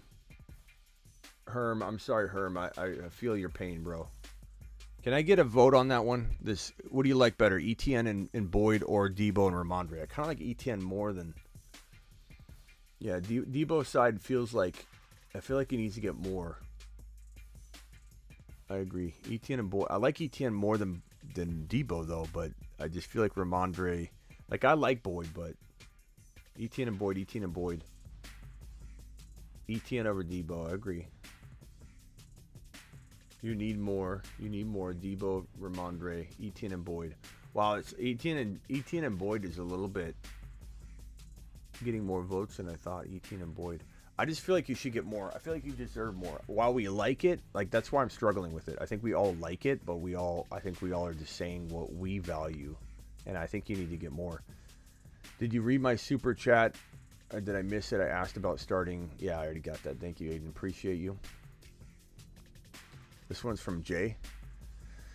Jay says, Dak, Henry, Chubb, Hopkins, Lamb, Hurst, Godwin, Mike Williams, DK, Boyd, Swift, Gus. How do I make my team better? 12-team PPR.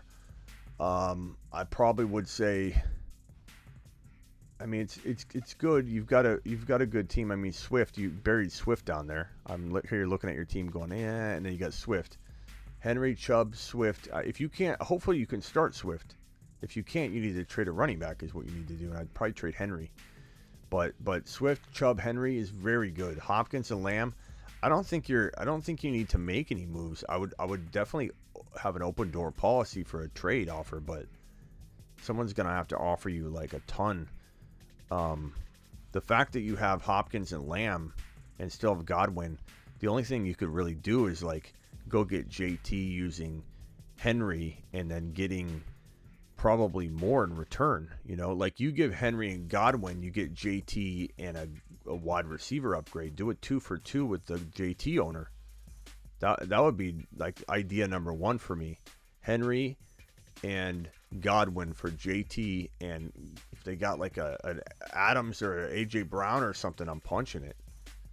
And then I'd do the same thing with Swift. Henry and Godwin for Swift, and probably a little bit better wide receiver because Swift is perceived to be much lower than Henry. That's kind of where I'd take that team, bro.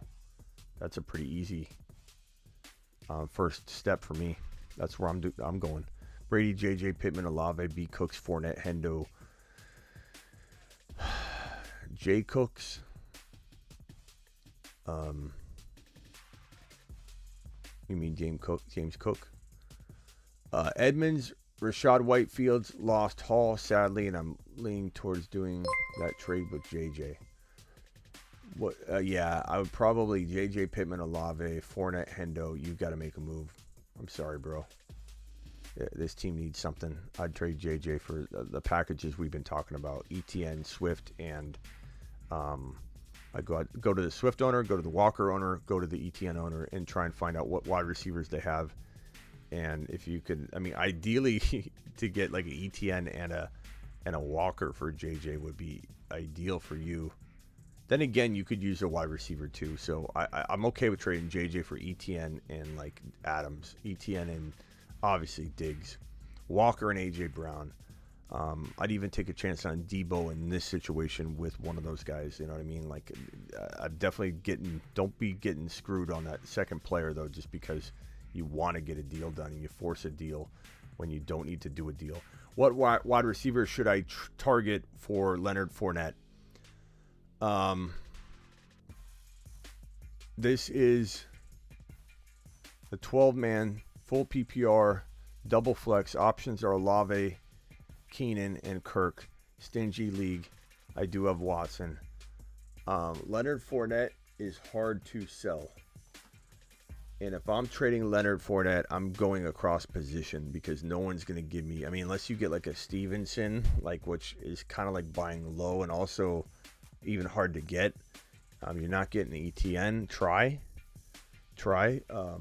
Even if you have to give up more.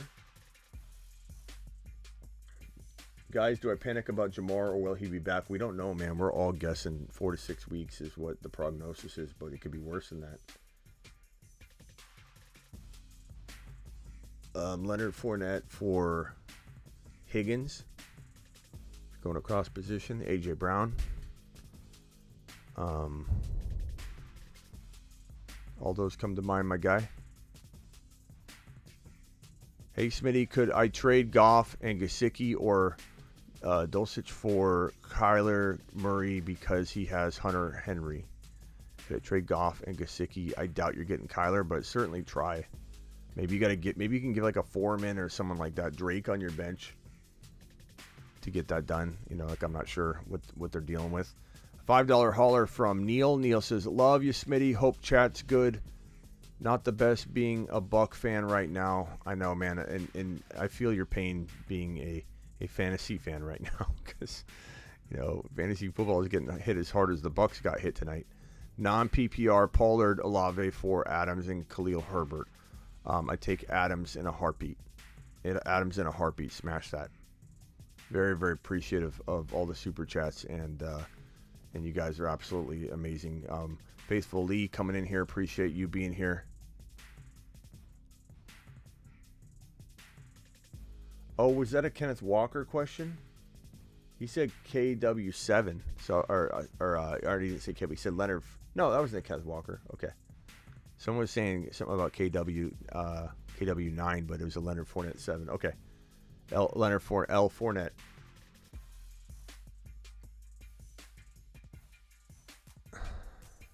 Phone lines are open.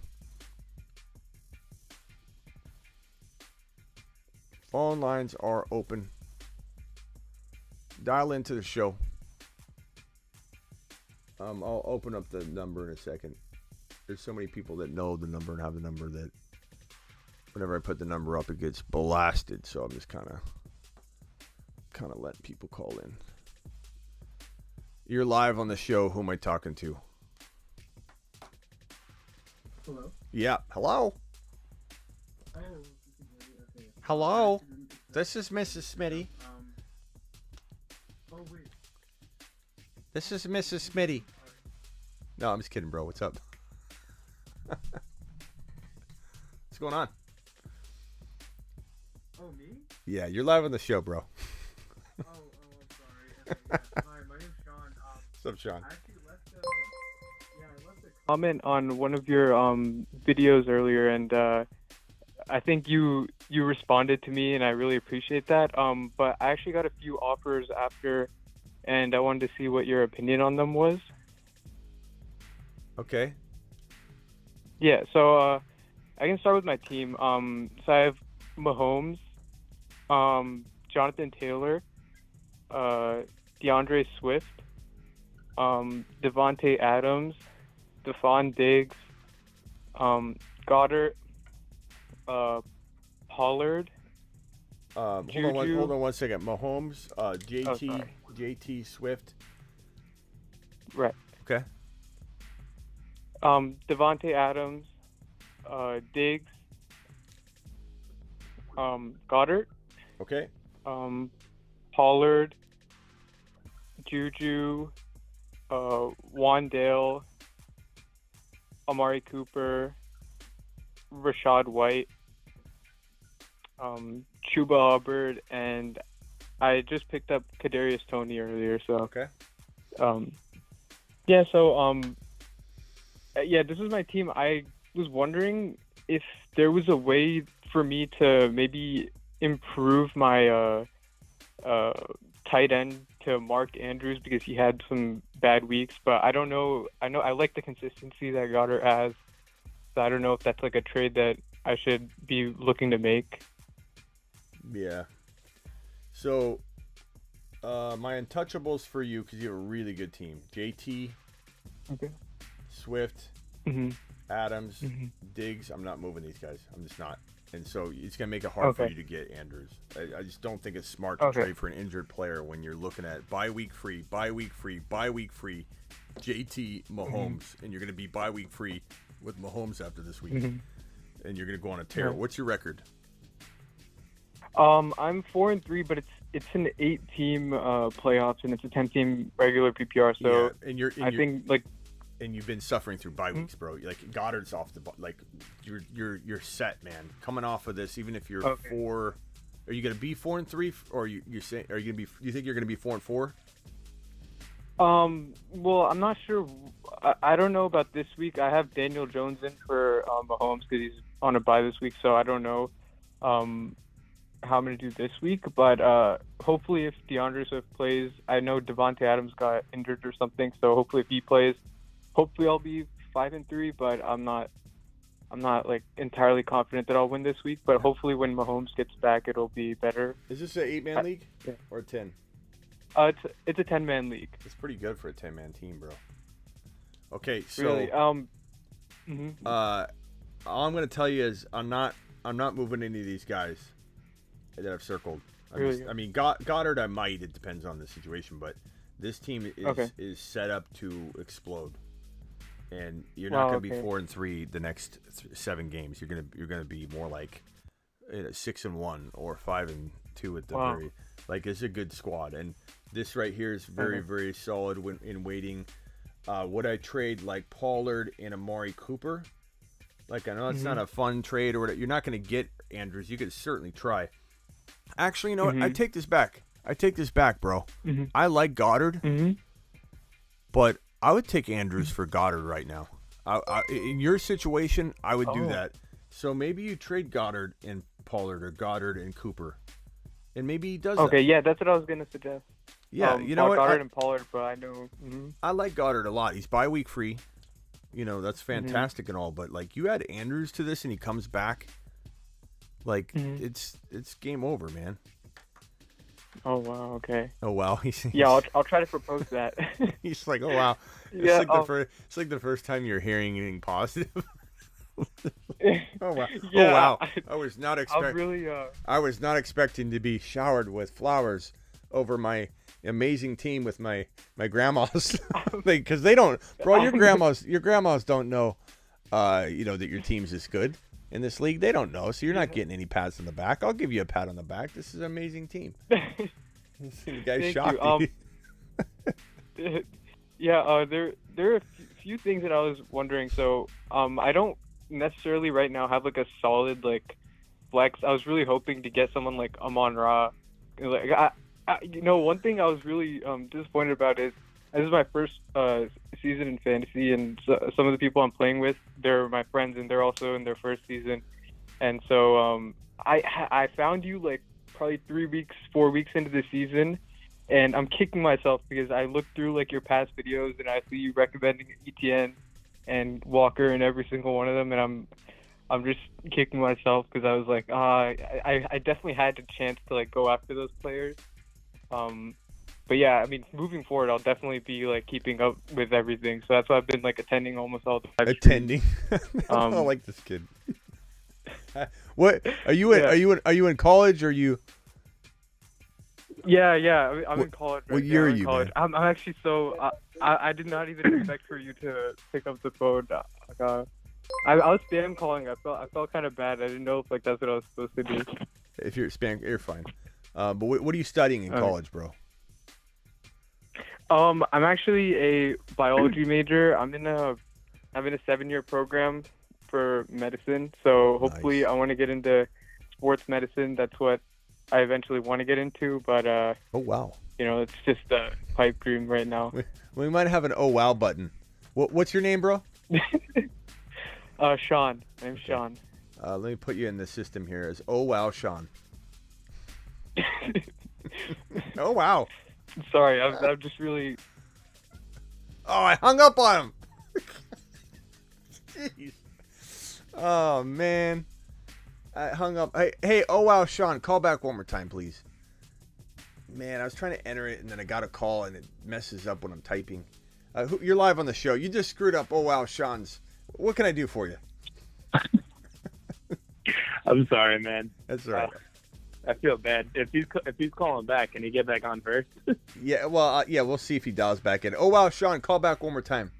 He's probably in study hall. And So you want me to go until he calls back? No, you're good. Go ahead. What do you got? All right, so I'm 6-1 in this league. I just want to see like what I can do, like master my team. Kind of like maybe do I not do anything? Do I hold? I got Tua, Brady, and then I got Eckler, Fournette, Aaron Jones. I got Cup. I got Mike Evans. Hold on one second. Godwin. Eckler. Hold on. That might be him. Try back one more time. Sorry, I'm going a little too fast. I think he was trying to call so, in. Call in one more time, bro. So Tua, Brady, Eckler. Who else? Tua, Brady, Eckler, Aaron Jones, Fournette. Aaron Jones, Fournette. Okay. I got Cup, Evans, Godwin, and then my bench is Foreman, Rashad White, A.J. Dillon, Cooper, and Robinson. This league, I can start 2 running backs, 3 receivers, a flex. Okay. Is this oh wow? My question is. Hold on one second. Did you call back, bro? Yeah, hi. What was your? It was oh wow, Sean, right? Yeah, oh wow, Sean. Okay. Let's see here. Oh man, I don't know which one. You were. What state are you calling from? He can go, man. New Jersey. New Jersey.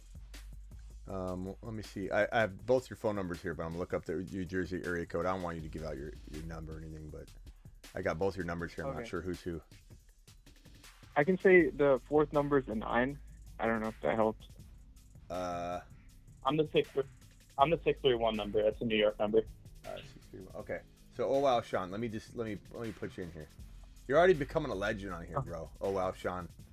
Everyone's dropping the oh wows constantly in the chat.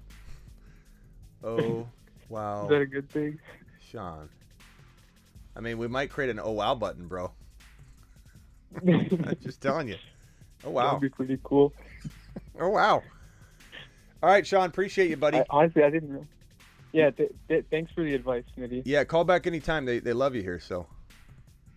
Yeah, appreciate it. All right, later. Bye, chat. Go Bye. study, bro. Go study your biology and all the things you're studying right now. We might have you on when we need to break some stuff down. Okay. Yeah, would I graduate? Yeah, I'll let you know. I'll stick around. All right, later, man. Bye bye. All right. That's awesome.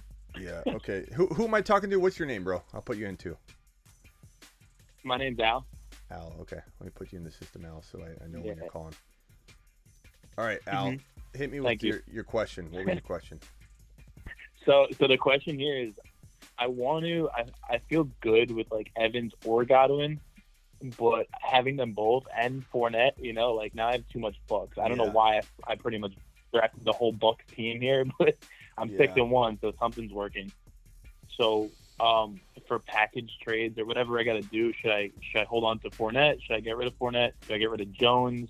Because I have Eckler, like I said, I feel like I'm on one team. You know what I mean? If I can move on or trade away Evans or keep Godwin, I wanted to see what your advice was. I probably feel like I would move Fournette and Godwin together. It's gonna be hard to do that because people are gonna be afraid of what you're doing, rolling with the Bucks, and the Bucks are so disappointing right now. But like Fournette and Godwin for one player, maybe you get lucky, you overpay a little bit, and you get like an ETN, or not overpay, but you're giving 2 for 1, and you're getting an ETN. I doubt you're gonna get it, but honestly, I mean, it probably should get somebody to look at it at least. I mean, we're only a week away from ETN being the guy you'd want in that deal. Everyone and their mother would want Fournette over ETN alone like 2 weeks ago. And I'm not saying that everybody feels like that he should be, like, some might still like Fournette over ETN, but I would think Godwin and Fournette could get you one player that you could plug into your lineup, and then you have a little bit of a risky like bench. But I think I like Aaron Jones more than Fournette. I like Aaron Jones more than Godwin. So your weakest links, in my opinion, are Godwin and Fournette. Yeah, I made a crazy trade. I traded Sutton for Brees. So I had Brees, and I was like super happy with everyone I have now and Brees. But then Brees went down, and I mean my team is still good, but with Brees, I was like, I'm winning this. You're still good. I mean, that just goes to show how much of a monster you had, bro. And I keep telling all my people that, like, when it really is true, not just to blow smoke up people's rear ends. I mean, you had a team that was going to annihilate everybody, and they had no idea. It was like somebody was about to be held up at a street corner, and then like maybe a car pulled up at the right time, and the person had no idea they were going to get like you were going to just annihilate everybody, bro. They have no idea. Yeah, no, I knew that for sure. I was being humble because everyone was like saying they're gonna win. It's like, yeah, sure. I got the Brees trade, and I just shut my mouth and let it roll from there. So I'm just afraid with this Evans Godwin thing. Godwin and Fournette for Cook. Godwin and Fournette for Pierce. Godwin and Fournette for. So you would package both the Godwin and Fournette for just one. Like a Pierce, that's what you're saying? Just one person? I would. You don't think Fournette losing his value with Rashad White? I don't know. Am I wrong, guys? Do I feel like Would you give up Fournette and Godwin for Pierce? I think the chat would. I know the chat pretty well, but you never know. I could be wrong. I want to see what they have. Yeah, because this is me asking a question. I'm not arguing it at all. No, I know. Let's see what the chat says. I'm pretty sure that everyone's going to say give up Godwin and Fournette for Pierce, but who knows? Maybe I'm wrong. Maybe I'm overvaluing. I want to see if they would rather Evans or Godwin too, because I've heard a few people say like Evans, Fournette, I can get a lot more people hold on to Godwin and cut. You know, like Evans and Fournette together, I can get like a much bigger. We got a couple. I don't know. We got a couple. Oh wows. Oh wow. Pierce. Payne likes Pierce by a lot. Oh wow. Wow. Yeah. Oh wow. I think most people are gonna. Most people are saying Pierce. Do it. Get Pierce. It's close, but Pierce by a lot. Could get a little bit more. Pierce all day. But get yourself out of Fournette another way, says Nathan. Get Pierce, and he can start Amari Cooper. Oh, wow, says Travis. Fournette at the buffet right now. Oh, wow, says Faithful Lee. Yeah, I got another thing. The waivers. I'm holding the number one spot in both leagues I'm in too. So like, God forbid something happens, I can waiver Double A as well. Double A super chatted. Oh wow, the end. Yes, we got. Oh wow, Sean's a celebrity. Just natural virality. That's awesome. Yeah, it's so funny when someone. He needs his button. I'm doing an oh wow button. Oh wow. I just wish I could. I might have to clip him saying it. Oh wow. He said it in such a not organic. What's the word? Authentic way. Like it was like, dude was so appreciative that I liked his team, and he was like shocked. That's where legends. I know legends are that's definitely. Get JT for Pierce and Hunt. Got Chubb, Swift, Walker. Get JT for Pierce and Hunt. Yes, go get JT, Adrian. That's a smash. And then, hold on one second. Just hang right there. I'm trying to answer these as they come in. Start 2, full PPR. Sutton, Pickens, Cooks, Wandell. Oh, God. I don't know. I guess Sutton and Pickens, but, like, Pickens and Cooks is okay. I hate London games. I don't know about Sutton and London. What do you think about that, Al? Sutton, Pickens, Brandon Cooks, or Wandell? Pick 2. Sutton, wait, one more time? Sutton, Pickens, Brandon Cooks, Wandell. Robinson. I love Wandell. I've been all for him the last few weeks, but the thing with Sutton, like you said earlier, because I've been watching for a while, is that I like him a lot, but there's something about him that I don't trust. You know? Oh, I can tell you what it is. Well, it's called Russell Unlimited. With Russ? What did you say? The thing you don't trust is Russ Limited. Yeah, that's literally it. Mr. Limited. I don't know how much Brock's riding. Yeah, so I guess I would say and B. Cooks is hard to value. Yeah, Cooks is also like he's hit or miss. He's good, he's reliable, but his big point games, like the 20+ games, are very like bust. So I got Wandell and Pickens in the chat. We got I think that's what I would do. I would do Wandell Pickens. Yeah, Wandell. I kind of like that. I kind of like Wandell and Pickens. I think Sutton and Cooks are. I have. I'm starting. That's tough though, man. Very tough. Definitely very close. Hang right there. Okay, Al. So anything else I can help you with? I think Pierce, like those guys, Fournette and Godwin I would go after Waddle. I'd go after Jamar Waddle and up. You what? Would you target Jamar low, like since he's hurt? Do you think maybe I can get him for lower and just back him for playoffs? Yeah, I definitely would. Who would? I don't want to waste your time. I mean, I definitely do like a Amari Cooper, and would I give Godwin for Jamar Chase if I wasn't gonna ever use Godwin? Maybe, but I feel like that's hard to do. It just depends. Like a Godwin for a Jamar Chase. I mean, it's tempting. Yeah, I feel like that person's gonna be like scrambling to try to make playoffs now. And maybe I you feel get like something small in addition to it, like they give you. I know you have Dylan already, but that would be something I'll be thinking about. Like if someone had a Dylan on top of that, and they're just like, forget it, I need Godwin. Sure, here, take Dylan and Chase, and then you have something tangible to pit against Godwin, and then it's not so bad. Yeah. Yeah, thanks, Smitty. I really just want to, all right, man. I guess, lay my force. Yeah, appreciate you, man. Thank you, Smitty. Bye. Yep. Okay. We've had somebody that just joined. Hang tight, and I've had somebody that's been waiting a lot longer. Can the person that's been waiting a while go ahead first? Hey, Smitty. What's up? I wanted to appreciate you for that trade. I got Lamar from that Carson Wentz and that Gibson trade. I traded away Gibson, Carson Wentz, and Mike Evans for Lamar Jackson and Chris Godwin. So you got Lamar Jackson and who? And Godwin. You got Lamar Jackson and Godwin for Mike Evans and who? For Carson Wentz, Antonio Gibson, and Mike Evans. Okay. It's DeVar Mock, by the way. It's what? It's DeVar. My name's DeVar. Oh, DeVar. Okay. So Godwin, and this is a super flex or no? No, it's Okay. just a PPR. Yeah, I mean that's a home run, bro. That's a home run. Lamar, Godwin. For Evans I like Evans a little more than Godwin, but like you're getting Lamar, so it's like that's a smash, bro. Let me hit the button for you.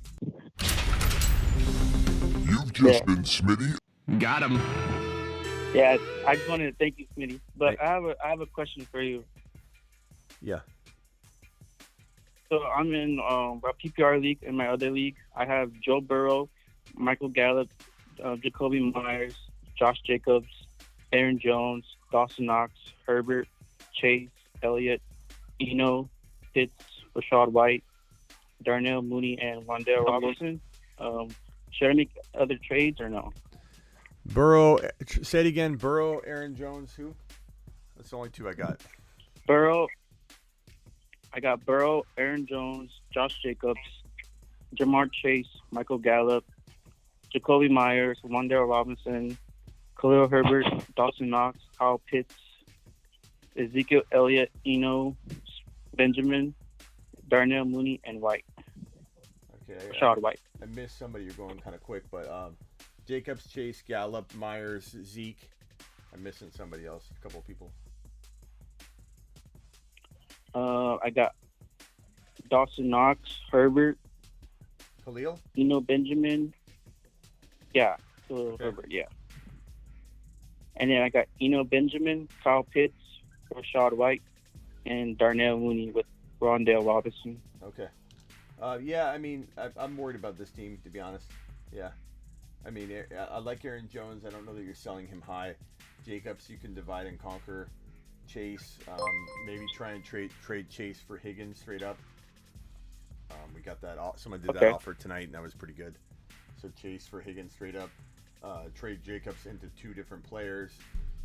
First attack, ETN, attack Swift, attack Walker, attack. I don't know what else at that point, man. But those are kind of the three guys I like: Swift, Walker, and ETN. And Pierce maybe, and then depending on which player you pick there, you can go get a wide receiver from that team that kind of balances the scale for you, like AJ Brown or whoever, depending on what running back we're talking about. But that way, at least you get something divided up in there. But make sure that RB's at least a Swift or an ETN or a Pierce or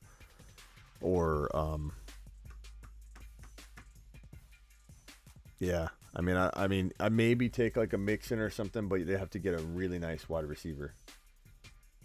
Jacobs is going crazy right now. Yeah, Jacobs is going crazy. You should be able to get a lot for him. Okay, I'll probably trade Kenneth Walker or Damian Pierce because he has both of them. Yeah, I mean, I'd take both of Walker and Pierce for Jacobs would be a smash. But okay, wide receiver and one of them would work too and be pretty nice. Okay, because I was thinking about going with Tyreek Hill or like a Waddle. Yeah, I don't think you get Hill, but you could try Hill in one of those guys, and then Waddle in one of those guys. Either deal, I'd probably do. Okay. Okay. Thank you, Smitty. Yeah, man. Call back if you got any other deals or offers or whatever. Later, man. All right. All right. You have a good night. Yeah, you too. Next caller. You're live. Hey, can you hear me? I can hear you. Hey, what's up? What's up? How's it going, Smitty? Pretty nice good. To meet you. It's Jonathan Lee. Jonathan. I'm not in my account right now. Okay. Yeah. You've helped me quite a few times too, so thanks for that. No problem, I Jonathan. actually have two teams. I'm gonna go ahead and share the team that I guess I got more money on. All right. So this team was riddled by Breece Hall's injury, and yeah, I ended up having to trade Leonard Fournette and was it Darrell Henderson to like one of the bottom teams in the league, and I got JT out of it. Ooh. But that's one of the players on my team. So that's how you recover. Like people like, and I do the same thing. I'm upset, you mourn, but you gotta like bounce back and start taking action, because guess what happens if you don't get JT? Somebody else is gonna get JT, and you're gonna be like, gosh. Well, I might need to add one more part of the story, and so that I acquired JT the week, like right before Breece got his injury. Okay. So, let me see here. Basically, on this team, where is it? Thanks, Okay. Efren. Appreciate Today you, I Efren. just basically today I made a trade for Saquon and Waddle, and I ended up having to give up JJ and DJ Moore.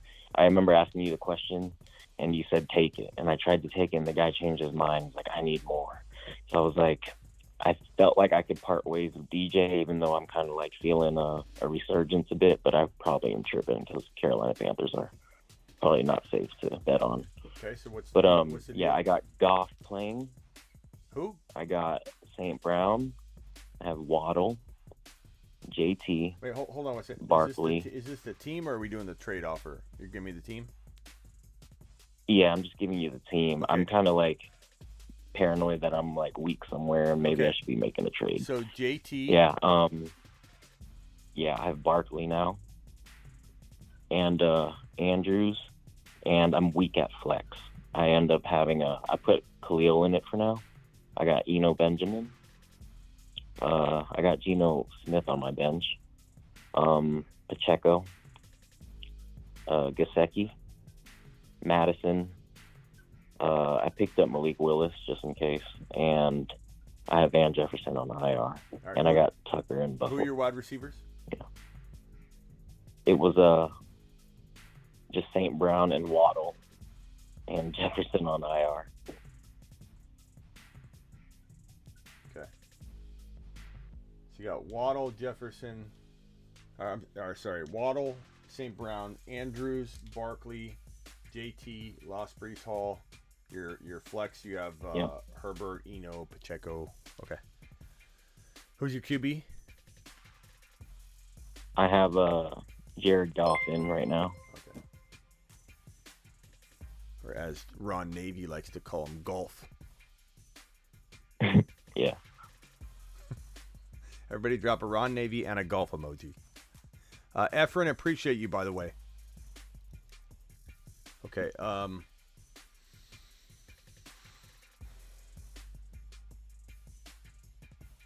So what are we worried about here?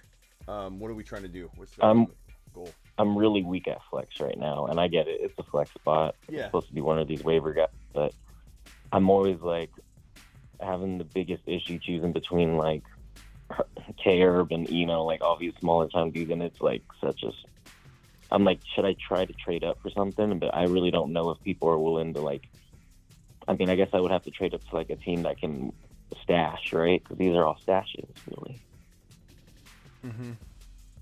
I think I don't do anything with this because, like, if you're trying to fill the flex void, you're just going to destroy another spot. You're just going to put another hole in the boat, versus having one. Yeah, hole. I'd probably have to trade one of my essential pieces. You're right. This guy is untouchable, JT, to me. Barkley's untouchable. Andrews is untouchable because, one, you can't get what you deserve for him, and he's injured, so people are going to try and buy him low, so you just got to wait. St. Brown's had his bye week. He's untouchable. Waddle's vulnerable. Like, I would trade Waddle and Goff for, like, Josh Allen. You know, like, you do that. I don't even care if it gives me a 2-week spots in my line. Like, I could care less. Like, I'll put in Eno and Herbert and figure things out. You know, go pick up wide receivers. Like, look at, there's always somebody available. So, yeah, hit that thumb up, everybody. 300 eyeballs still in here. 243 thumbs up. Appreciate that. So, like, I would do something like that. That's me, though. I'm crazy. I could go with 2 like vulnerable spots in my wide receiver 3 and my flex, or my wide receiver 2 and my flex. But I would look to do that. Do you think I'm safe with Waddle still though? Because I kind of thought like I kind of was kind of down on Waddle too, but I was like, I guess anything's good as long as it's an upgrade from DJ Moore. I mean, I would like to trade out of Waddle if the price is right, but I don't mind him at the same time. Alton Payne, appreciate you as well, buddy. I don't hate Waddle. That's a great. I mean, he's your 1, 2, 3, 4, 5th ranked player. Like, that's a great 5th player to own. Like, a lot of people have Waddle as their 4th best player. Like, you're fine. I'm not concerned about it at all, but I'm just saying I would use him if I could to get Goff into Josh Allen. Like, I don't know if that person would do that. Does the Josh Allen owner have like 2 quarterbacks and they'd be tempted and they're hurting really bad at wide receiver? Like, I don't know the backstory there, but yeah, okay, yeah. I mean, he's the only guy I would quarterback for sure. Waddle and Eno Benjamin for 1 better wide receiver. Why don't you go that route? If you're worried about Waddle, you could probably get AJ Brown bye week free. Get A.J. Brown in that Waddle spot. Eno Benjamin's got some value for sure. Go to the Clyde Edwards-Helaire owner, trying to offer him Pacheco in Waddle for a slight wide receiver upgrade. Go to the Monty owner, offer Khalil Herbert and Waddle for a slight wide receiver upgrade. You know. Okay, yeah, that actually felt like that was right in front of me. I didn't really think about it. That's right. No, that actually, I'm kind of more happy about my team now that I see you write it all out. Yeah, bro. I always tell people you're going to do a trade. Writing it out it's old school, but for some reason, like, you can break it down better. You know, so it's advised. Right. I advise it. Later, pal. Appreciate you. Thanks. Later. Bye.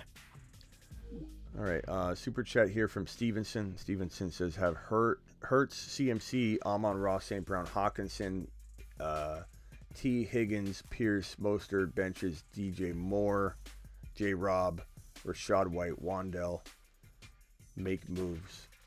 CMC, Amon-Ra, Higgins, Pierce. Hurts, CMC, Pierce, Amon-Ra, T. Higgins is pretty good. I mean, you're talking about like having to dismantle something to fix something in this scenario. So you got to ask yourself, like, am I going to create a bigger problem?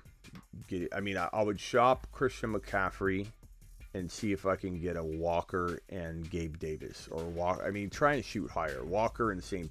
Brown type. You already got St. Brown, but, like, you know what I'm saying. AJ Brown. CMC for Walker and AJ Brown. CMC for ETN and AJ Brown.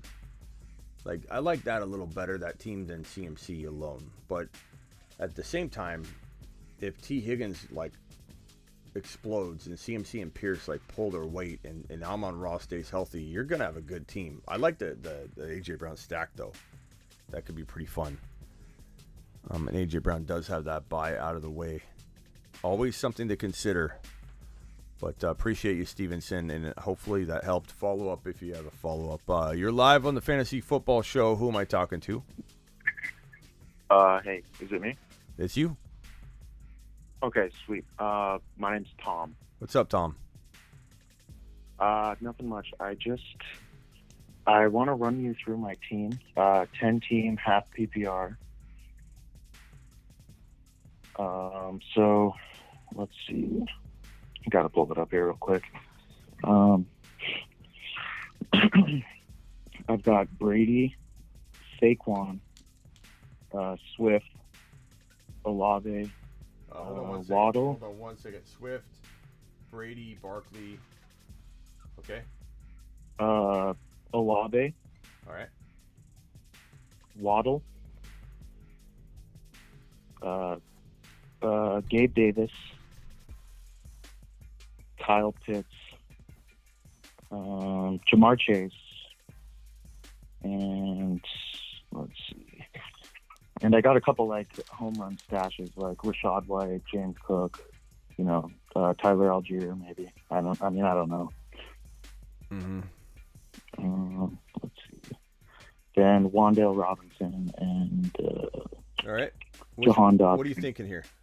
You just want a trade idea? Well, I mean, I lost this week. I lost Brees Hall and what's his name, Jamar Chase, and that kind of like really hurt me. I mean, like, Jeez. like that drop from Swift down to Algier as my RB3 is just like horrible. Should I try and move Saquon for like 2 good running backs, or like what do you think? I mean, your team is still very good, and Chase is going to come back. And what's your record? 5-2. So you're 10-man league. With your team and 5-2 record, I feel very confident that you're going to make the playoffs. So if Jamar Chase does return, no harm, no foul in a sense, right? And maybe the that's what I'm thinking. And maybe the seeding gods take care of you, and you have the best seeding that because whenever you plan for seeding, you try and like throw a game to get a different seed, you end up getting screwed by the karma gods. Never try and do that; it does not work. So like maybe you get taken care of. And also I wanted to say, like, in my league, we're pretty hyper competitive. I mean, I'm gonna look at our standings right now. There are 4 of us who are 3-4, and 4 of us who are 4-3, and I'm 5-2. And even like the worst guy, it's not like he's 0-7; he's 2-5. Like, we're hyper competitive. Okay. But like, I don't know. Oh, also, I wanted to tell you, I did trade Gabe Davis and Wandale Robinson and James Cook for Keenan Allen and Cortland Sutton. I wanted to get your thoughts on that. Wait, say it again. So I traded Gabe Davis. Wait, you already traded? So the team I have right here isn't the actual team? Oh no! Well, yeah, no. So you just replace Gabe Davis and Wandale Robinson for Sutton and Keenan Allen. Okay. So that's the team I have now. I'd probably rather have Gabe Davis. I hate to tell you, but yeah, I mean, I just felt like I needed like more wide receiver depth with losing Chase for the next month and a half. Maybe, but you're also I don't know. Maybe Keenan Allen ends up being like a top 7 wide receiver. So like. Don't think. I was thinking that with Mike Williams out. That's what I was thinking. Yeah, he might. I think I'd rather have Gabe Davis if it's me, but I understand where you're coming from at least, and you're not wrong. I'm not wrong. We're not wrong until one of us is actually wrong. But I mean, I just think like I like Gabe Davis a lot, but Keenan Allen's pretty good, and hopefully he bounces back. Yeah, I like Gabe Davis too, but it's just like. People in my league, they weren't respecting him. They were like, why are you offering me trades with like Gabe Davis? And I'm like, this guy's legit. Like, the only reason why he had those 2 dud games, week 3 and 4, is because he was recovering off an injury. Like, he was playing through injury. They couldn't send him on his regular like deep routes. You can even see it through average depth of target and stuff too. Yeah. Okay. So, bro, I'm just gonna tell you real quickly, and I'm gonna jump here. I like your team a lot. Brady, Swift, Barkley, Olave, Waddle, Keenan Allen. It's a good team, and Chase is coming back. And with your team, 5-2 record. One reason I don't like that Keenan Allen trade is because Gabe Davis is going to be, he's bye week free now, and Keenan Allen's got his bye this week, so that kind of hurts. But like, I still like your team. 5-2, you're probably making the playoffs. Very strong chance. When Chase is back, this team looks great. So I'm not freaking out. Okay. I'd maybe trade like Chase for Higgins straight up if someone would do that. And I like that idea. We did that earlier on another guy's team, and it worked out well. Waddle, yeah, I like it. I like it, bro. Get Jamal Williams if he gets cut. Unless you already got him. Oh, okay, yeah. I had one last question. So, I was talking with the Kenneth Walker owner, and I was thinking about offering him Saquon Barkley for Kenneth Walker and T. Higgins. What do you think about that? I mean, would I have to give more on my end, or what? No, don't give more. Do I like it, but it's like, it's cutting it close. Barkley's that good, but I would take Walker. Yeah, I mean, that's what I'm thinking. I would take Walker and Higgins. Okay, I'll send out the deal and see what he thinks. Yeah. All right, man. Appreciate you. Later. Yep.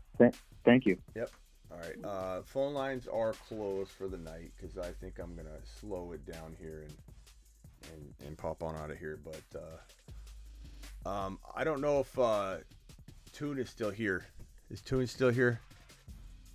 I feel like I left Toon hanging. Sorry, Toon. I must have put this on the screen and I didn't notice it was still there. Chase owner, trade Kamara alone or package with Mike Williams for a better wide receiver. Chase owner, trade Kamara alone. Chase owner, trade Kamara alone. Package with Evans for better receiver. I'd probably trade Kamara by himself versus it's hard to, if you put another if you package Evans and Kamara together, you have to get Kupp or JJ, and that's it. Like, that's a lot of talent to send somebody. So Kamara alone for an Adams, for a Diggs, for a bye week free wide receiver, even St. Brown, but like try and get something else involved in that, like anything back that is significant that you like a lot, that's undervalued. Pittman as an example, I would maybe consider doing for Kamara. You have running back depth. You have Pierce, Swift, ETN, Amon-Ra, St. Brown. You already have. Okay, Boyd. So yeah, go after Adams, go after Diggs, go after even AJ Brown for Kamara. Bye-week free wide receivers that help you win and get that W, because you need every single one of them. I'm very sorry I made you wait, but hopefully you get a deal like that done. And I like your team. I like your depth. Get Jamal Williams if he gets cut. Don't leave him out there. Albert says, just want to say I'm about to hit the hay. Thanks for the great stream, Smitty. Good night. Good morning, everybody. Thank you, Albert. Appreciate you and your super chat, my guy. I think I took care of Toon. Took care of Pacheco. And then this is the last super chat of the night, I believe. Gabe Davis or Ayuk half PPR? Gabe Davis by 100,000 miles. Give me Gabe Davis on Smitty approving Gabe Davis. You've just been Smitty approved. I venture to say that Steven might be a 49er fan. I mean, IU could surprise, but I don't know, bro. CMC in town's not good for anybody in terms of production. It's just not. Plain and simple. All right, guys. I'm live Monday through Friday, 7 p.m. Eastern. This is not that show, because I'm also live Tuesday, Thursday, Friday, and Saturday at midnight. Most every Tuesday, Thursday, Friday, Saturday, graveyard shift, midnight Eastern live stream. But I am live every Monday through Friday, 7 p.m. Eastern. Halloween, I don't know what I'm going to do on Halloween. I might do a pre-recorded show, like a premiere. We'll see. We'll see on Halloween. I got some things I got to do with the fam, so I'm not positive on that. I may go live for like a half hour or an hour or something, but we'll see on that. The problem is, if the super chats come rolling in, I don't want to leave anybody hanging, so I'm tempted to just do a live premiere on that one versus disappoint anybody, you know. So I'm gonna go ahead and do something. It'll be something, don't worry. But live premiere time. Maybe the waiver wire video drops during the Monday show or something. So appreciate everybody being here. I'm live Monday through Friday, 7 p.m. Eastern. I'm also live whenever news breaks, like I did with the Kadarius Toney news this morning. And then I was a little like an hour delayed on the Jamar Chase news, but only because I was going live again for the 7 p.m. show. So I just kind of pushed it till 6 p.m. Eastern, went live an hour early, and then went in to the 7 p.m. show. And we did over a 2-hour show, so 2 and a half hour show. We are at 4 hours and 40 minutes tonight on tonight's Graveyard Show, which is absolutely insane. Thank you all. I'll see you all tomorrow at 7 p.m. Eastern or sooner if news breaks, because you know. And then also get on over to Underdog Fantasy. Promo code Smitty. They'll match up to $100 on your first deposit if you're new. Go do the props. The props are so much fun. Give yourself some extra skin in the game. when you're playing fantasy football and your seasons are either in turmoil or you just want some extra skin in the game to make Sunday more fun. Underdog Fantasy promo code is in the description. Use promo code Smitty. The link is in the description. The promo code is Smitty. The link puts the promo code in there for you automatically, so it's just easier to click on the link. But play a Week 8 fantasy contest next week, Week 9. And we're not positive, but they may do some sort of like best ball, weeks 10 through 11 through 17 or something. I'm hopeful. I don't know. I'm totally guessing. But they did one 7 through 17. It was a mini micro season. Weeks 1 through 6 had no connection. It was week 7 through 17. You got to factor in all the buys, everything. And I can't wait if they do another one of those, because we all jump in and draft together in a 12-man league. And everybody does these 12-man leagues. We can keep doing multiple 12-man leagues.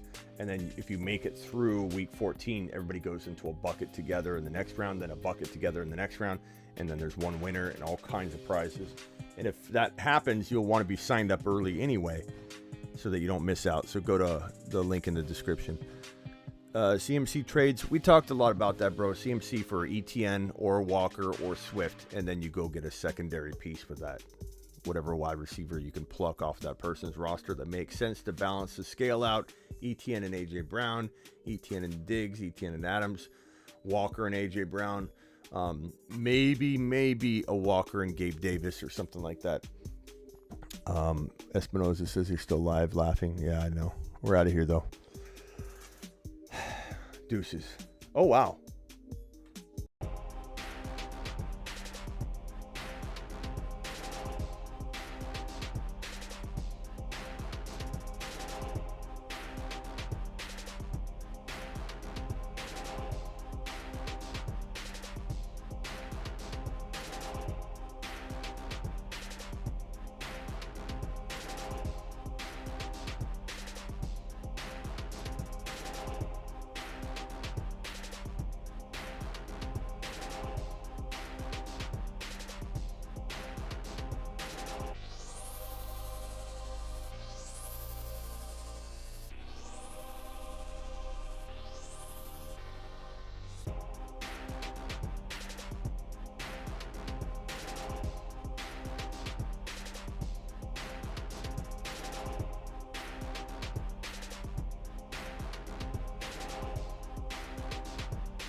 Easy game comes in.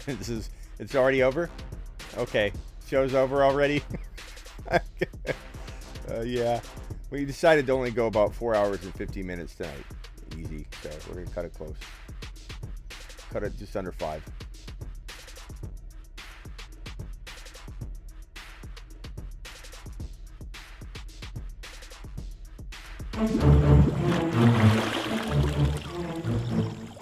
You are offer sex. You are made offer sex.